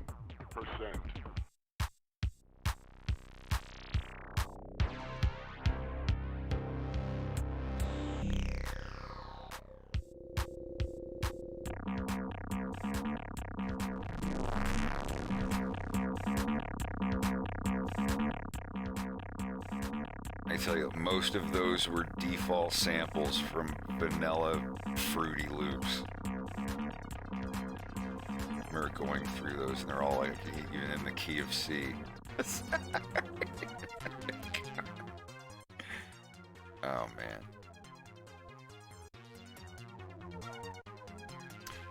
I'm going to have to get some soup. I'll be right back.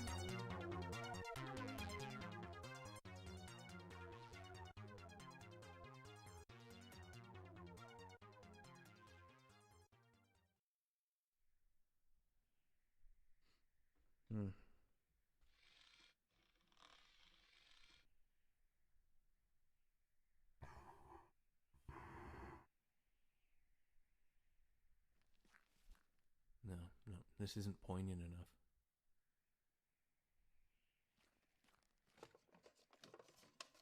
Child's crayons? No. Teddy bear? No. Ah, here we go.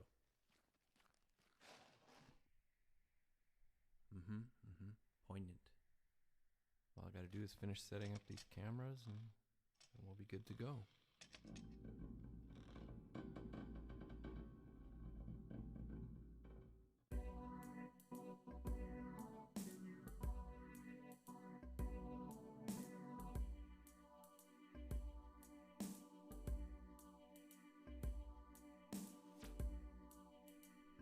Welcome to the show, everybody.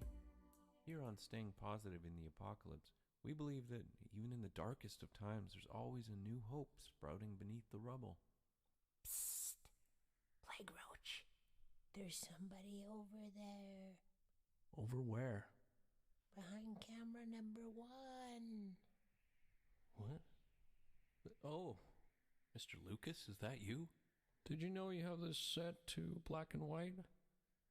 You'd get more viewers with some bright colors. Not to mention you could fill up the shot with more stuff, maybe some more vehicles and debris. And use green screen, you could put in a giant avatar tree instead of that little sprout there. Perfect timing. Now we have a guest for the show. Yeah, but in your heart you know that it's just another robot disguised as a celebrity. Destroy him now before he destroys you. Oh, this is just me saying this. Solid advice, though. Oh. I'm pretty sure I got some rope in here. So, hey, blood. Say, you don't think he could actually be a living human? Maybe it is him. I've noticed the tone of your show fluctuates too much. The greatest art reflects a consistent tone. Especially with film, every subtle detail is carefully thought out. Oh, my kids would love this. I'm going to put something fun and cool like that in my next film. Go back to how you survived. You say the robots kept you alive to plumb your sci-fi knowledge? Yeah, they were picking my brain for new robotic concepts. Weren't your concepts just transcribed from pulp magazines and old movies? I'll have you know that I suffered a great deal while writing Star Wars. Yeah, your pen exploded and your butler had to wipe the ink off your fingies for you. I'm sorry, it is great to see another living human, and a famous one at that, but my viewers will not find your story relatable, sir. We have people out there trying to survive in the wasteland. You can babble all you want about helping others to survive, but I think we both know you're alone out here. So I hope you don't have any fantasies about settling down with a nice girl, starting a family. In fact, the only female I've come across since leaving my compound was a northern bobwhite. The endangered bird? Well, you know, all life is endangered now. In fact, there are more northern bobwhites than just about any other living creature now. Well, then I suppose it's okay to eat them again, right? That reminds me of my food segment. I gotta do that. Here, George, have a biscuit made from cattail pollen. You heard right, folks. Cattails are useful plants. Bet you didn't know that in May or June, their pollen is ready and can be used like regular flour. You can also eat the shoots like celery, or boil them like asparagus. Or slice and fry the blossoms. Is that a crayon sticking out of your ear? It's an earplug or something. Must have fallen in his ear when he hit my wheelbarrow. And then it melted against his warm endoskeleton. The illusion of blood. Just another robot trying to ruin my day. Oh, no, you don't. You're going to drop that dynamite right now. We've sent many robots out to hurt you, to torture your mind. But if there's one way to destroy a man's spirit, it's through modern art. Hey, come on now. That's taking it too far.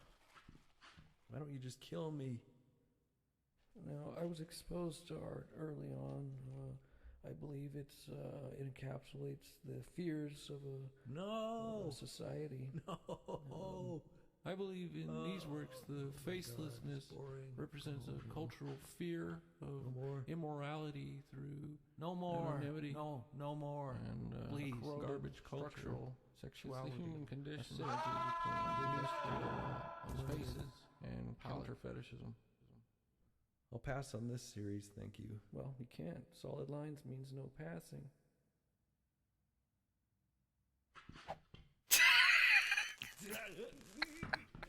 Oh, you're gonna love this next section. We haven't even touched on conceptual, site-specific art yet.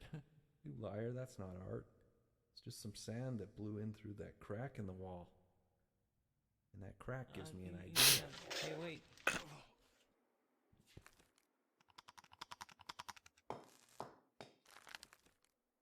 Whoa, wow. Look, this limestone chunk had a piece of flint inside. Survival tip number 2. An easy way to identify flint is to scrape it along a piece. You haven't finished with the gallery tour yet, Plague Roach. Oh no. And I'm thinking, what am I going to do? Because it's going to probably blow up in a second, and it'd be terrible. Oh no! A northern bobwhite. You'll be blown to bits. Unless I could save you.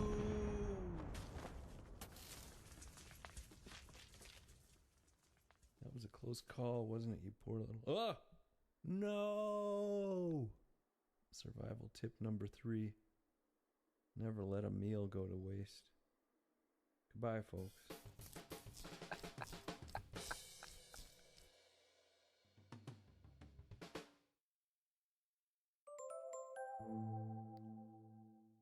儿子，快点起床了，儿子。起。快点起来了，快点的啊！快点的，快！快点起床了，闺女，快点的啊！哎呀，快点儿！快点走，快起床，别磨叽啊！听见没？快点！哎，开玩笑。那亲妈那叫儿子起床能那么叫吗？薅起来往地板上拐啊？可能吗？不可能。再说那种小猫咪尾巴能那么拽吗？啊，演绎出真正的妈妈叫孩子起床的场景啊！来，3、2、1 ，Action！ 老1、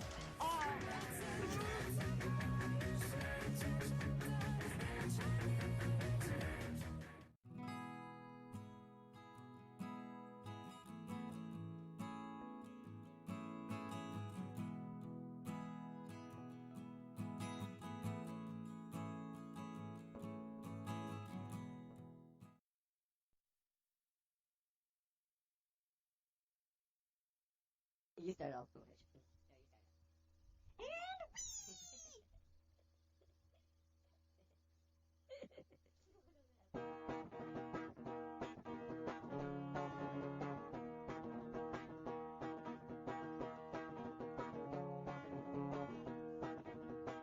Oh my god, there was this guy and he came over and he was like, wee! Oh my god, I remember my mom, she'd be like, wee! And I'm so late because I went home and I take that, wee! Oh my god, then there was this guy and he goes, hey, I got a knife and the wee! So I went up to a sub gangster and he was like, yo, motherfucker, wee! Yo, I saw R2D on the street, he was like, wee! Blink! Yo, I saw a kid in a wheelchair, he was going down the hill really fast, he was like, wee! Yo, we were watching a movie theater and this guy, he was like, oh, I got popcorn! And I was like, oh my god, wee! When you're a kid and you wanna go wee, but you ain't got drugs yet, you hold on for your life. Hold on to your little gonads and strife. Gonads and strife, gonads and strife, gonads and strife. Gonads and strife, gonads and strife, gonads and strife. Gonads and strife, gonads and strife, gonads and strife. Gonads and strife, gonads and strife, gonads and strife. Gonads in the lightning, in the rain. Yo, I saw a squirrel run across the street and didn't get my car, so he's like, wee wee!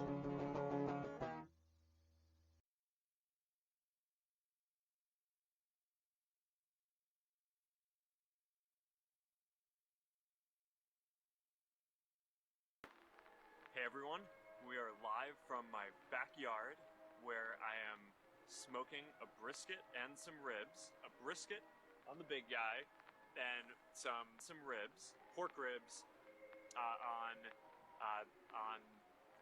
the green egg. So I'm looking forward to meat fibers. You know, the thing about smoking meat is that it does consume a lot of Sweet Baby Ray's barbecue sauce and a lot of meats, but it gets such a good smoky flavor. Right now I got ribs in there, so that's meat fibers. What happened with the gray shirt? You know, it's a weekend, man. It's a weekend. I wear the gray shirt either when I'm going to work or during the weekday. And the idea is I don't want to really have to spend much time thinking about what I'm wearing, but for the weekends, I figure, you know, gotta have some fun. So I actually have the same shirt in other colors, and I wear those on the weekends. So I figured I'd break out the purple one today. While I was smoking meats earlier in the day, I started doing a triathlon. I swam about 20 miles, and I biked about a mile, and then I had to go deal with my Wi-Fi hotspot inside the house, so I had to abort the triathlon. I'm sitting here smoking these meats, and the Sweet Baby Ray's barbecue sauce. That is going on the ribs in probably just a minute. You're actually cooking at a pretty low temperature. It's about 200 to 225 degrees, and the key is you cook it for a long period of time. So you get meat like a brisket. You want to break down all the collagen in between the meat fibers. So you're keeping it in there for a long time, and it's just melting down and getting more and more tender, and it's going to be delicious. Smoked salmon is good, but I have to say it's not quite as good as brisket and ribs. Although you know the thing that really makes it good, and I think half of the joy is that things taste better with Sweet Baby Ray's barbecue sauce. I actually was not previously aware that there were multiple kinds of Sweet Baby Ray's. I guess the original is got to be the best. All right, so how many of you guys are eating brisket and ribs tonight? We have just applied the Sweet Baby Ray's to the meat. Grill talk is winding down. The Sweet Baby Ray's and the brisket need to be eaten. Thank you guys all for tuning in. I guess I'll catch you on our next installment of Grill Talk.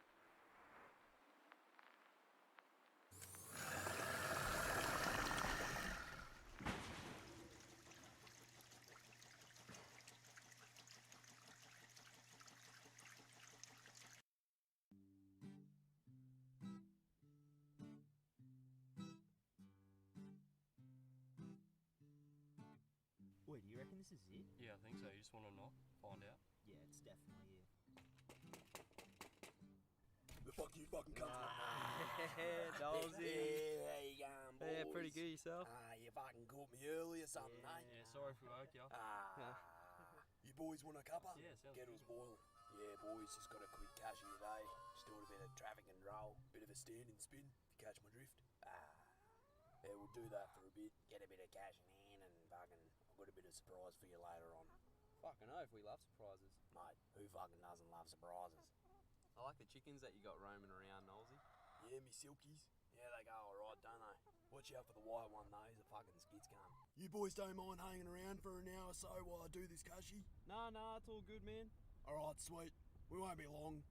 Mr. Lollipop Man, eh? Yeah, you fucking better believe it, cunt. Easiest job on the fucking planet, mate. Fucking tell you what. Yeah? Fucking dead set. All I'm fucking doing is standing out in the road twisting a fucking pole, cunt. And I'm getting paid fuckloads more because it's a fucking safety risk. Because I'm standing out in the fucking road. Yeah, mate. Every time I go out looking for cashies, I always find the fucking riskiest ones. Because as you know, I'm a fucking crazy cunt. I like to fucking walk on the edge and get paid for it. Cash in hand. Always fucking cash in hand, mate. Always.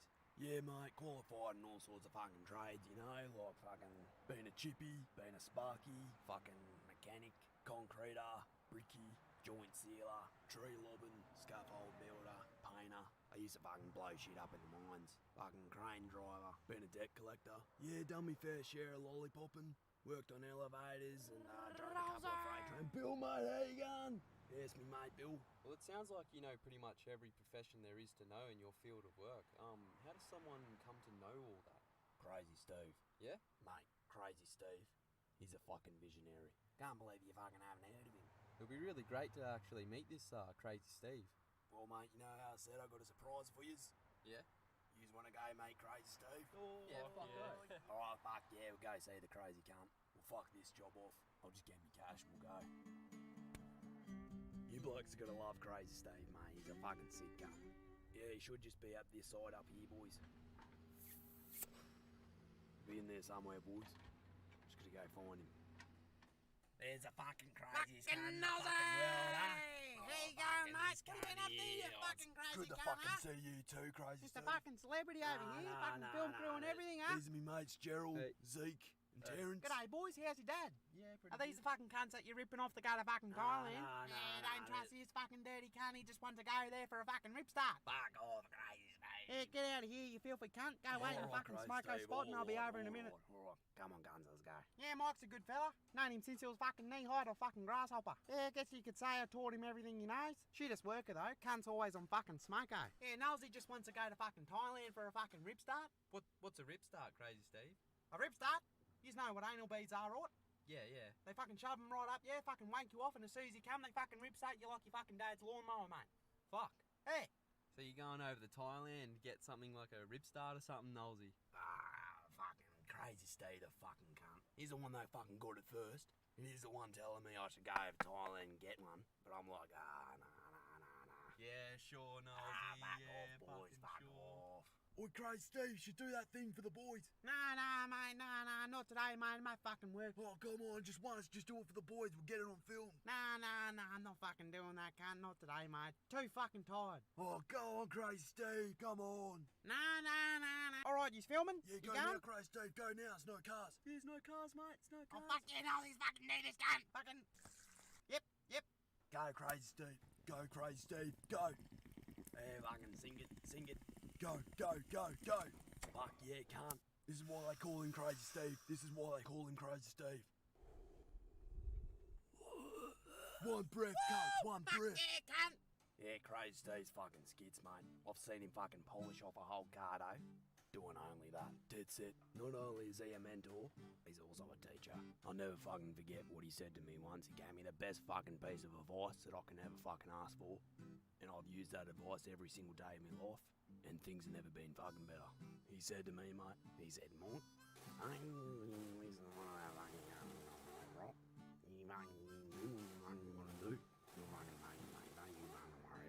ever since I fucking used that advice, things have never been better. So, take it home. Use it. Okay.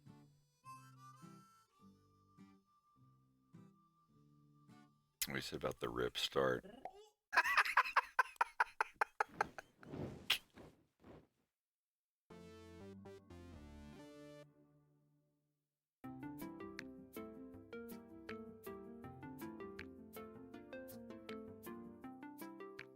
Нет, Шарик, ты не понимаешь. Это мой первый рабочий день.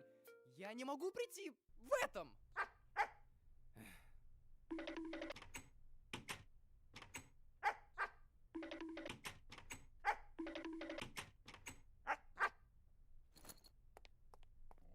Блин, Шарик, может тебя одного оставить?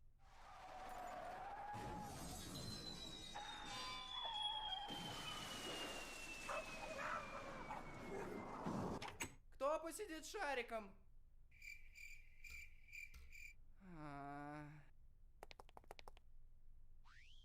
Черт, да где же...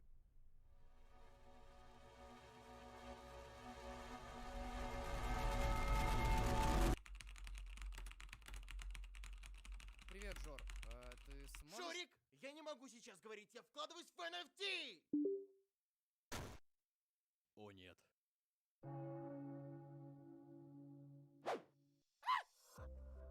Вот он! Чего? Посиди с Шариком! Чё?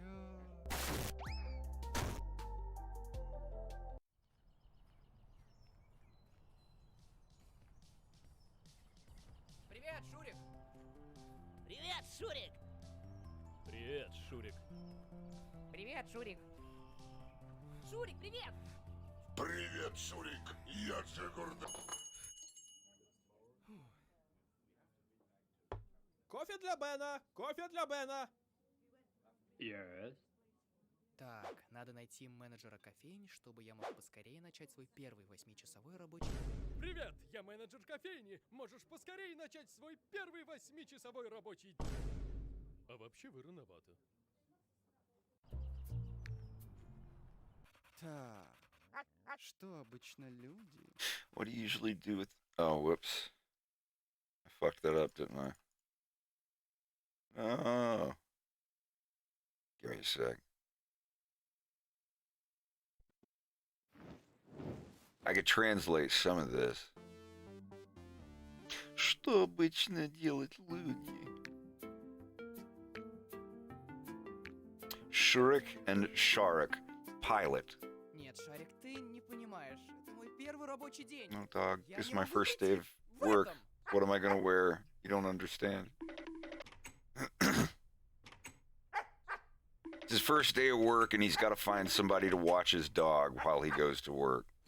Like he has a stoner roommate and an NFT roommate.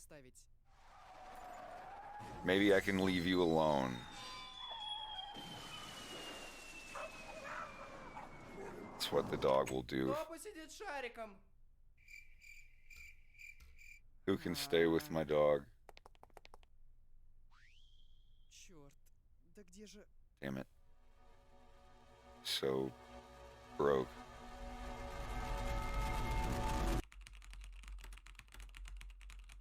Привет, Жор. Hey. Жорик, я не могу сейчас говорить, я вкладываюсь в NFT! I can't talk right now. I'm watching my NFT. О нет. Oh no. The hippie roommate. Here he is. What? You need to stay with Shard. What? Yeah. So he left him with the hippie. Привет, Шурик! Hi, Shurik. Привет, Шурик. It's funny, his name's Shurik, and the word for dog, one of them is Shadik. So I don't get the joke. Кофе для Бена! Кофе для Бена! Coffee for Ben. Yes. Так, надо найти менеджера кофейни, So чтобы where's я the мог поскорее начать свой первый manager of the cafe Привет, something? я менеджер кофейни. Можешь поскорее начать свой первый 8-часовой рабочий день. А вообще вы рано. I'm the manager. Can you do something with the workers? Generally, you're not. You're supposed to. Что обычно люди? What usually people do with dogs? Вообще есть собака.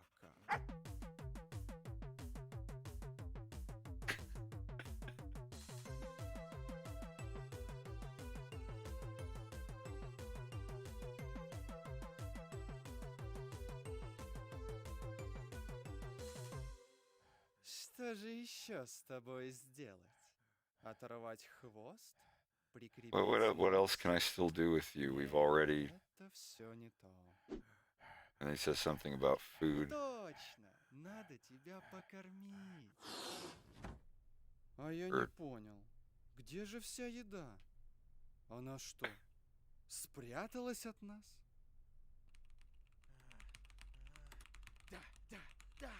Да, почти получилось. Да, получилось, почти. I made it. Almost. Бро, он нашел спагетти. Look, he found spaghetti.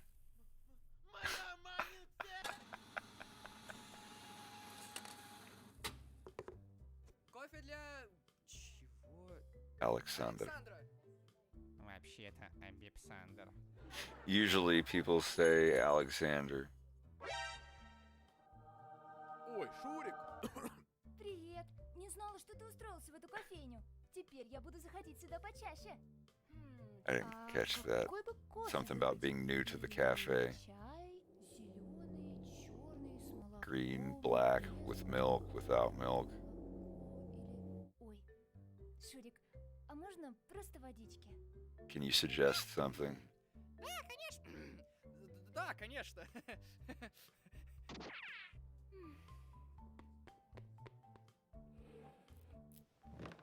And he said, yes, of course. Конечно. So his house fucked up, so he's bringing all of his GPUs to the coffee place to use their electricity.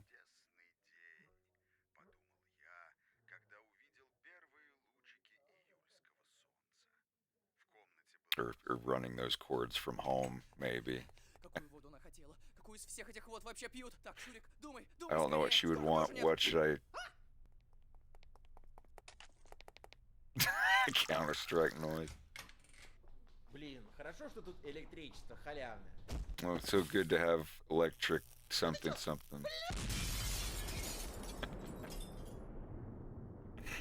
He started to say fuck.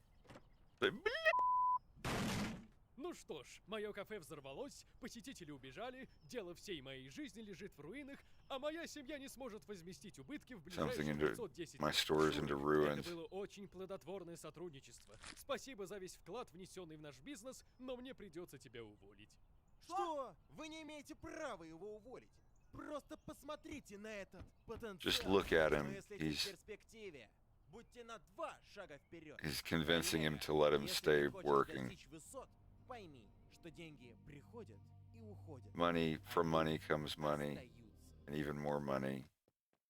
Убедительно. Но если вы прямо сейчас не найдете способ заплатить мне за весь нанесенный ущерб, вы отправитесь в колонию строгого режима, а расплачиваться придется вашим детям и детям ваших детей, и, кажется, детям детей Something ваших about their детей, children и and the детям children of детей their Смитса, children. и детям детей... Да брось, братан.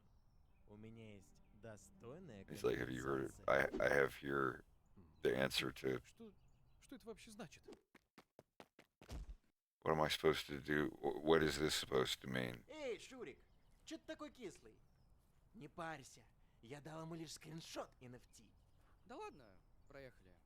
Видимо, быть бариста это You're kidding. не I моё. can't. Что тогда мое?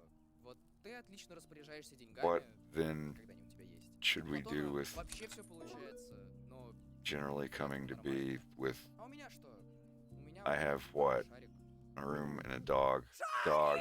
My dog. And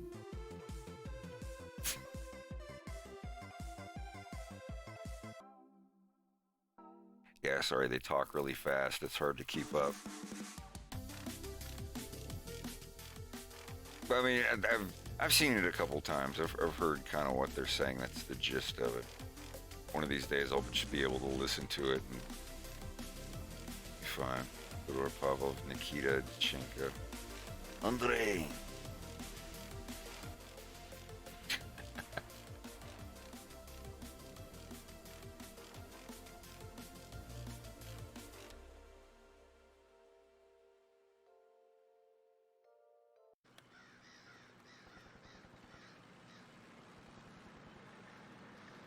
Oh God, this one.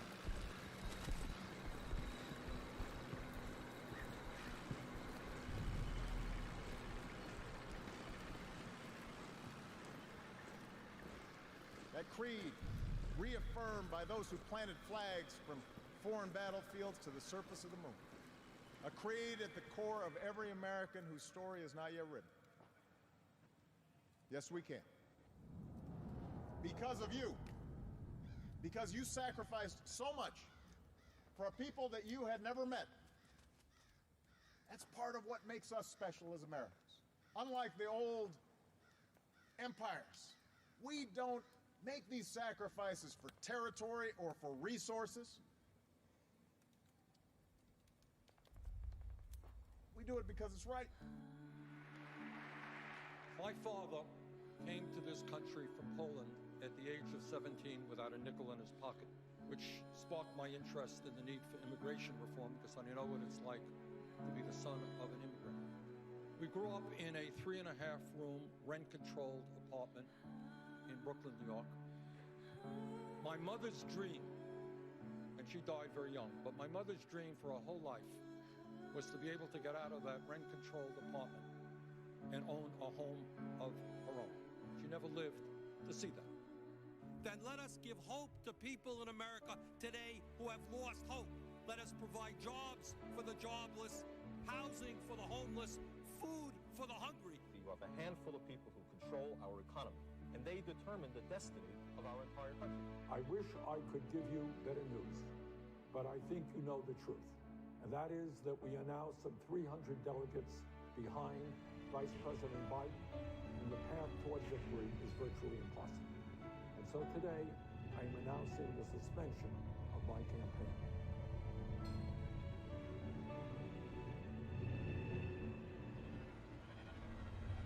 Keep moving.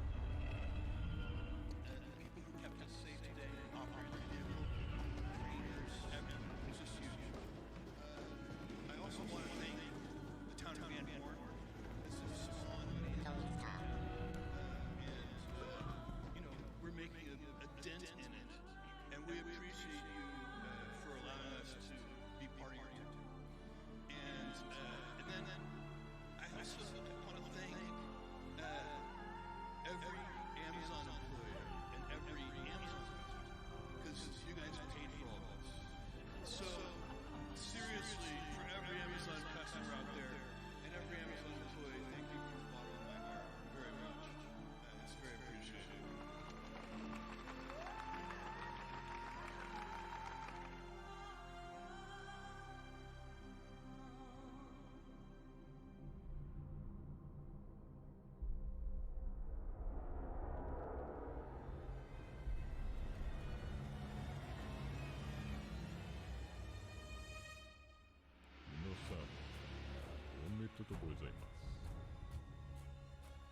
Hey, there's a sweet baby raise.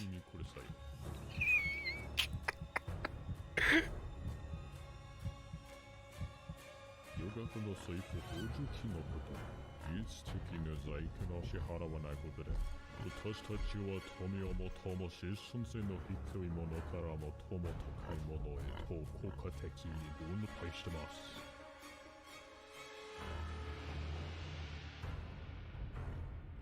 少々私たちのポケットの中に両方の当事者からよって私たちは労働者を犠牲にした連載の愛で神になることができます。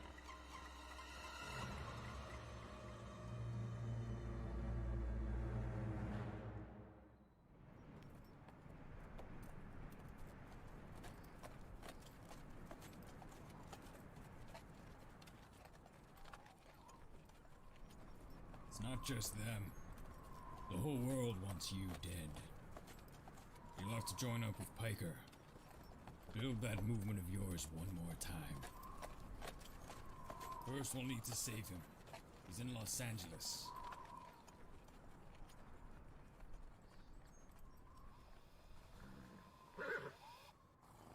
You're a legend in the eyes of those who live in the working class. That's why you'll have to handle this mission yourself. That's how Haas would want it.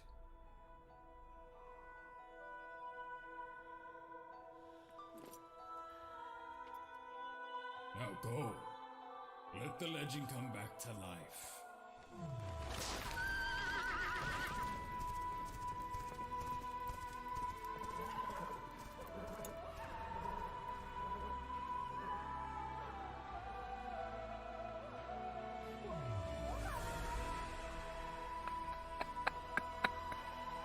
Dude, he would have won if he campaigned using this as his campaign ad. This is probably what presidential campaign commercials are going to look like in like 20 years.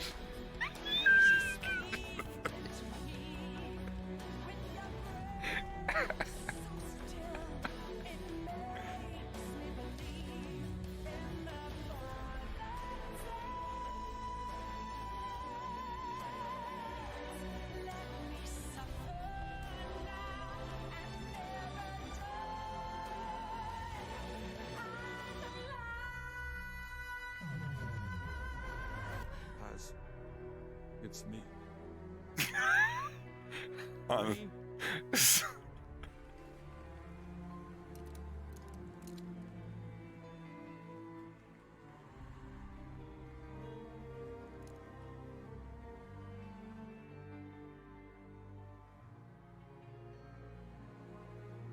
What the fuck took you this long, dude? His head is so tiny. Danny DeVito's I'm sorry, this cracks me up every time.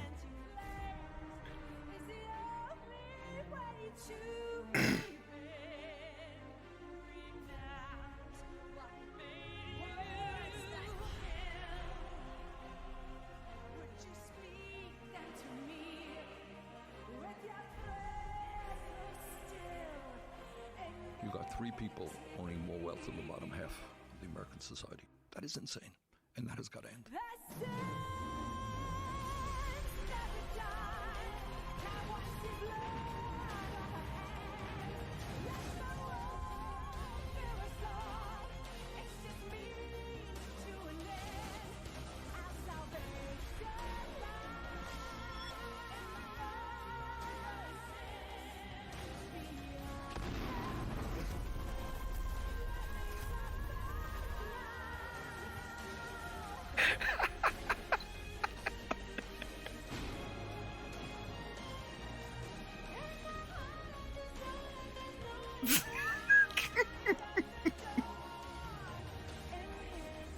It's as if some evil demon decided to take over the human species and drive them to self-destruction.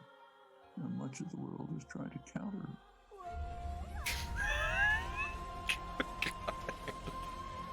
it. Mitch McConnell. Berserk. Or whatever the fuck. Oh my god.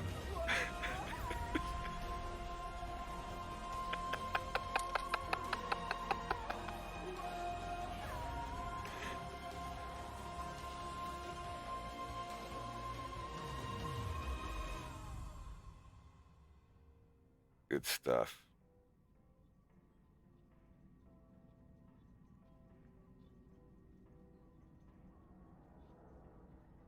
Hello there. I would like to thank the following patrons: The White Rabbit UK, All Ether, Atreus Cocoa, The Xylex, Kalpa X, Louise, Dosha, God King Engineer of It's almost got 500,000 views. That's good. He deserves Mr. it. Bear, Nathan Lax. Oh, his latest one he did on Kanye West, like it's Matt, Nicholas it's Carr, pretty good. Nick Guy, Alvaro Garcia, Henning Larson, The UFO Answer, Jay Nira, author of Raven's Dream and Amelia's Nightmare. I greatly appreciate all of you patrons for your patience and support, and same for all of you donors that contributed to my supercomputer back in August. This animation would not be possible without this beautiful machine and your generosity. As you can see, I have let the hamsters live freely in the new computer despite their moral depravity. I would also like to thank Ostenox for providing the lines from Hostenox, the AI-generated voice of Hassan.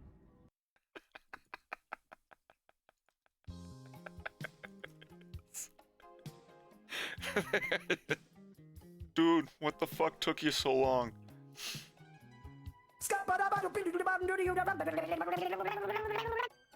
Exactly.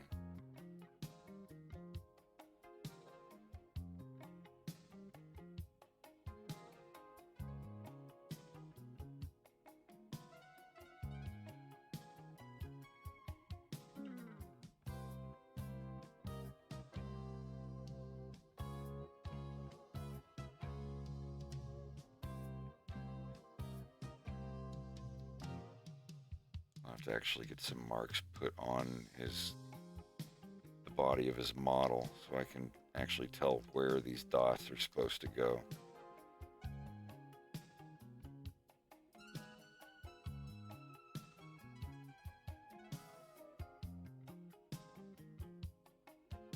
And see, that's the cool thing. If you draw all this on separate layers, it seems tedious. But when you get to this where you've drawn the eyes and they look all right, but you need to adjust them a little bit, you can just adjust this layer by itself. Connie Kuma TV and friends, how y'all doing tonight? Or this morning. It's 5:10 in the morning. I thought it was like midnight. Oops. Hope y'all are doing all right.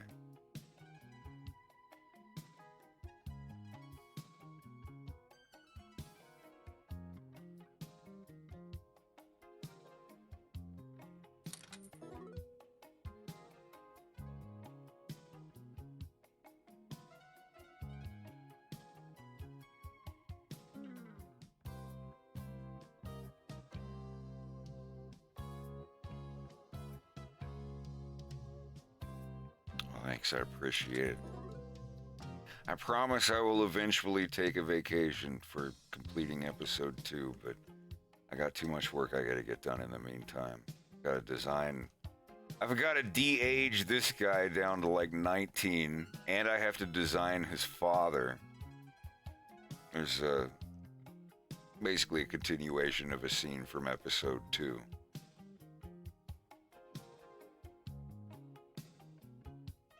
I gotta learn how to draw this guy better.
So thanks for the follow.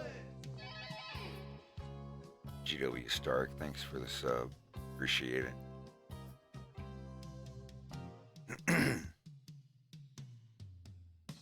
Yeah, the violence is gonna come after episode 3's done. Right when I'm over halfway done with Star Fox episode 3, I'll probably start expanding on all this stuff.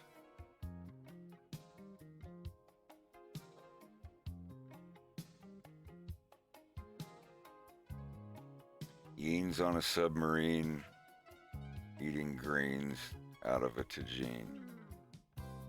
But yeah, it's mainly going to be about this guy, but also his sister and who becomes his best friend, and the other Russian hyenas that they meet, and it's going to have submarine stuff. Weird. It's going to be really weird. I might not even be able to put it on YouTube. It's going to be pretty rough. It's going to be like old school HBO, I reckon. I don't know what they're up to now.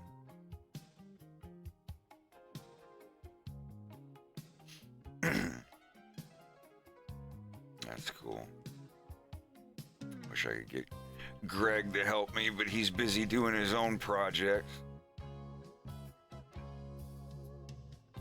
Yeah, Barotrauma has a very, very strong influence on this cartoon. Some sections of it. The submarine stuff isn't going to come for a while. But just designing some other character ideas. Their underground dystopian city, corporate nightmare jobs, make them wear as uniforms.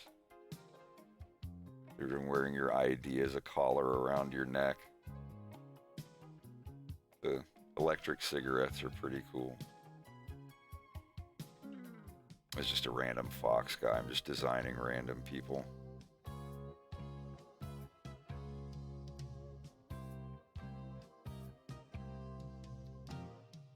What their uniforms are going to look like.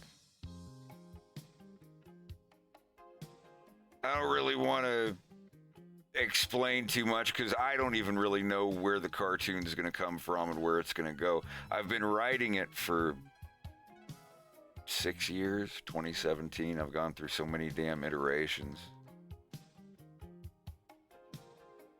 I can show you.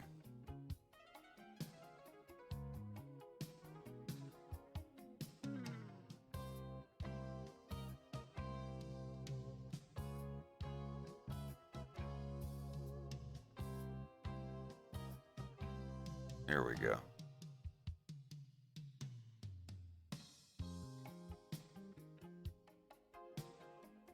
Oh.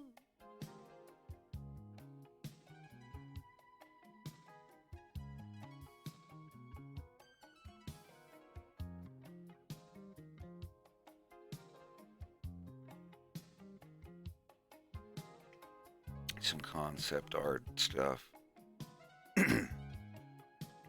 These are some of the more recent character designs of James Falcon, the guy that's the main character, and the Russian stripy hyena guy.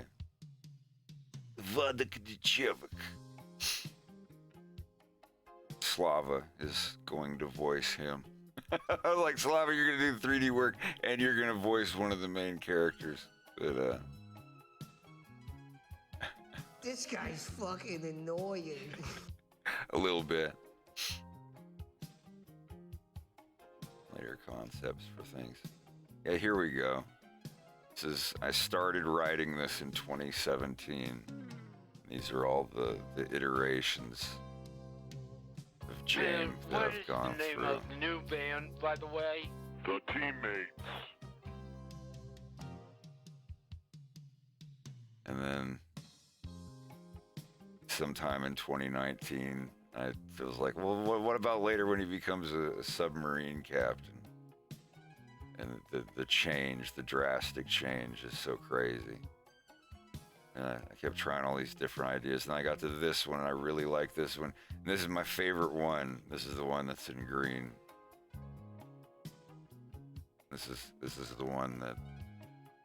This is him. This is as close to him as I've been able to get a picture of how I want James to look in the violence, and this is 100% it. This one right here. But like I said, like I've been changing his whole thing around for like 6 years now. And it's still the same character. He's still got the same basic background, although it did start out as... You guys, this goes from when I played Arma 3 and then started playing Stalker Anomaly and then went back to fucking Barotrauma in 2020 and 2019. I'm just like, yeah. A lot of concepts, got a lot to work on, but this is around what the characters are going to look like in the cartoon that I'm doing after Star Fox.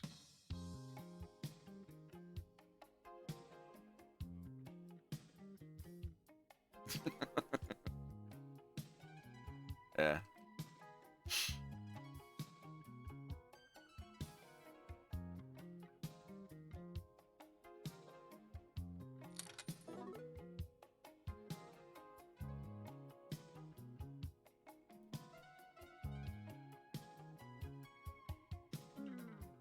Long time.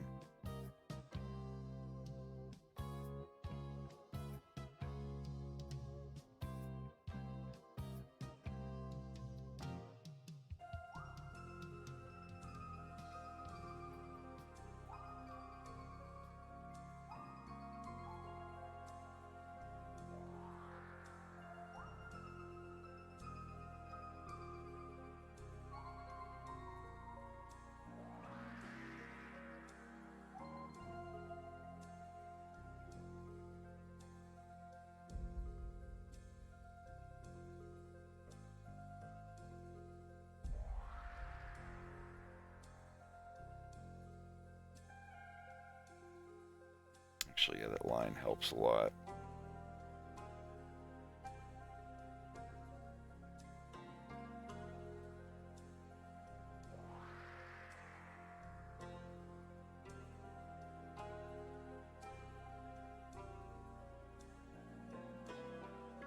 Now you see why I like locking all the layers that I'm not working in. So instead of getting a situation like this, where, you know, you're just moving everything around. Like if it was all on one frame, now you can just lock one set of frames and only move that. Only move the eyes, only move the mouth layer. You know, you need to make his neck a little skinnier. Instead of, you know, having it move everything and having to erase stuff and draw it in again, you can just select the head layer and adjust stuff if you need to. And if you don't want to use that many layers, just put everything on the first layer, the body lines and body fills. I even have the arms and hands separated.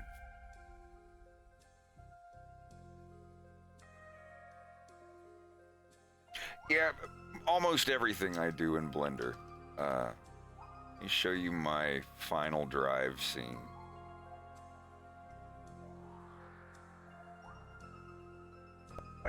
For everything to look the way that it does here. Let's see.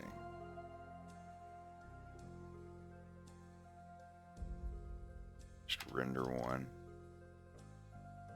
Put it on the compositor.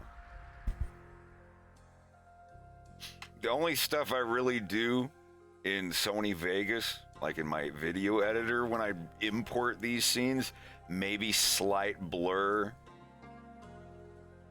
See, this is the shot from, well, if it's gonna let me see it. Yeah, this is the shot just straight rendered out of Blender.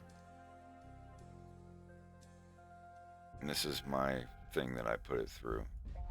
This is the bloom.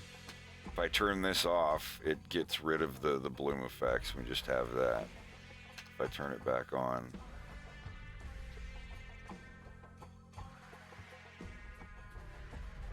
It's a very, very slow node, but it's absolutely worth it in the end. And yeah, it looks like this straight out of Blender, so like it's pretty much right where I want it to be.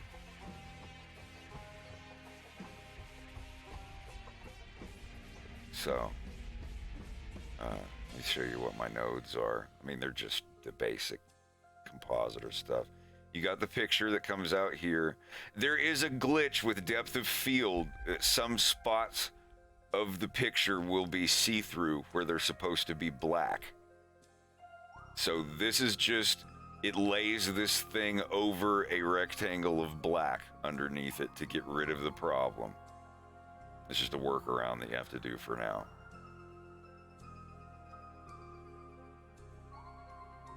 And this is just the bloom node. I do not use bloom built into Blender because it is not affected by grease pencil objects, nor does it affect grease pencil objects.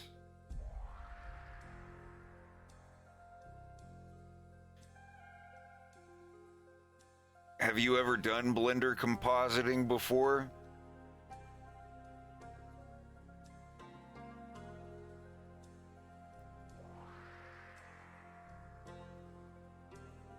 It's like the compositing is super easy. Once you understand how it's set up, please let me show you. Let me show you. So you're in a camera, and these collections. Let's call this red collection.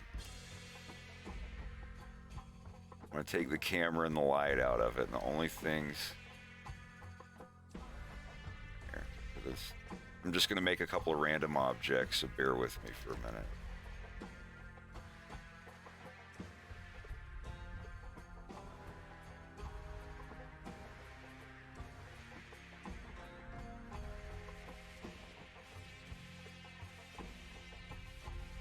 So you got just some random objects, whatever, in this red collection.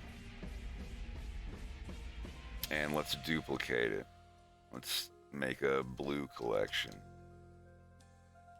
And I'm gonna make all of them in this a different material, and we're gonna call them blue. And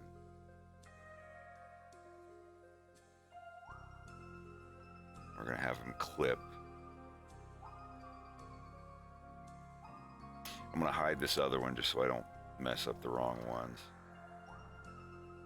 So just for the hell of it, I'm just gonna scatter some objects around. So now we've got this collection here. These are called, what you're seeing here is called a view layer. When you render your picture in the compositor, this is gonna be the layer that, let's call this one blues only. And we're gonna make a copy of it right here. Just new. Whatever, and we're going to call this one reds only. So now we can switch between these. All these are just presets of which of these collections are turned on and off. So on the reds only one, we're going to turn off the blue collection.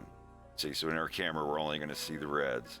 And then when we go to the blues only view layer, we're going to turn the reds off in that one. So just to see them switching back and forth, reds only, blues only.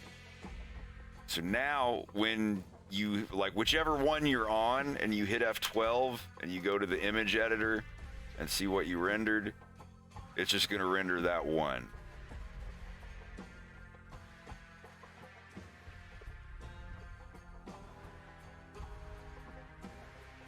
Or whatever the default one is. So what you have to do, first thing that you do, period, is go to your project, your scene settings, and go down to film and tick the transparent box. So that gives them their see-through background. If you don't have that on, you're gonna have a hard time. So that's the first thing you do. Then you go bring up the compositor, it's right here, and turn on use nodes. If this isn't turned on, it's just gonna do the default Blender render. So turn on use nodes and it will give you this setup. This node is where everything goes to. This is the final image where all the images are strung together, flattened, and sent to this. This is when you get your render result. We'll make another window and this will be our render result here. So this is what our node structure is. When we hit render, It renders all the view layers, but then it puts them here. So let's say I wanted to slap those together, like, you know, alpha over them like PNGs. You go over here to your compositor, and this is a view layer node. For these two things that we made up here, this is one of them. So you just duplicate it, and on this one, change this one to reds only. So now you've got two pictures. Let's control right click and cut that. So now, you know, it doesn't show anything.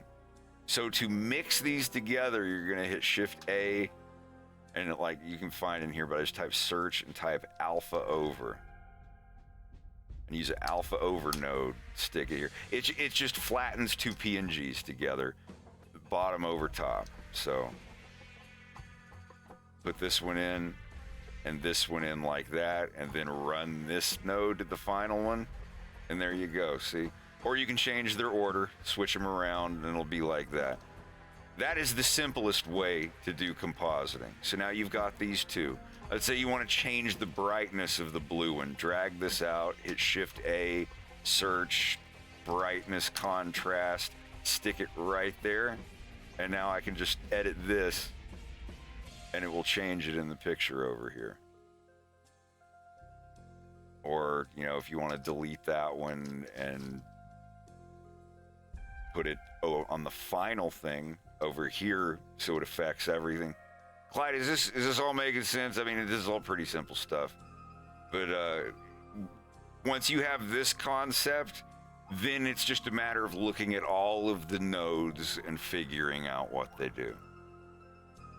But this is it. You'd go to Compositor, set up the thing, and the main thing is, if you're using Compositor, you have to have more than one. I mean, you don't have to have more than one. You can do it all with one view layer. But if you have separate layers, you know, like the lighting layer, the grass layer, the parallax sky in the background. But that's it. You just go to Compositor, click turn on use nodes, and in your scene settings, make sure film is set to transparent.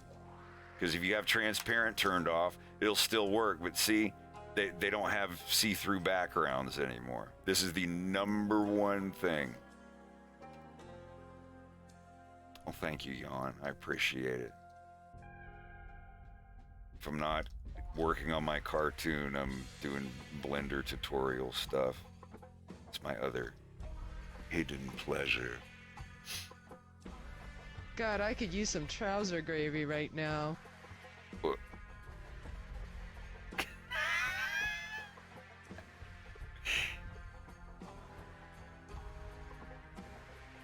But yeah, and like if you, let's say you wanted to add the red as an additive and not like that, so you'd add a mix node, and it's the same concept as an alpha over,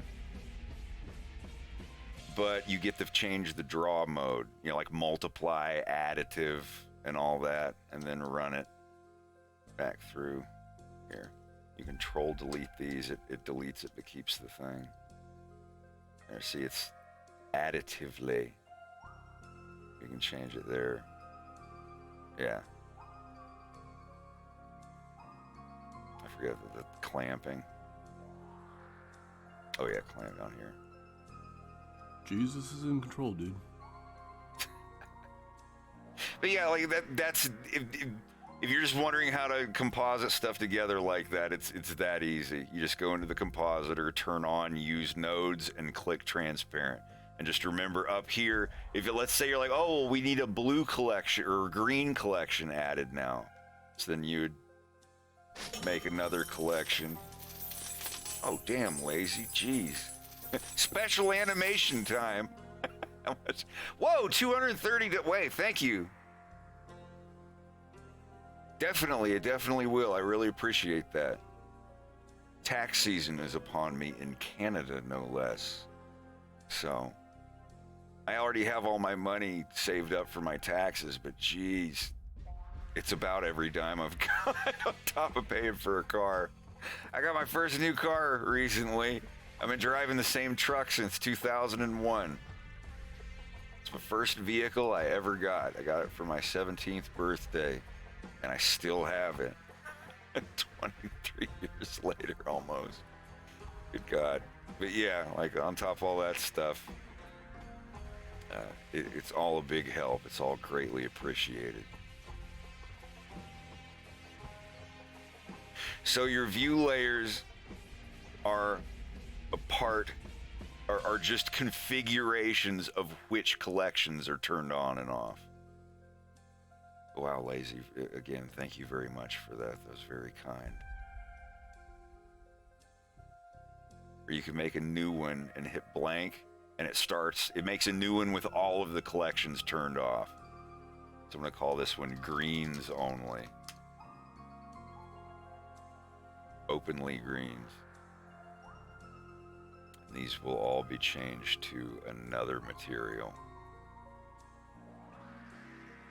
Show you a couple of more of the nodes that you can use. There we go.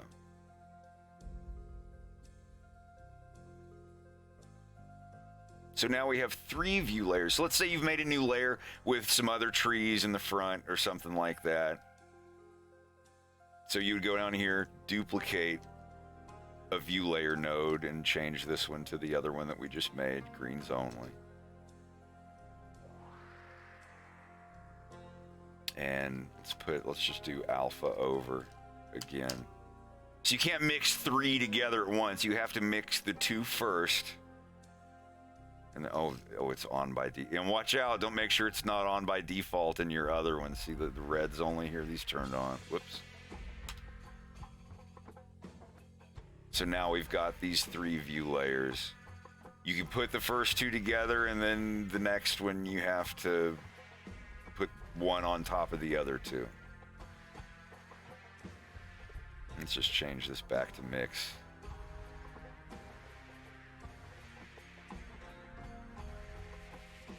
Whatever that did. I don't know what that did, but this is back to normal. So instead of doing that stuff, I'm just going to make that one an alpha over node as well. So this is how you put together 3 layers. These 2 go together, and then, it's like, oh, I want the green one in between them, then switch these 2 places. It's weird because you want, like, oh, let me make one of these that mixes 3 of them together. It's like, nah, you kind of have to do them this way. So to add glow, one thing that you can do, let me save this really quick and import a grease pencil object into this. I'll show you. Actually, let me just bring in the guy that's smoking a cigarette. Just do that. Okay, so.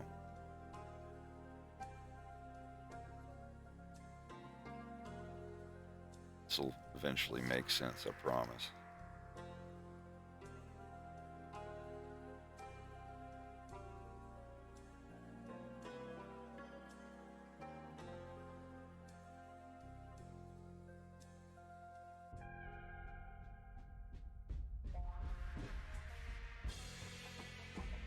So getting into the camera view, I want to put, and now here what I'm going to do, I'm going to hit M and move him to a collection and call it grease pencils. So it's going to be on its own little collection here. But remember, I have to go through all of these other ones and make sure the grease pencils view thing. Anytime you make a new collection, it automatically becomes turned on in all of your view layers. It's kind of a pain in the ass.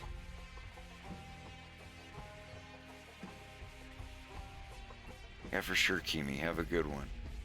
We'll see you in the next one. So we're going to call this one grease pencils. And this is the only thing that's going to be visible on it. Is Mr. Todd Marshall here. All right.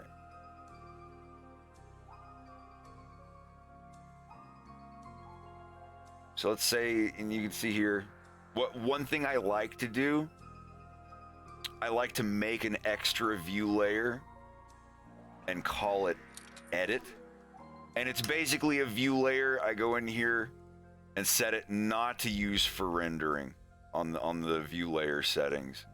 And edit is just, it's the one I can turn on and off and do all this stuff all I want. And these other ones, never touch them.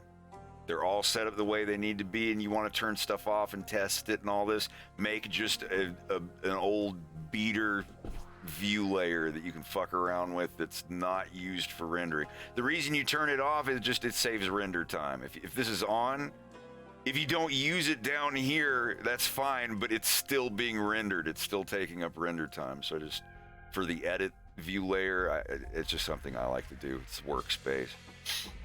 So I'm going to hit render again, and it's going to see it renders everything and strings it together. Now, if I wanted to add him, and don't worry, I'll get to the bloom thing in a second. I just have to add him first. Whoops. Thanks, Fluffy. We try to chill here and learn Blender stuff when I'm not acting goofy. So I'm just going to duplicate that. This here and this to here. And change this one to grease pencils. Alright. Well, that's weird. Why didn't it render as...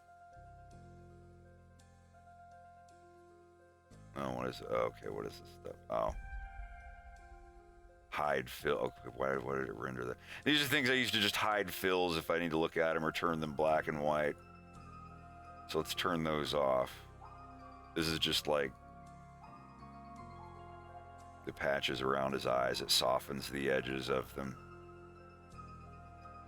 And so on and so forth. But anyway, ignore all these. Forget those are there. I hit render and everything shows up fine. Now keep in mind the reason that he looks this dark is because I was in rendered mode. This is rendered mode. So where's that light at? Yeah. So let's change this into a spotlight. Just to get it a little on him, but not on the cigarette that we're about to put bloom on. So now when we render it, you know, it looks like whatever. It's fine. Okay. So let's move that over here. There. So his cigarette, this is not bloom that you're seeing. This is the glow effect in grease pencil. I use it a little bit, but that's not what I use for bloom. For bloom, since bloom does not affect grease pencil objects, because watch when I turn bloom on here. I shine it on other things and set the power up really high. So you notice those things get bloom around their edges quite a bit, but when you shine it on the grease pencil object, he does not.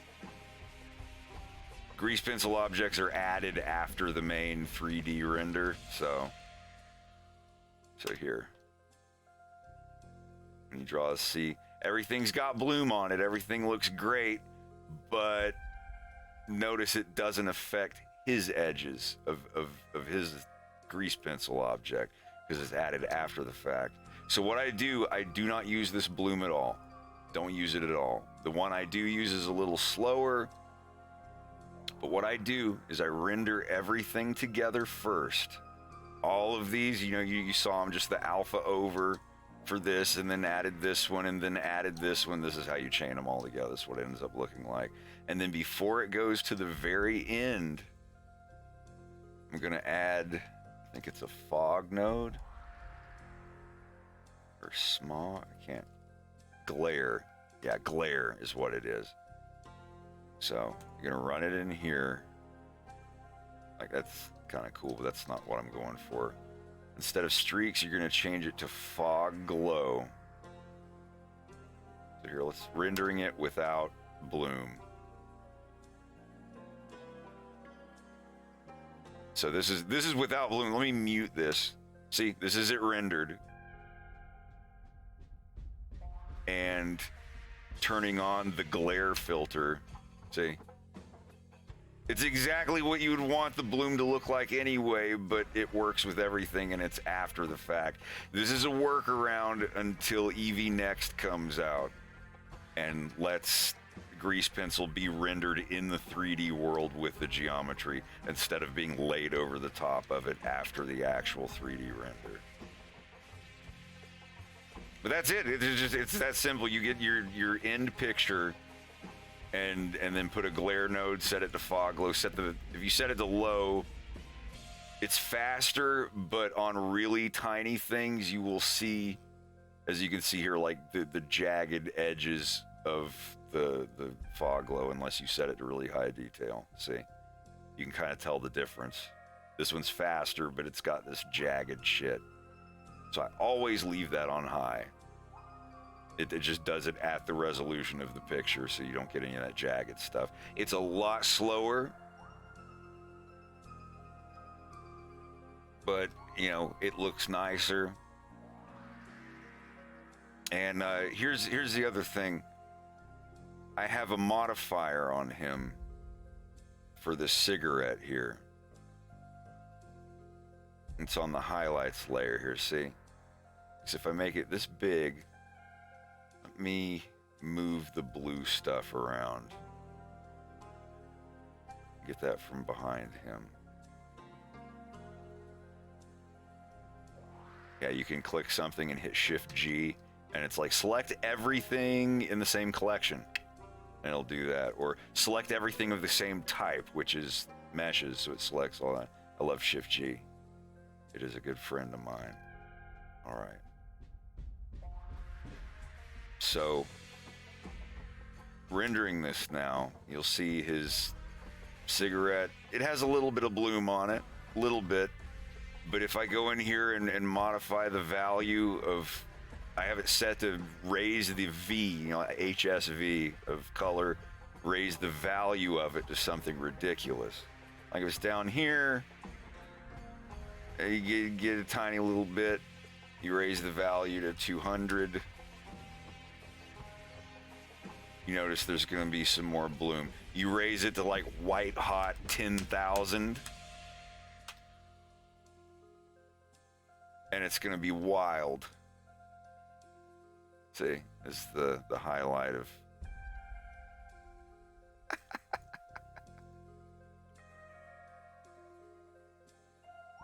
Final form fox guy. But yeah, like you can use this and just go wild. And this is the grease pencil object being rendered out. As long as you don't clamp your colors, that means colors can be brighter than perfect white. They go even whiter. And the brighter they get, the more they affect the bloom effect, or of this glare fake bloom.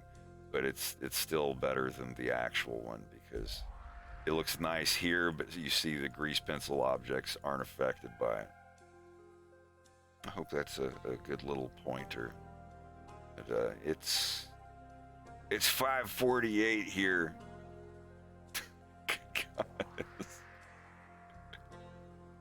So we're gonna head over to see Doig and Swift. Be sure to give them my good tidings. I'll probably be back on tomorrow. You guys are awesome. And thank you so much for coming out.